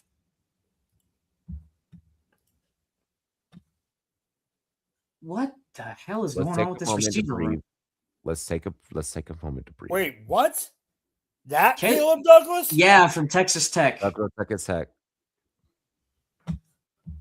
I don't get that. Bryce Hey, well, Bryce Lance is there, and No, but not even that. Of all teams, it was Right. Miami who doesn't have a number 1, number 2, or number 3 on their team. No, All right. I feel like that this is when we start kicking Miami's fucking back in. Well, this is the fact that Miami's literally trying to get every top pick. They're going for this is full tank season, baby. I mean, yeah, they got Jacob Rodriguez, This is where we start. This is where we start kicking their fucking back in. I'm gonna Chris be Bell's on honest. board. No, bro. Chris Bell. A lot of people. They're not even trying at this point. What? They are. No, J-Lo, you want me to trigger Robbie in one sentence? Caleb Douglas got picked before Zachariah Branch. Shut the fuck up. Yeah, that'll do it. That's his guy. You won't fight me. I'm not. This won't thing, fight I don't me. disagree with you. I don't disagree with you on this aspect. But he's strapping on Zachariah the should state. not be picked after this. Bro. All right, Chris Bell's hand fighting. All right. Come on, dog. Hey, this is Malik Benson's bullshit. one of my Yo, guys, too. Here we go. Stop. I'm announcing this. Steelers select quarterback Drew That's what I'm Aller. saying. Yep, there it is. Wait, what? Still Drew Wait. Aller to the Steelers. Local boy, Penn State. Yep, local boy, Penn State. He'll fight with Will Howard for the quarterback spot. It looks like. Is it a fight if he's the hometown hero? Will Howard's not that far away from Ohio. I mean, Hey, there's Is going to be a Will quarterback Howard- battle. is Will regardless. How- all right, hear me out. Is Will Howard that much better than Drew Aller? I don't think Totally either different people. are respectively great. So it's just a matter of who can get it done. Who can absorb Aaron Rodgers ayahuasca vibes better? Aaron's going to be there first. Fucking nobody. What are we talking about here? I don't know, bro. Have you ever done ayahuasca? No, confidently, I can say that, and I'm very happy on that response. It's like, hey man, you ever do peyote? Fuck no. What are we talking about here? I've done peyote. Hey man, you I've done done DMT? You done any DMT? You seen the Yeah. machine elves in the corner? No, like Yeah, no. I've done DMT. DMT's dope. DMT's Get dope. help, Mike Tyson. Nigga, fuck you, okay? It helped me. This company. All right. So funny story is I bring this guest on stage really quick. This company would not exist without a DMT trip. Rumboyz only became a thing because I was like, bring it on. I don't need to be around my friends that are fucking game banging and doing drugs. So guess what me and Ty Boogie did? Made a YouTube channel. Hey, shout out the dog, man. And you know how that happened? DMT. Hey, I remember the old school streams when I would link up and watch some baseball games with him. I miss my dog Ty. Bro. What's up, boys? What up, nerd? kid's kind of asleep. Robbie, The can we kids move the asleep. chat? Can we get rid of the chat? I can't see myself. Put it in the Yeah, center. hold on. If you could, put it in the center. No, I can't move it. Oof. Yeah. So here's what we're gonna do. We are going no chat. Oh shit! Fucking. Come on. I don't know how to. What are you doing? I gotta. It's this button. Hey, when Robbie ate All them right. hot ass wings, that was a top tier moment too. Hey. Don't get that that forgotten. I was there for that one. Them hot ass wings had you fucked up. I remember that. He was fighting demons and he was fighting demons after stream. I didn't want that. I honestly thought I was hoping that was forgotten. No. It's on the interwebs. Dude, I remember you dying vividly eating those wings. I'm just happy that was not in the days where like clip farming was a thing. Hey, Because fuck. what was it? That Egyptian hot sauce. That Egyptian hot sauce got you. We're not gonna. I can taste it while you're talking about it, and I just want to not. Please no. Oh God! Oh my goodness! Oh, I can literally feel it. That's crazy. All right, so for those that don't know, Egyptian hot sauce is not a thing you should do. Yeah. Apparently, they get busy. Unless you also want to get mummified. I got mummified on fucking live stream. Yeah, it's just something you shouldn't do. The whole traveling around the world with hot sauces, bad idea. Just don't. Didn't I do like 8 sauces that day? Something like that. Bad decision, man. Bad decision. Jesus. I'm 35 now. I can't do this shit. No. You give yourself a damn ulcer, you grandpa. Right? The Pharaoh cooked that shit. Oh wow, one of my guys, Chris McClellan's gonna come off the board here. The Packers did move up. The Buccaneers gave up the No. Huh? No. I yep, you're right.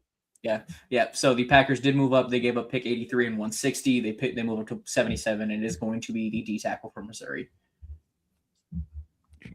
Fucking McClellan with fucking Micah, dude. He had a big Senior Bowl. Homie's patience. The way he takes time. Homie's eyesight. The way he tracks down the fucking tackle. He tracks down the ball. Somebody said the Pharaoh cooked that shit up. Yeah, bro, that's fucking weak, bro. That's fucking shit. Oh. Fuck all of you, okay? That shit wasn't cool. If someone finds that clip, $10 fucking Cash App right away. No, you didn't put you. All right. So I think it was you that said for me to take it because we had a whole box on that stream. Like, Yeah. on that stream, we had a whole box. Yeah. Yeah. Y'all are welcome. That shit was ratchet. COVID times were crazy. Hey, indeed. All right, so Colts Colts pick is in. Colts pick is in after trading back and taking CJ Allen earlier. And guess who's off of work? Hey, he's here. This could be the Nick Cross replacement. So now you're only in charge of one idiot.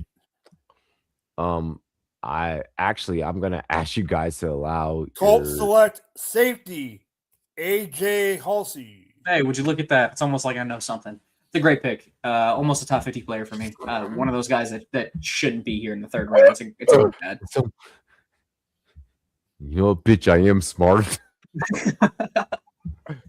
Yeah, it's the Nick Cross replacement. He'll play free safety, and he's just, hey, I'm going to sit in the middle of the field, and I'm going to be a playmaker. He makes plays. He's got a nose for the ball, and it's a great ad. The Colts have a tendency to take good DBs, and this is just another one of them. Yeah, they've always have since Bob Sanders. Yeah, sneakily also with the Kenny Moore trade also being looming, he could maybe play in the slot. I don't know if he has the read and react for it, but possibly. Can I just shout the fact that you did like throw that out there for the Indianapolis faithful, because like our channel does not do enough for that market, and I will challenge myself to do a lot better. But thank you, because like I just realized when you said that, I was like, damn, like I don't highlight this team enough. I mean, they made a lot of moves in the past few years. And granted, they spent a lot in free agency. They're tied to Daniel Jones. They're tied to Alec Pierce. I'm a big Josh Downs guy. From media standpoint, we just now started putting them on our radar last year because of Danny Dimes. Yeah, I'm a big Josh Downs guy. So I'm excited to see him step into a bigger role in that offense where he's actually a wide receiver too. With Pittman going. Fuck that laptop.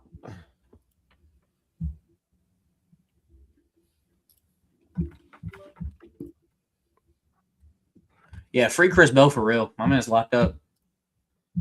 And Emmanuel Pregnon also, and Jermod McCoy also being here in the third round is absolutely insane. If there's a way they make it to day 4, or I mean day 3, that's just nuts. If you told me coming into this draft, Jermod McCoy did not get drafted until day 3, I would have told you absolutely not. I got an announcement.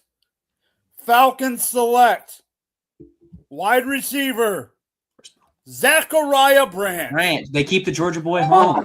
Wow. He's gonna have to keep his speeding down if they just got a ticket there.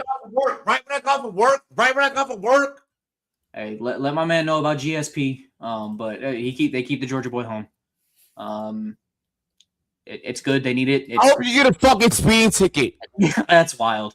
Kind of similar to what they had in Darnell Mooney, where it's either going to be screen or somewhere down the field. Where is Mooney? Mooney, he's a Giant. That's right. I just couldn't remember where he went. Yeah, he's a Giant. But something similar to what they had. I like the ad. They need to add to that receiver room. Because who do they have? Just London? Let me double check here. Yeah, who's in their depth chart? Fuck all of you. This is bullshit. They brought back Olamide Zaccheaus, and they did sign Jahan Dotson, so they brought in 2. Who it was. It was Dotson. Yeah, I knew they signed somebody. It's not about switching up. It's not about switching up. Okay? Zachariah Branch is still going to be great, and you're still going to pick him up in fantasy, and I'm still going to have high takes on him. But this is the second time the Falcons have done this to me. Okay? Yes. You know who was supposed to be a fucking great Washington wide receiver? Yeah. On draft day? You know who that nigga's name was? Fucking Drake London, okay? The day that he got drafted by Atlanta, I saw him trip out. It was hilarious. This is as bad when fucking J-Love drafted Andrew Luck. Hey! Live on air. Hey! I know we brought up your bad moments. Leave mine in the past, motherfucker. Oh, fuck you too. Egyptian hot sauce. Hey, I love you, cuz. You already know what it is, bro. Yeah, I wish I could dap you up right now, man. You said that's a dick move. That is, man. So he's allowed to go at. You see this, right? J-Love, look at me. You see this, right? You see what they're doing? They're trying to turn us against each other. So Tua throwing the ball to freaking Branch. Wait, was I looking? Yeah, I was looking at J-Love. Yeah, I was. Yeah, we're side by side. So the Ravens are up here at 80. Where's Connor at? I know he's shitting a brick right now.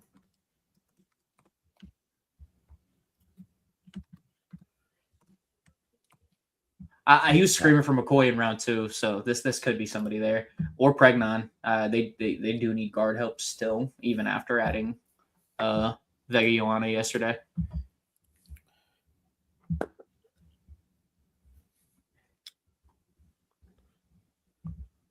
I'm gonna load a bowl. Shout out. Surprised you haven't already. He was on the clock. He's a working man. Dog, please. Thank you, J-Lo. J-Lo was like, hey, hold on, wait. He's on the clock. Oh, here it is. There's a little bit of a rumor here saying the Ravens are taking Jacoby Lane at 80. Hold on. Okay with that. Yep. All right, well, now I can't leave. Hold on. Yep, it is Jacoby Lane, wide receiver USC, going here at 80. Hey, yo, why the Falcons announcer look like fucking Tyler Perry's bootleg cousin? It is ironic. I compared him to a 33-year-old DeAndre Hopkins, and then he goes to the team he just left from. Oh, bet. No, I think that's Michael Turner. No. What's good, boys? What's good with you, man? Chilling, man. Loving what my Giants are doing. Okay, let me ask you a question. Can I ask you a question? Yep. Did you know, or do you know where Malachi Fields went to college? Yeah, Notre Dame. Did you know that before the pick? Yeah, my friend is a Notre Dame fan in a group chat. All right, hold on. Feeling way. Here's what's gonna happen. Hold on. Here's what's gonna happen. Taco, by the end of the motherfucking night, you're gonna select a college football team that you are gonna follow, and that is gonna be your college football team. By the end of the night, we are because here's the thing. Here's the thing. Can I start with a conference? No. Nope. Hang on.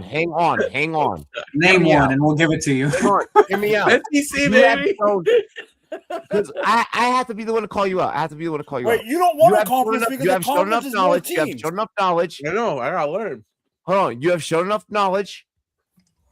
You're starting to pick it up. I can tell that you're starting to pick it up. Yeah. And I can also tell that you have interest in getting in Dynasty.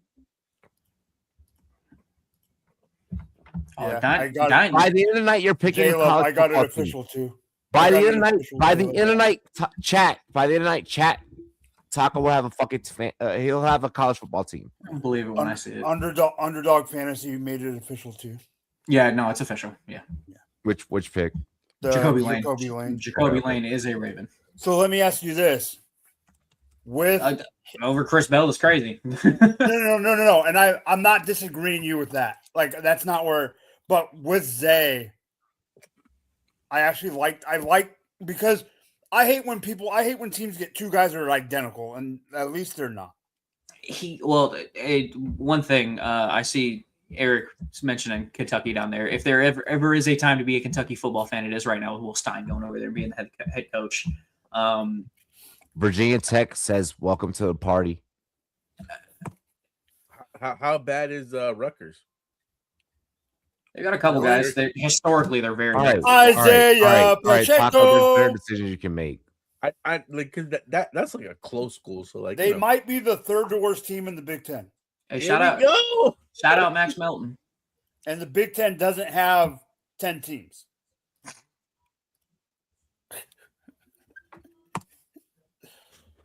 The other team, I always like Melo with Syracuse. Hey, Aiden and I helped me pick my fucking soccer team, my football team. I'm AC Milan, Did you baby. say Syracuse? I'm officially AC Milan all the way. Carmelo. Like No, we all that's fell in love with Carmelo. basketball. Yeah, That's well, I mean, again, it's a basketball. school. It's a school. Well, who do And you you play follow football. for? Hey, Syracuse Who do you is good follow? football. Syracuse has good football. Yeah, Don't do who do that. you follow Don't do for that. No, I'm not saying. Syracuse No, who do you- consistently is ranked on the top 25. No, who do you follow for college basketball? I would say if there was one team that I would lean toward, Syracuse. That's why I said them. Okay. Well, as then long as you that's didn't say But they Villanova. just got Jerry McNamara as coach, which I think Yep. is pretty cool. He was one of the players that I really because that kid was all heart, baby, all heart. As long as you didn't say Villanova, we're friends.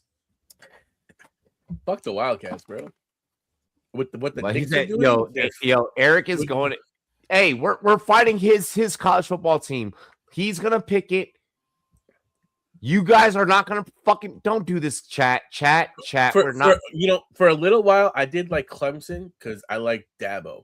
That was where Okay, Dabo was. I can accept that. I can. He's I still love there Dabo. somehow.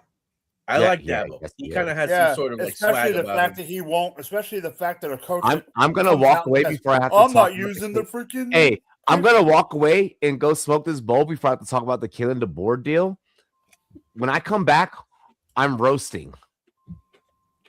Alabama's not the standard, bitch. No shit. You're not roasting. You're telling me something I already knew. Tell that to Ty Simpson. He went 13th overall. Somehow. I love the GM coach dynamic on that pick. Oh, it was Because great. It was so out of sync. It was ridiculous. I've never seen McVay like that. I was watching PFF with Florio and Sims, and they were documenting it so much that I didn't even realize how bad it was. I was Dude, like, it was bad. yeah. There's only a few times I can remember personally where a coach has to walk out of a They were war like, room. Stafford just won MVP. You have a chance to win a Super Bowl, and at pick 13, you take a project. Like, that just really didn't make sense on like any level. Like, To be fair, any level. I will say something that I don't think is being pushed enough. 2 years ago, not even 2 years ago, we were Hold talking on, about Matthew. J-Love, real quick. Go ahead. Jaguars take Albert Regis, defensive tackle from A&M. Hey, one of my guys. So they actually kind of redeemed themselves here. I like Regis a lot. So you can go. He is a NFL caliber run stopper on the interior defensive line. And we were talking earlier with Aiden when he was on. They need interior defensive line horribly. So that is addressing a position of need. What were you talking about before that? I apologize. What were we just talking about? Was it the Rams? Oh, the McVay. The McVay fiasco. Matthew Stafford just less than 2 years ago was talking about retiring from a back issue. And I know that the notion has been pushed that 40-year-old quarterbacks that's nothing now. Let's calm that down just a little bit because he is a 40-year-old quarterback. He is closer to retirement than he is a spring chicken. Let's be real. And preparing for the life after him is paramount, especially when you think about it. The Rams are not going to have another top 15 to 16 pick in the foreseeable future. So if this is your chance, and I absolutely believe it, I understand it. I just don't agree with the player. I am not a Ty Simpson believer, and that is where I fall off. And what's crazier to me is that they barely had any interviews or time speaking with him. That is not true. That is not true at all. The GM of the Rams was the first proponent to tell Ty Simpson in person he is a first-round pick, and he made that true. I heard the GM, but the coach, what was it? McVay said that he was telling the reporter that she had seen more film on the kid than him, and I don't think they had many interviews with him either. But I think the GM knew him or something like that. Well, isn't the GM is friends with the dad? Yeah, that's what I heard. So that's where it gets even worse, and it makes it even, especially if McVay's not on board and you're getting like a Nepo type pick, that would be like destroy your locker room type shit. I'd have a hard time believing that no NFL coach is going to come out after drafting a player and saying, I didn't watch that much tape on him. Yeah. Like, no. Sean McVay is too versed. No, that's not what he said, because he was talking to a reporter. Like a person that covers this stuff. He's like, you probably watch more tape on him than I did, which is more of a deflection to just be like, I really didn't study the kid that much. Which seems weird from your coach to say that. Well, and he said that he's going to compete with Stenson Bennett, who he loves. Yeah, that's mine. Yeah. Hey, tell me he's not exactly like his owner. Yeah. Yeah, bro. His eyes aren't crossed yet. I'll fight you. Oh, I didn't mean normal. I just meant by the end of the night they'll be crossed. No. I like the first one better. Okay. No, the best one tonight so far was when he said he was in charge of 14 dummies, and I said no, 15. Shut the fuck up. That's not nice. Hey, they still got the job done. They got me out on time. They didn't keep me over. Yes, but I'm saying 15, not 14. You are the one that called them a name. You're the one that called them 14 blah, blah, blahs. I can't say shit. Yeah, I did. I'm sorry. And I said 15 because of you. Add it to the equation. What do they say about leadership? Your team's only as good as the leader? Good. Hey, ain't that the fucking truth? They also say shit flows downstream. No wonder why the Jets perform so well. Hey, they've done good. They pulled their ass out of the ass out of a hat. Hey, you know whose team is top 3 in the whole fucking center though? Who? Me, nigga. Dude, that Pawns pick by the Jets was legit. Yes, it was. Oh, we got Vikings. We got Vikings. We got Vikings action. That's an Aaron Glenn pick. That's what they said. Very much so is defensive back. But he's like 5'9", right? The cornerback. Have you not seen him hit? Oh, I forgot you don't watch college football. They said he had problems matching up with larger receivers on the ESPN. I mean, yeah, he's 5'8". And he had problems tackling. I don't expect you to go out there and guard a 6'2" receiver. No, Pons is already gone. We're just talking about the pick. Yeah, Pons is gone. To the Jets. Pons went to I was talking about what they said about him on the broadcast. I went out to smoke, motherfucker. No, early second round. Hey, there it is. Big That was Citrus right. goes off 82 here to the Vikings. It's a big nose tackle. It's good for them. Dominic Orange. But, Yep, Big okay, Citrus. But let me ask you this, J Love, because I know Robbie will know about who I'm talking about. But is Big Citrus a good pick, even though they already drafted Banks in the first? Yep, because Banks is going to be a penetrating pass rusher more so than anything. Okay. That is what he's going to be brought in as, and Dominic And is Orange this is going guy to be the your run? run Is this stuffing. the? Yep. Is this the More of a same- prototypical, I'm going to stop the run, I'm base- going to come here and play the early downs. Banks also has a ton of experience sliding 2-3 tech, even though he has a bigger frame. a bigger frame? He's a freaking monster. Yeah, he is a massive human being. But if they want to run out there, and you think about it this way, your prototypical edges right now in that defense are going to be Dallas Turner, who's small, and you're going to have somebody else playing on the other side. No matter who it is, you're going to be small on the outside. So what you need to do to compensate that is be big on the inside, especially if Josh Metellus does slide down and play a lot of linebacker this year, like has been rumored. You need size on that defensive line, and I like this a lot. Did you like them getting rid of Grenard? They had to. They didn't have an option. He was not coming back. He wanted to get paid. Yeah. We're on the same page. Philadelphia does what they do again, and they capitalize on a team not doing what they're supposed to. And Paid they're him not bank doing and football. paid him bank. no, they paid him $25 a year. I mean, that's the expectation for a good pass rusher now. Bank Eagle definitely does still exist. I think I found my football team. Who? You're gonna front run it? Oh, fuck yeah. He's an Indiana fan. If he says Indiana. All right, here's what I gotta say really quick for John. I'll give you all one shot. Here's what I gotta say for John, who just jumped in the chat. Taco, I'm sorry, I have to solve this segment for you. John, fuck you. Carolina. Fuck Atlanta. Stop. Fuck the Falcons. Carolina, Chris Brazil. Chris All Bradley, right, they get the size. yeah. That wide Hang receiver, on. right? Fuck. Mike, stop it. Stop it, Mike. Now. Just leave Jalen Coker Fuck alone. you. Fuck Atlanta. I was Fuck just announcing Zachariah a pick. Branch. Fuck Zachariah Branch. Okay. Zachariah Branch. He was supposed to be a commander. All right. And we fucked up because we took the wrong guy ahead of. I mean, congratulations. He's a Georgia boy. He's staying at home, and he's cool. No, fuck that. I hope the taxes hurt. So I Chris don't Bradley know goes about- here. I don't know about this pick. I mean, because- they need receiver depth help, and they do need some size Hurts my outside feelings. Tedero McMillan. I just would really like them to give Jalen Coker a shot to be the wide receiver too. That's what I you. want to see.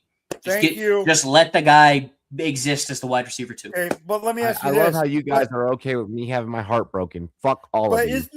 is this We can't go back and change time, bro. I'm sorry. I'm sorry to explain this to you, but I don't have a time machine. no? But is this okay, Robbie? I want you to chime in too because I know you have feelings about a certain player I'm about to bring up. Is this an indictment on Coker not being a thing, or is this Leggett. an indictment on Leggett?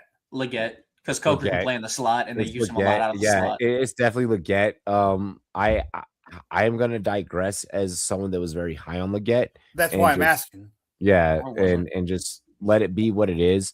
That's So not to what say year that is Leggett. Leggett? That's not to Leggett's say in that year four? Leggett could have. He's gone through two. They so this also is year didn't. three. They also didn't game Leggett the way they should have. But their offense wasn't tailored to what Leggett could do. Well, and last year was what's his name's first year there, right? Oh, based not off that what I I've have pretty seen, much- tailoring an offense to Xavier Leggett would only make it worse.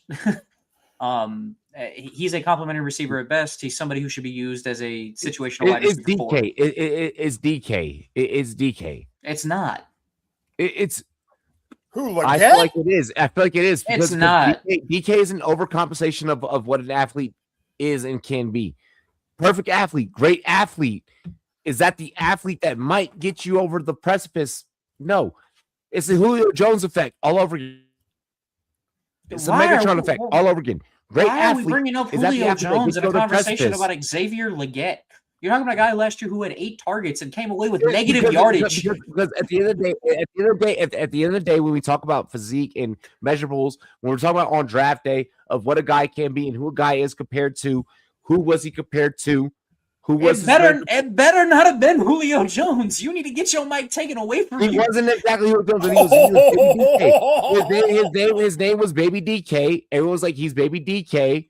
He's gonna be Baby DK. I'd like to Ain't quote gonna happen. I'd like to quote Stephen A. Smith right now. Lay off the weed. It was stay, not lay. What? Hold on. Maybe not Megatron. Maybe not Megatron. But it's the same. It's the same narrative. Now we're bringing Megatron into it. It's the same. It's the same narrative. It's the exact same narrative. Bring up Jerry Rice. It's Fuck it. He's Randy Moss as we go on big receivers. Fuck it. Yes, exactly. Yes. Hey, you're good. You're not good enough. Oh, fuck. I'm done. Jesus Christ. Taco gets in and goes off the rails, and it's not even because of Taco. All right, bro. Hey, it's burnt. Tap it out. We moving on to a different topic. It's dead. Fuck all of you. Hey, J-Love, can I ask you a question? Shoot. Did you hear that Zachariah Branch didn't go to the Commanders? Yeah, I did hear that. Well, loud and clear. You're too late. You're too late on that. Like, that bit has already passed. Has it? Because you a little sour over there. That bit has already passed. Right. So here's my question. If I pick my college team based on the coach, that's okay, right? Mm-hmm. Like, I'm going to this college team because I really like the coach. Yeah, Nebraska, Matt Rule. Just know that coaches don't last really? Hold on, wait. Hold on. If you pick this team, this is your team. Yeah, if you pick North Carolina. Yep. Oh. I'm gonna take Notre Dame. All right. Yeah. Freeman guy. Oh. Yeah. I don't hate program. that. All right, Freeman, chat. Taco has picked Notre Dame. How do we feel about Taco's college football team pick? Can I say one thing? Because of that, Freeman's going to be an NFL head coach in 2027. He's already getting some burn. No, that's what I'm saying. He's already been rumored. Yeah, he interviewed for the Tennessee job. But let him have a nice thing. Yeah. He interviewed for Tennessee. Mike, I'm trying to not make him back out of the decision. Time out. Hey, pick 84. The Bucs are going to take wide receiver from Georgia State, Ted Hurst, at 84. Ted Hurst, baby! I like that. Who took him? I like that. Bucs. The Bucs take him. I like Teddy. That's going to be an interesting team next year. Do they still have Godwin? Yep. Yes. Yeah. I like Ted Hurst, but I don't know. But what we're seeing out of the Bucs is he's taking this ambition to get younger, and also bring up developmental pieces, and they are really good at doing that. If there's any team in the NFL that can be like, hey, we're gonna give you a shot. We're gonna show you some love. We're gonna bring you onto our team, and we're actually gonna put you in a position to succeed. It's Tampa. I mean, yeah, and also just looking at it, they have a style. They like bigger bodied receivers, taken in a similar range to where Jalen McMillan was taken a couple years ago. He's going to come in and argue to be the wide receiver 3 immediately. Of course, we know Godwin and McMillan have had an inability of staying healthy, so he could step into targets pretty quick. At worst, this is a long-term wide receiver 2. So I like Ted Hurst a lot. J-Love, I beg the. Do you think that I don't. How do you feel about Hurst having to probably step up sooner rather than later, just because of what we've seen of Chris Godwin's health? Because I think that this is actually what this screams.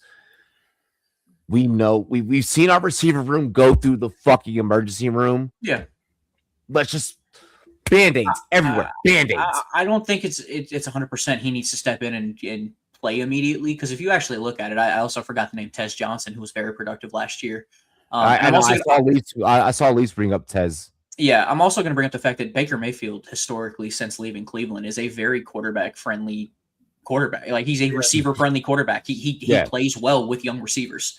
So you're going to see Emeka Egbuka step in and be the slot receiver more than likely. Chris Godwin also has that flexibility. Jalen McMillan has that flexibility. Tez Johnson's going to play in the slot.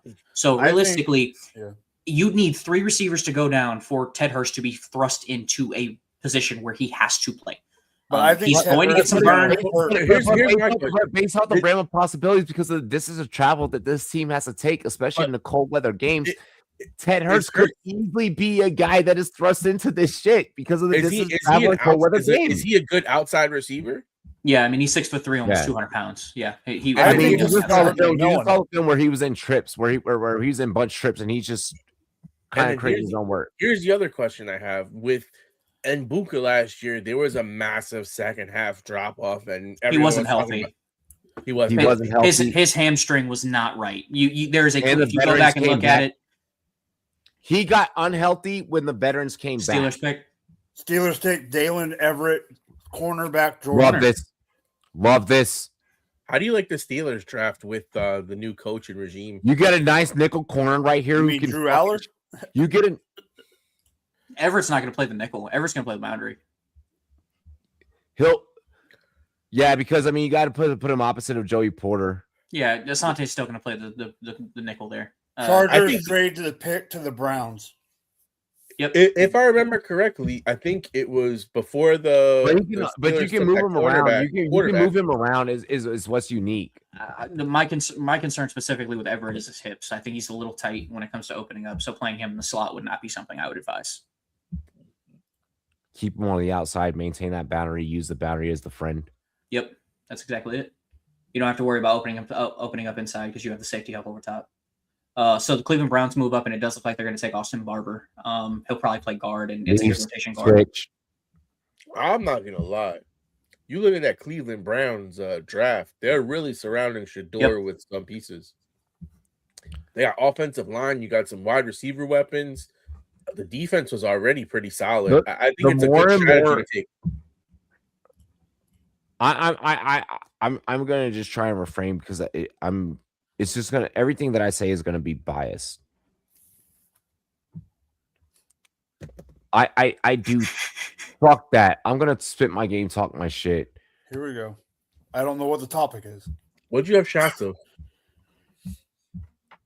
It was called work. Are you asking me to take a shot? Oh.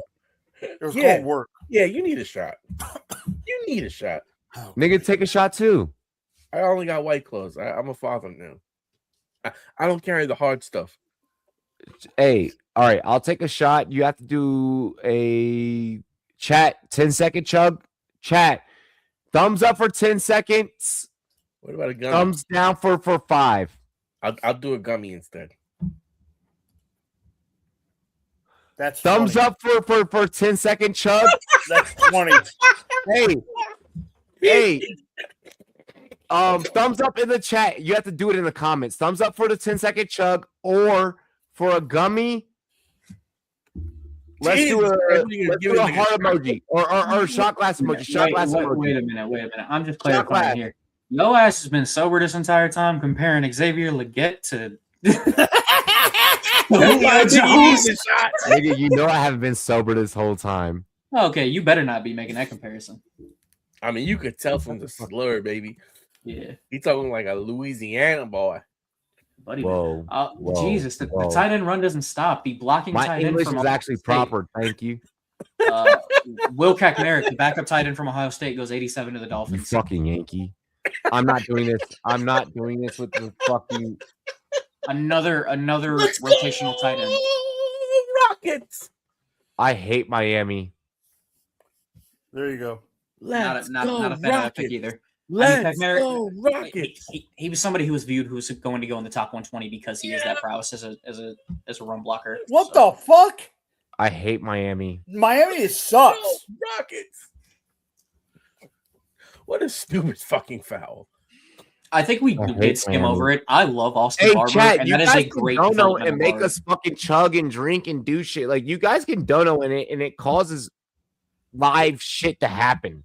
Willie. Don't know enough, and Robbie do a dance for you. Oh, Jesus. Robbie's like, fuck it. It's content, brother. Dang, dang.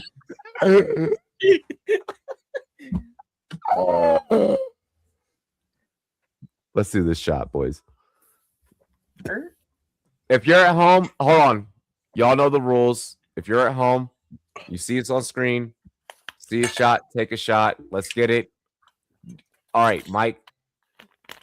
I know. I hope that's just like you're back. Like, I had to take a swig before because I'm drinking out of the bottle, so you know how. hold on, we gotta be customary. J-Love fucking rushed his shot last time, and that shit was wild. This man was. All right. He got. J-Love fucking suddenly has fucking hair on his beard, and like. The wife is on the way home, so I got to do this before she gets home. Let's do this. All right. No, you ready? J-Love, do you want to do a shot with Mike? What? Oh, this ain't no shot. They're ready. You know how this is. Two. Cheers to me. Cheers to you. All the Rumboyz and girls, what it do? Dilly dilly. Arrr. Like, Ready? comment, subscribe. Set. Go. Oh shit. He's. Ooh-wee. Well, He wasn't kidding. The wife was on the way home. Mike.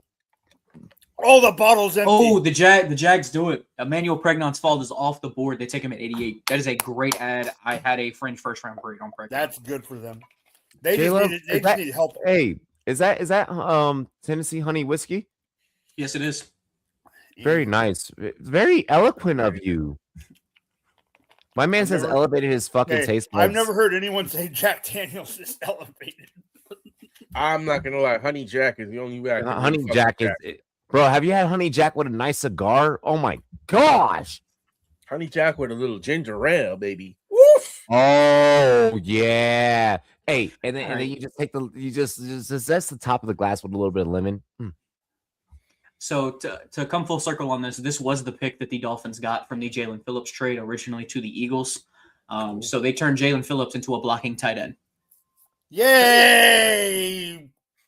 Dolphins.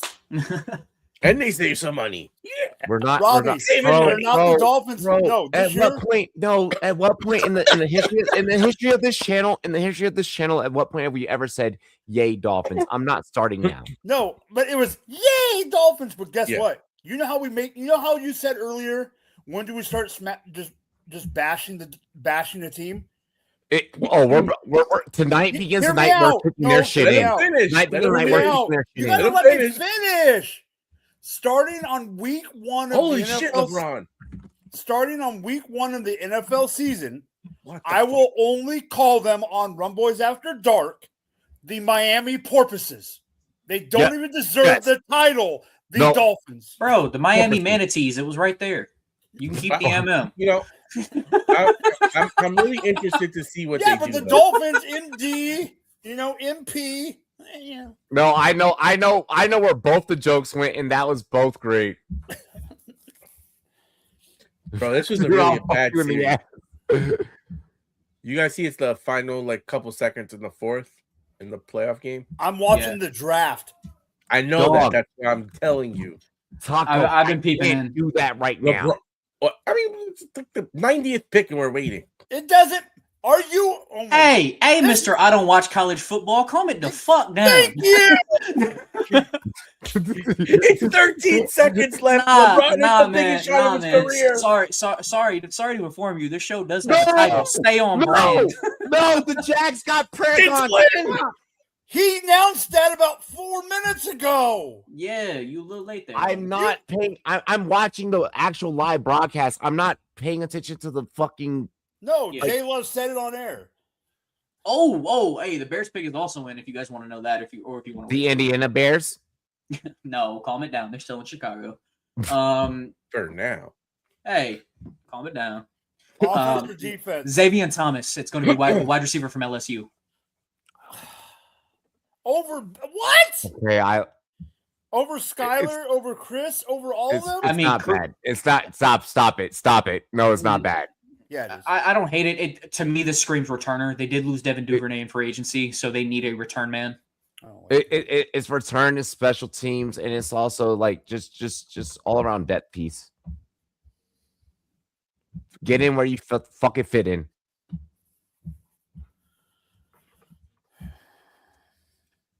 Oh, now I'm feeling it. So the Niners are back up. I know somebody was tripping earlier about all the trade backs.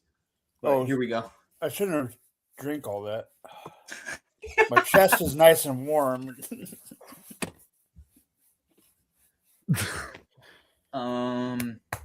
So the Niners are up here. We are coming to the conclusion of the second round. We have about 10 picks left here. We're starting to get into some of the compensatory picks as well.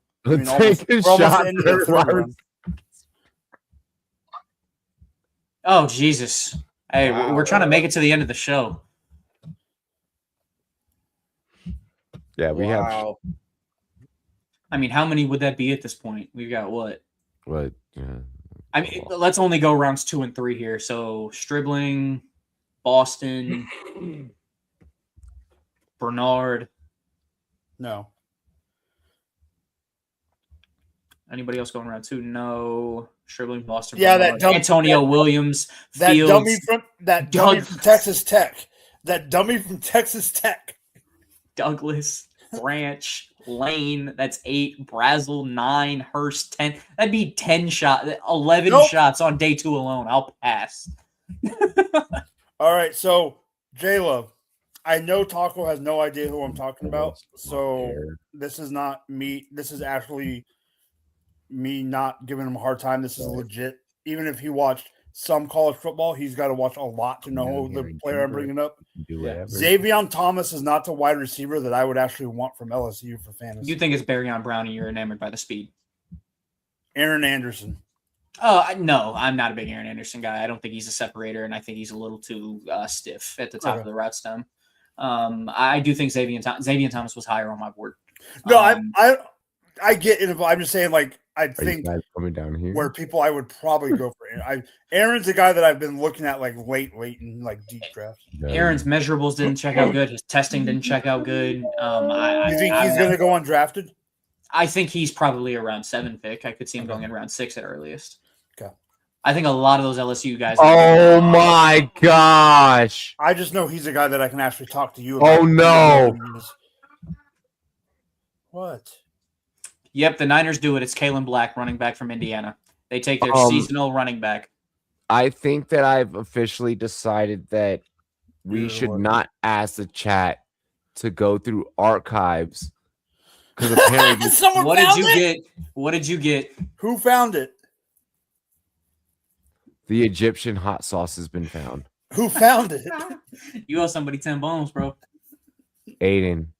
Yep. Yeah. He told you to get that motherfucking purse out, so you better bring it out. Holy fuck, this nigga. Hey, oh, J-Love. Bro, he has 2 videos. He hit me on the snap. He sent to me on the snap, bro. So the first non-combine invite goes here. Why is Kalen Black drafted ahead of a few of the other running backs? I think everybody views this third tier, running back. I'm gonna post it. Namely because there is a massive tier gap between Jeremiah Love and Jadarian Price, but this third tier is everyone's viewed in the same light. It's pick your poison. Whoever you like is who you like, and it's clear that the Niners liked him. I personally wouldn't have taken Kalen Black this high. Bro. I thought I was relatively high on him, and I had him somewhere around the 150 range, which would have been a high 5th round pick. I need to stop doing this shit to myself. Mike disappeared. All right, so I got a question for you, college football heads. I've been seeing a lot of places that said since the NIL has come into play, the later rounds of the draft is becoming even more of a crapshoot than it already is because you're getting less talented. Do you want me to lead or do you want to? You got it. Go ahead. So I think that the NIL era is showing us how quickly and how mature certain players can deal with money and fame and accessibility and things of that nature. But I think that it is making the later rounds a lot more important because now it's like that's where I can find my dogs. But let's just keep it real.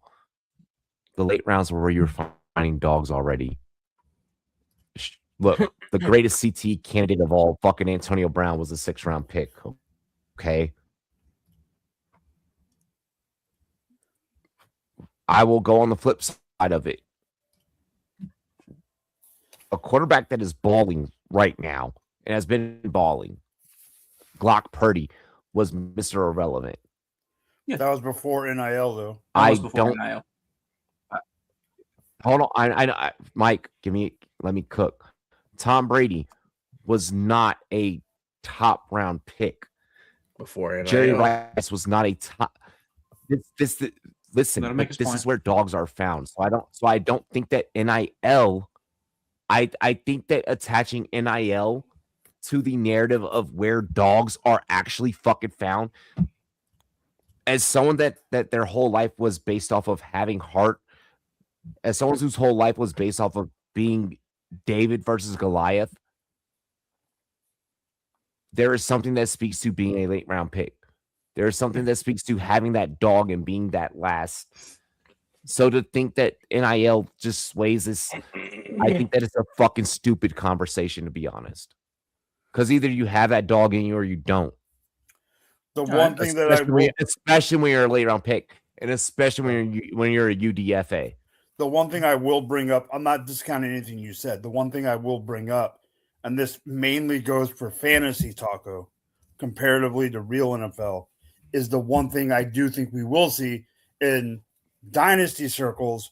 The one thing that you hear a lot, and J Love and Robbie can attest to this for me, is you hear, oh, he's an old prospect, he's too old, whatever. Yep. You're going to see a lot more older. There's going to be a lot more older prospects coming in the NFL because of NIL. So the people that are ageist and the people that say, I'm not going to take this guy because he's 24, late 23, those people got to stop doing that, because it's going to become a lot more than norm. It's going to become common practice because of maturity levels of dealing with the money that is being thrown at them. So it's just going to be something that's going to have to be accepted. Well, I mean, I also think once you get down that low, you have to look at what guarantees. Like, if I'm going in the 6th round for what a pick by the Raiders. Guarantees are guarantees. What guarantees are going to be? All right, so yeah, I'll but do with two your things NIL here. and being like maybe like a top player for a medium team, you might This get is the paid NFL. more with endorsements. That's I'll do two things here. J Love, go ahead. Because I I'm want to gonna- get your take on this topic. I'm going to make my counterclaim after, but Trey Zoom, the tackle, Zoom, probably center. play guard. He's going to play. He could even play center. He did go to the Raiders to pick. They're 9. announcing him as a center. Okay, if they announced him as a center, I don't have the draft up currently, so I'm just. So- Didn't they sign Linderbaum? They did. Yes. So I'd assume he's playing guard. That being said, they did lose Dylan Parham. That being said, going back to the conversation we were having before, I'm going to back something that Mike said earlier. If you actually look at it, the average age of the draft has already felt these repercussions. It's almost 3/4 of a year later, going back from the last year of NIL to now. So all these prospects who are 2nd, 3rd, 4th, 5th round picks, where you are teetering that line of, do I come out because I need the money, which was the decision before, because you're getting paid under the table, realistically. That's what was happening before.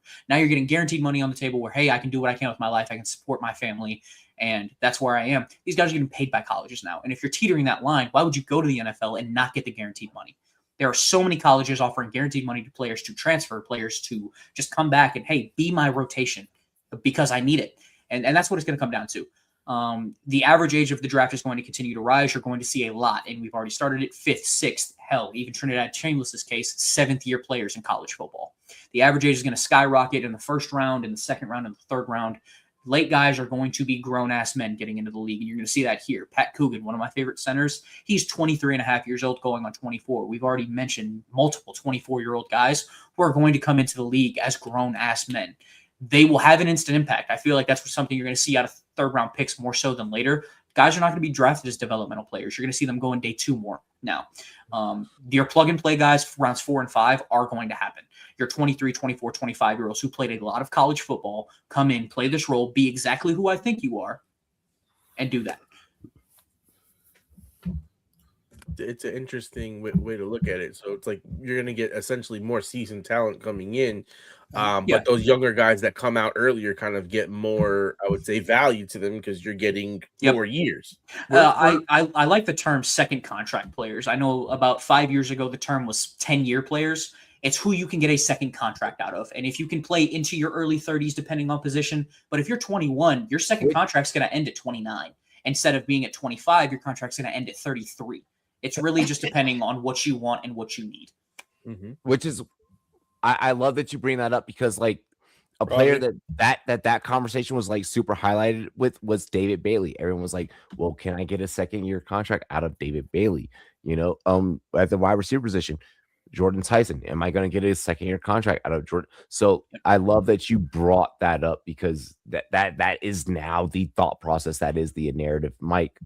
Cowboys take Jay Sean Barham. Edge. Yep. I know. I was trying to spit game. He's a little light. I believe he only weighed about 240 when he was playing in college, if I'm not mistaken. So he's gonna have to put on some weight. He does look a little skinny for an edge. Rams pick is in. He's gonna have to put on some weight. Let me look. I do like that Dallas is just taking a flyer on a DPR though. At this point, listen, we need pass rush. I feel like Dallas is trying to figure out any ways to fill in holes of what was lost on the defensive side of things with Micah leaving. I feel like they didn't get what they thought they could have with Rashawn.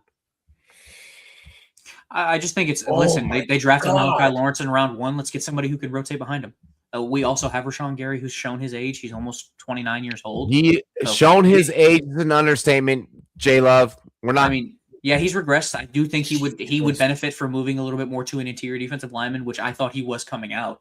I think he is more of a 3-4 in the end. He has regressed to a point where he's not the player he was. I always thought that he was playing out of position. So I do think he could potentially look to the inside. Missouri. One of my guys, actually. The NFL I thought was a lot lower on him.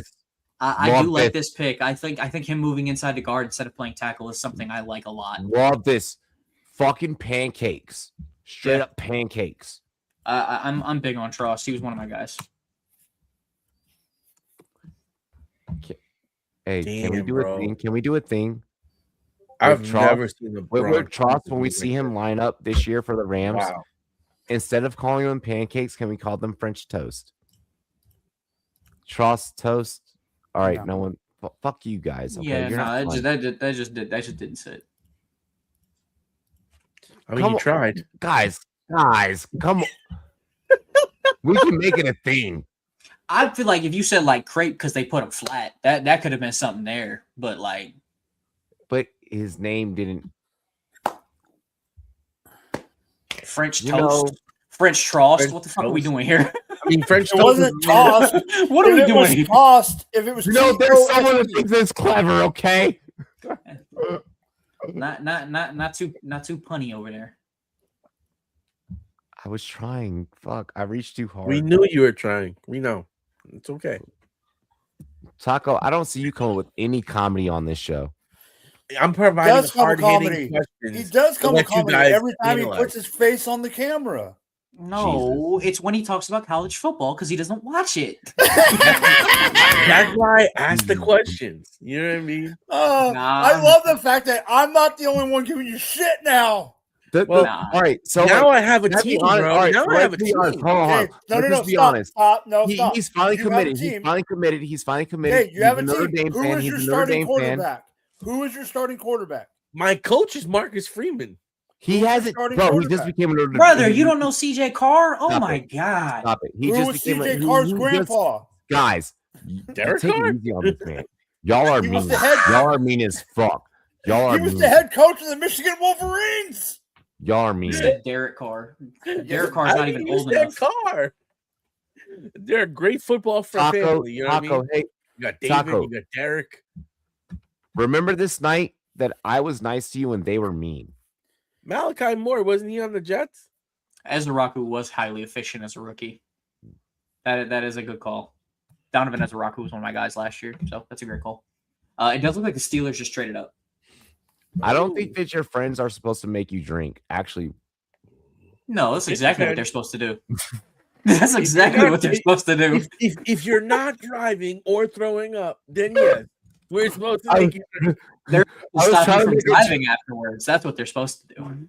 I was trying to make a joke about Taco's college football takes making me drink, and then I realized who the fuck I was on stream with. So the Patriots traded back. They are still in the third round at 99. The Steelers move up to 96. They give up 216 in acquaintance with that to move up. Oh no! Oh no! Oh God! What did the Dolphins take? Oh Jesus! Hey, Chris Bell goes to the Dolphins. They finally did something we like. What? Chris Bell goes to the Dolphins. And then why did it take them fucking?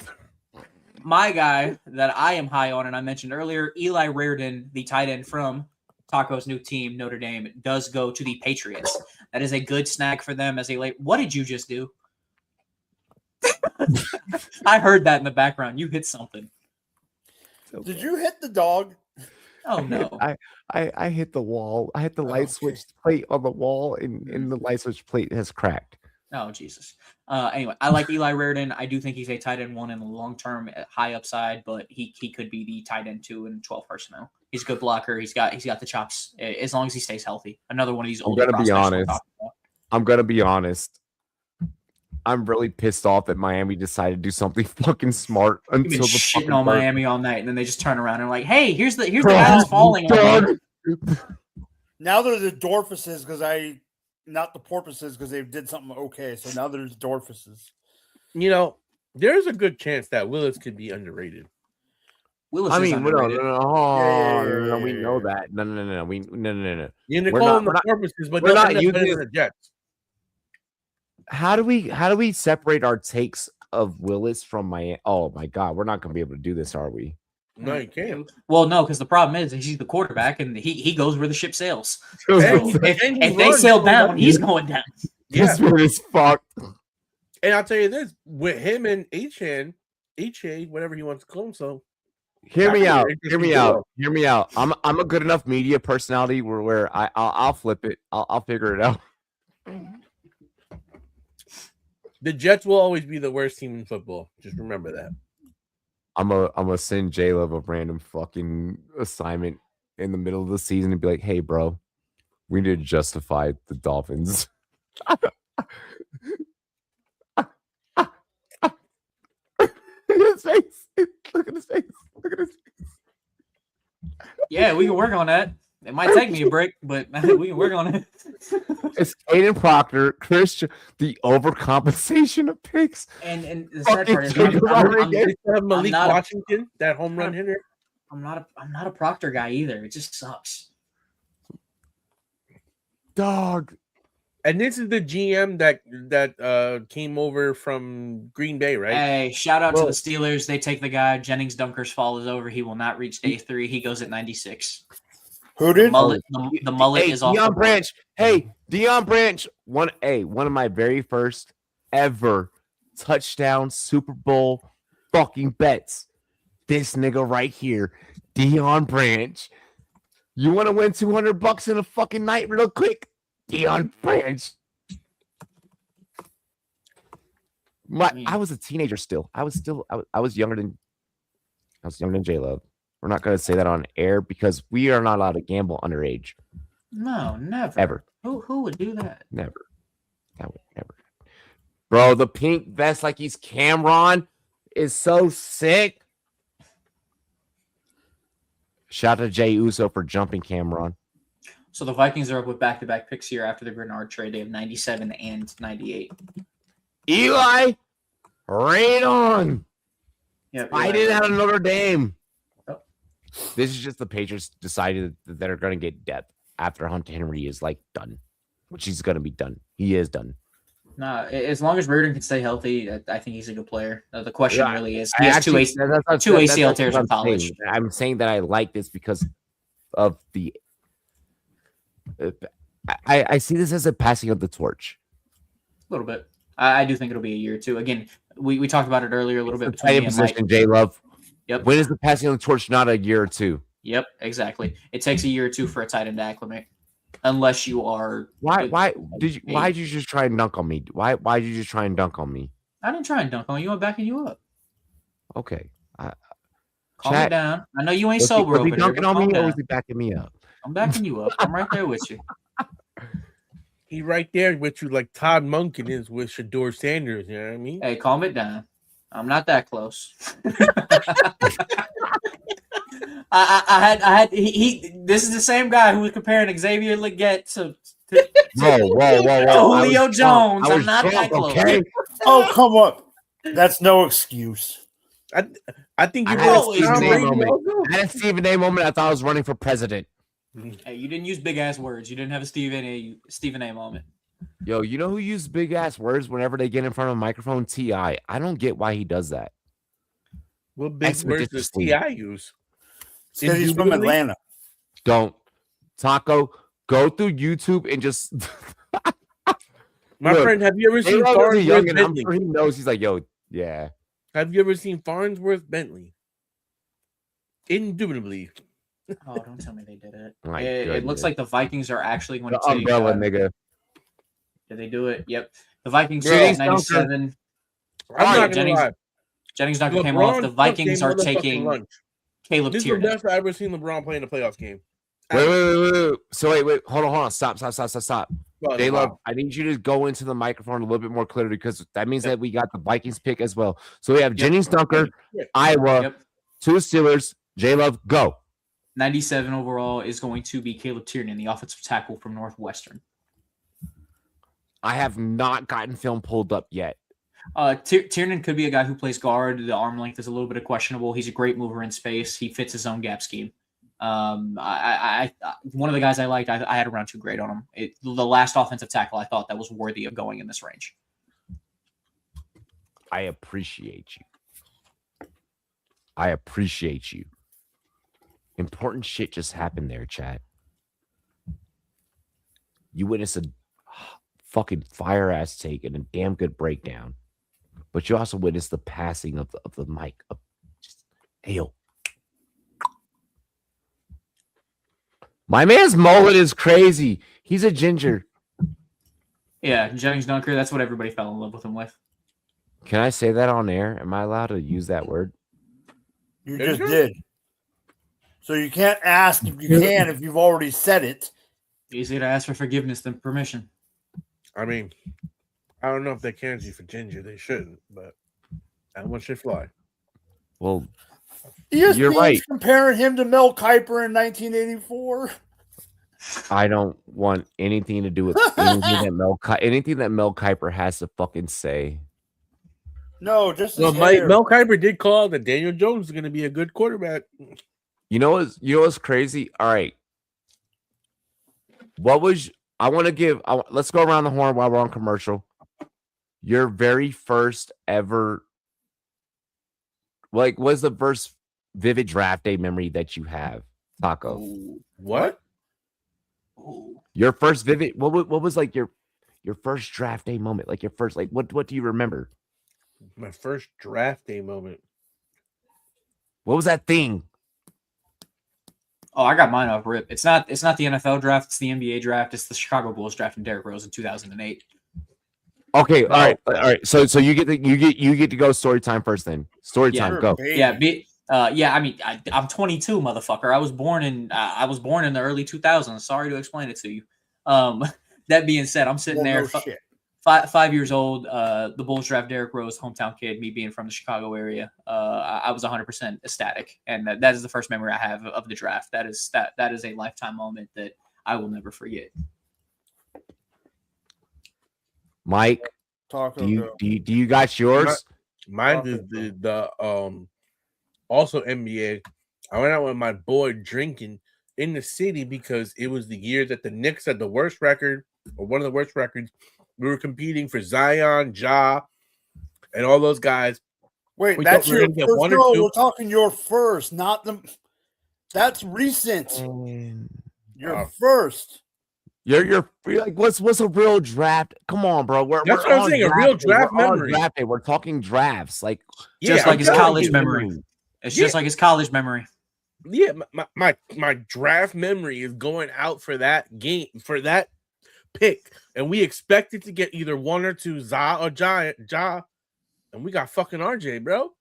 Y'all understand how drunk we got? Your draft day blackout drunk memory. We were going everywhere, bro. This shit was fucking, and we were in the city for the draft, and so we were jumping around bars. Just it was a depressing night in New York. We go. The chat is on you. The chat is on you. Yeah, I mean, I don't have a whatchamacallit. Bro, there was nothing more. There was no draft pick. There was more. Oh my! All right. My first real NFL? Draft, the one I remember the most, when I was younger. I know I was 13 when it happened, 14 when it happened, but it was Keyshawn Johnson going number 1 overall. Give me the damn ball. Hey, Taco, you're a Giants fan, right? Mm-hmm. How is So it not Saquon. Eli? How is it not Yeah, Eli? how is it not? demanding a- Yeah, how is it How not is the it not Eli Eli? trade? I'm not gonna. I didn't grow up as a Giants fan, Oh, so I okay. wasn't. Okay, I touche. wasn't You weren't there for that. But I will say that Saquon was crazy for me because I went into like, if I get Saquon, like if the Giants get Saquon, I'm taking it with my first pick and I'm gonna beat all you He's fuckers. causing me to pull hair out that I don't have. Bro. Well, all right, I so made a Saquon proclamation. would've been good. So Saquon's a good story. Saquon's a good In story. my Saquon's home league, I told the motherfuckers, if the Giants take Saquon, I'm gonna take Saquon and beat all you fuckers. And the Giants got him, and then I got him, and then I beat everyone that year. And So I'm that's gonna keep it real. Mine. The world was about to end. My team was already ending. But god damn it, if we spin that Mayan calendar back to 2012, RG3, Mm. and then RG3 going to face Seattle where the knee would eventually blow out. Memorable, iconic. I was in a bar at fucking local TGI Fridays, a bar that does not even exist anymore. I was at that bar when he got drafted, and I was at that bar when he took us to the playoffs. So memorable, so great. A year full of love for me as well. Like, yeah. RG3. If I had to follow it up with an NFL moment for me, it's probably going to be the earliest thing I can remember is probably the Cardinals drafting Bobby Massey. I think I was around 10, and I hated the pick with a dying passion, and I turned out to be right in line with that. Steve Keim, fuck you religiously. I knew that was coming. Fuck you. And I've fuck never you. met a Cardinals Congratulations. fan that's never said "fuck you, Steve Keim." I've never met a Cardinals fan that's never said those words. The Vikings 98 pick is in. It's the equivalent to us hating Dan Schneider. No. Schneider's worse. Snyder was in the Epstein files. So that being said, the 98th pick is in. It's going to be Jacoby Thomas, the defensive back from Miami. That's a little bit of a reach in my opinion for the Vikings. They did need safety help though, and they do address it. I think that this is the what's going to be our answer to the greatest, hardest hitting white boy at safety in NFL. Yeah, and like exactly. Like, how are you going to answer the white train lane, Harrison Smith? And this is how you do it. Yeah, I mean, you get a hard hitter. Jacoby Thomas is that. I just think if you want to single he gets downhill. If you want a single high safety, Genesis Smith is there, who's a great player from Arizona. I'm higher on Zakee Wheatley. I just don't think this is a safety who deserved to go here. Even Jalen Kilgore is one of my guys. And if I'm not mistaken, Keontae Scott is also here, no? I think so. He's still available. I did, yeah. No. We have Jax. All right, Julian Neal, Arkansas. We figured this as we knew that Seattle was going to try and reassure that fucking secondary. They went Julian Neal? Yeah, because fucking what's his name? Woolen bitch ass. Yeah, they get size at the boundary. It's what they like. Neal's 6'3". He's a big body, and he'll plug and play in role. You get rid of the. I mean, well, they already got rid of, I should say, but you're replacing the liability of what was Woolen. But they've been great drafting recently. It seems like they've had a lot of players in a bit. They're a developmental organization. They know how to keep pace. I'm actually shocked that we haven't heard more about the Seattle Seahawks trading down. I know they basically announced it to the league. They wanted to trade out of 32, and they just couldn't get a partner. A whole bunch of people jumped in front of them. They only we have to do a Jags bid. Yeah, we have to do a Jags bid for Aiden. Yeah. They were very few and far between with picks. I think they only came with 4 in this draft, and it was just shocking to not see them move down more. Who wants to handle this announcement? I haven't seen the Jags pick yet. So Jalen Husky, cornerback. The safety. They're announcing him as a CB. Okay, so he must play slot. All right. Hey, there you go. He played safety. Nope. At Wow. Maryland. What the fuck was that, ESPN? I'm going to get pissed. Yeah, they did announce him as a corner. Yeah, that'll be it. So they announced him as the corner, and then they posted him as a safety. So we actually don't know. yeah, I mean, whichever one he plays, I like Jalen Husky. One of those guys who consistently was falling down boards, and I was just kind of like, this is a solid NFL player. I didn't think he'd go in day 2. I thought he was more of a 5 or 6 guy. They're showing his film so many different ways. They're showing him playing nickel. They're showing him playing outside. Yeah, he's a very versatile guy. I like Husky. I don't get why not just I with that versatility. All right, so coming from someone that plays DB, when you have that type of versatility, just announce me as a CB, bro. Just announce me as a CB. No, I'd argue announce me as a safety. No, higher payday as a CB. Announce me as a safety, and I can move all over the field. You want the money. You want the money. Yeah. Well, you get paid based off of where you line up. It's not based off your whatever you claim yourself as. No, I need you to go and look at that. There is. It depends on who your agent is. Position pay is a very big thing. No, it is. That's typically only if you get tagged. That being said, if you have a decent agent, you're going to get paid based off the position you play. Yeah, shout out Kirk Cousins' agent. Give me money, please. Yo, fucking Kirk Cousins' agent is nasty. Isn't his his agent is Mulligetta? No, it's not Mulligetta. I thought it was. I don't know. Mike McCartney. Okay, well, I was way wrong. Way wrong. Way wrong. All right, so going back through it now that the day 2 has concluded, what were your guys' favorite picks? Favorite drafts? Who's succeeding for you guys? Who do you like? What are we looking at here? I know what I want to say. I'll let everyone else go first. Taco, have you turned off the now over game between the Lakers and the Rockets? It switched over, but the Lakers won. It was crazy. No shit, we fucking won. That's baby. why he's not. That's why he's not talking shit, boy. I'm not gonna lie. LeBron I played feel my great at puppy the end of that game. He played great. He played great. He had a good steal. He was hustling. He had 8 turnovers, but still, anytime at 41, you could put up 29, 13 at 6. You're doing something right. I hate to give credit, but I'm giving credit to Cleveland. I told you, Todd Monken, baby. Oh, shut up. I'm telling you, they're gonna Cleveland's be a good shout. I'm gonna be honest. I didn't do it the last time that they did it when I wanted the player that I wanted to my team. We all remember that draft night. You mean Atlanta? I'm gonna give you credit. You got the receiver that I wanted. When I wanted Drake London, didn't get Drake London. It ended up working out for us in the long run. But shout out to you guys for getting Zachariah Branch. You had the perfect 2 to London, in my opinion. I'm interested though to see how you're gonna open things up across the middle.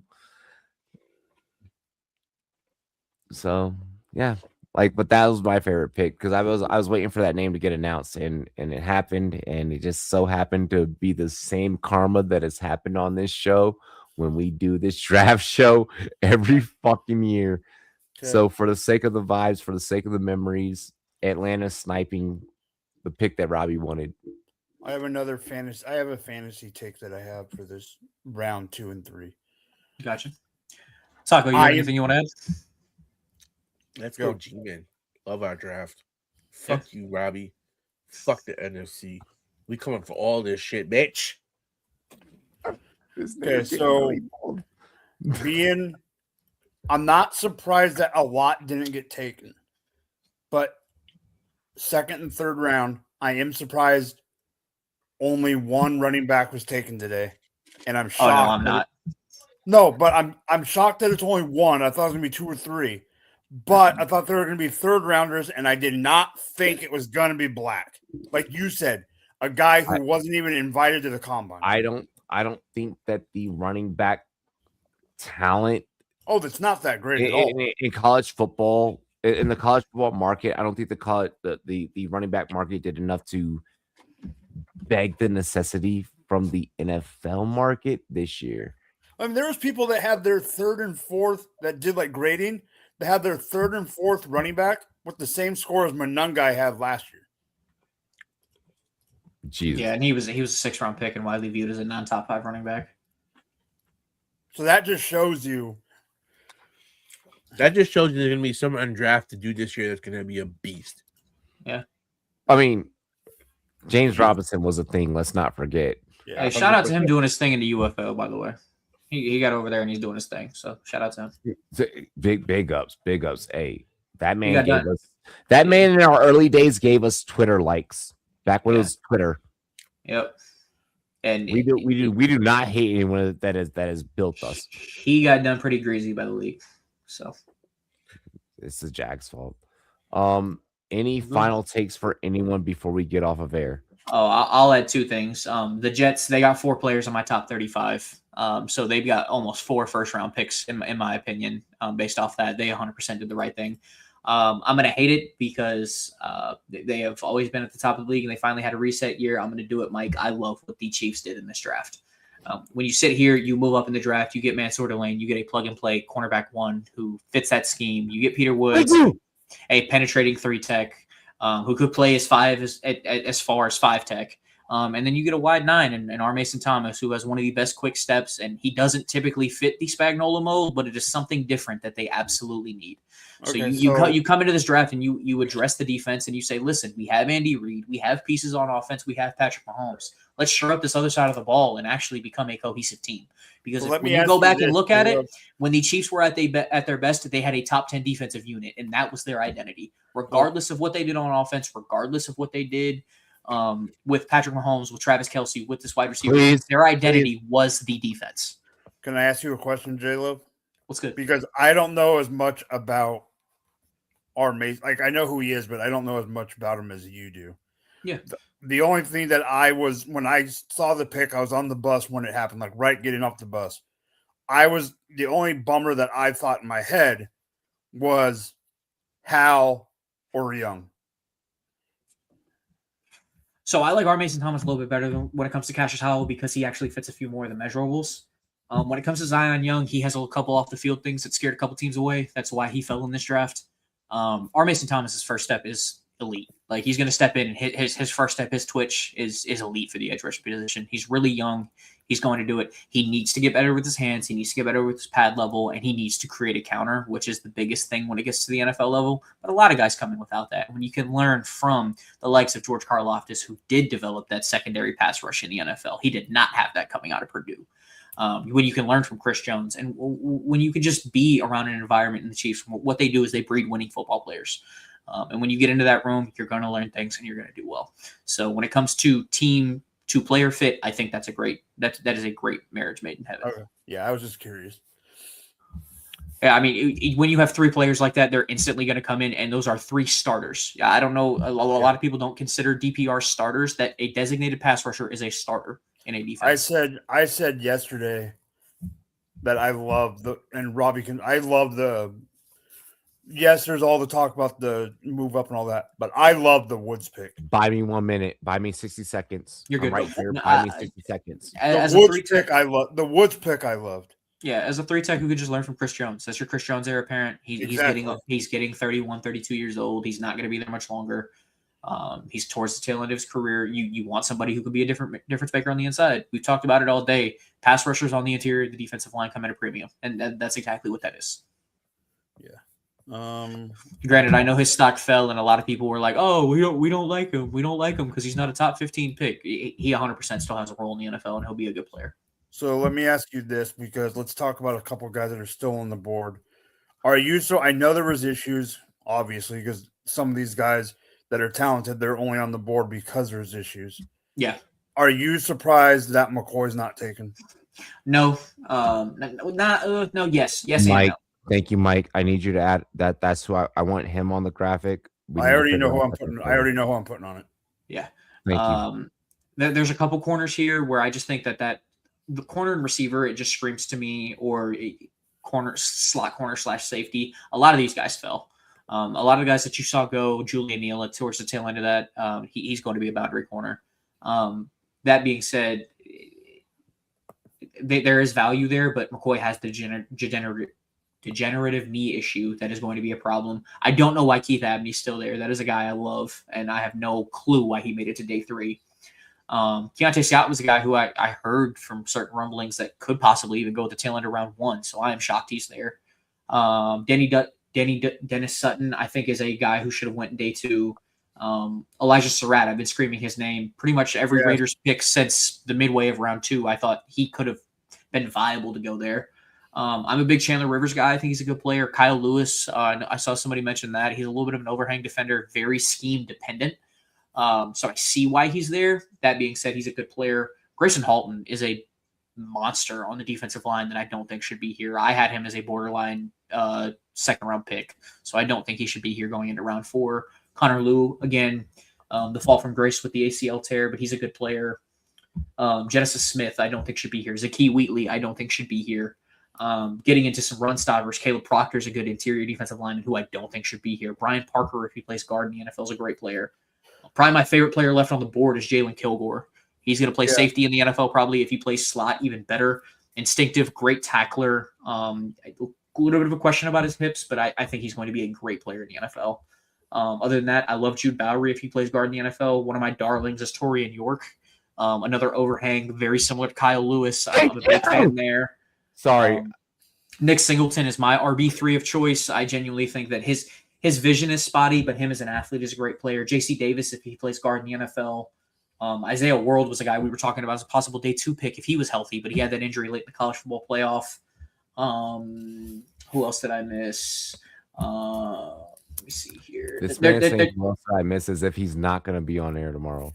No, I'll be here, of course, but there's a lot of value here. I think the receiver room deeper down the board. I didn't even mention Ephesians Prysock, who I think is a great boundary corner. He's going to be 6'3" and he's going to play. Yes, but if you can, sorry, J-Love. Yes, but if you can get it to me sooner, I can, boom. I got you. We're on rush delivery. Yeah. My personal, probably my favorite player in this class, I'm higher on the consensus, is Zane Durant, the interior defensive lineman from Penn State. I have him as 105 overall, consensus around him somewhere around 200. I think he's a round 4 pick. Whoever gets him at the start of day 3 is going to get a penetrating 3 tech who is a pass rusher. He's got quick moves, good hands, and if he can add some weight, I think he's going to be a difference maker at the next level. Really quick, before we get out of here, I'm going to throw out 3 teams. None of them are our teams because we're going to be on air tomorrow and we can talk about our teams tomorrow. I'm going to throw out 3 teams.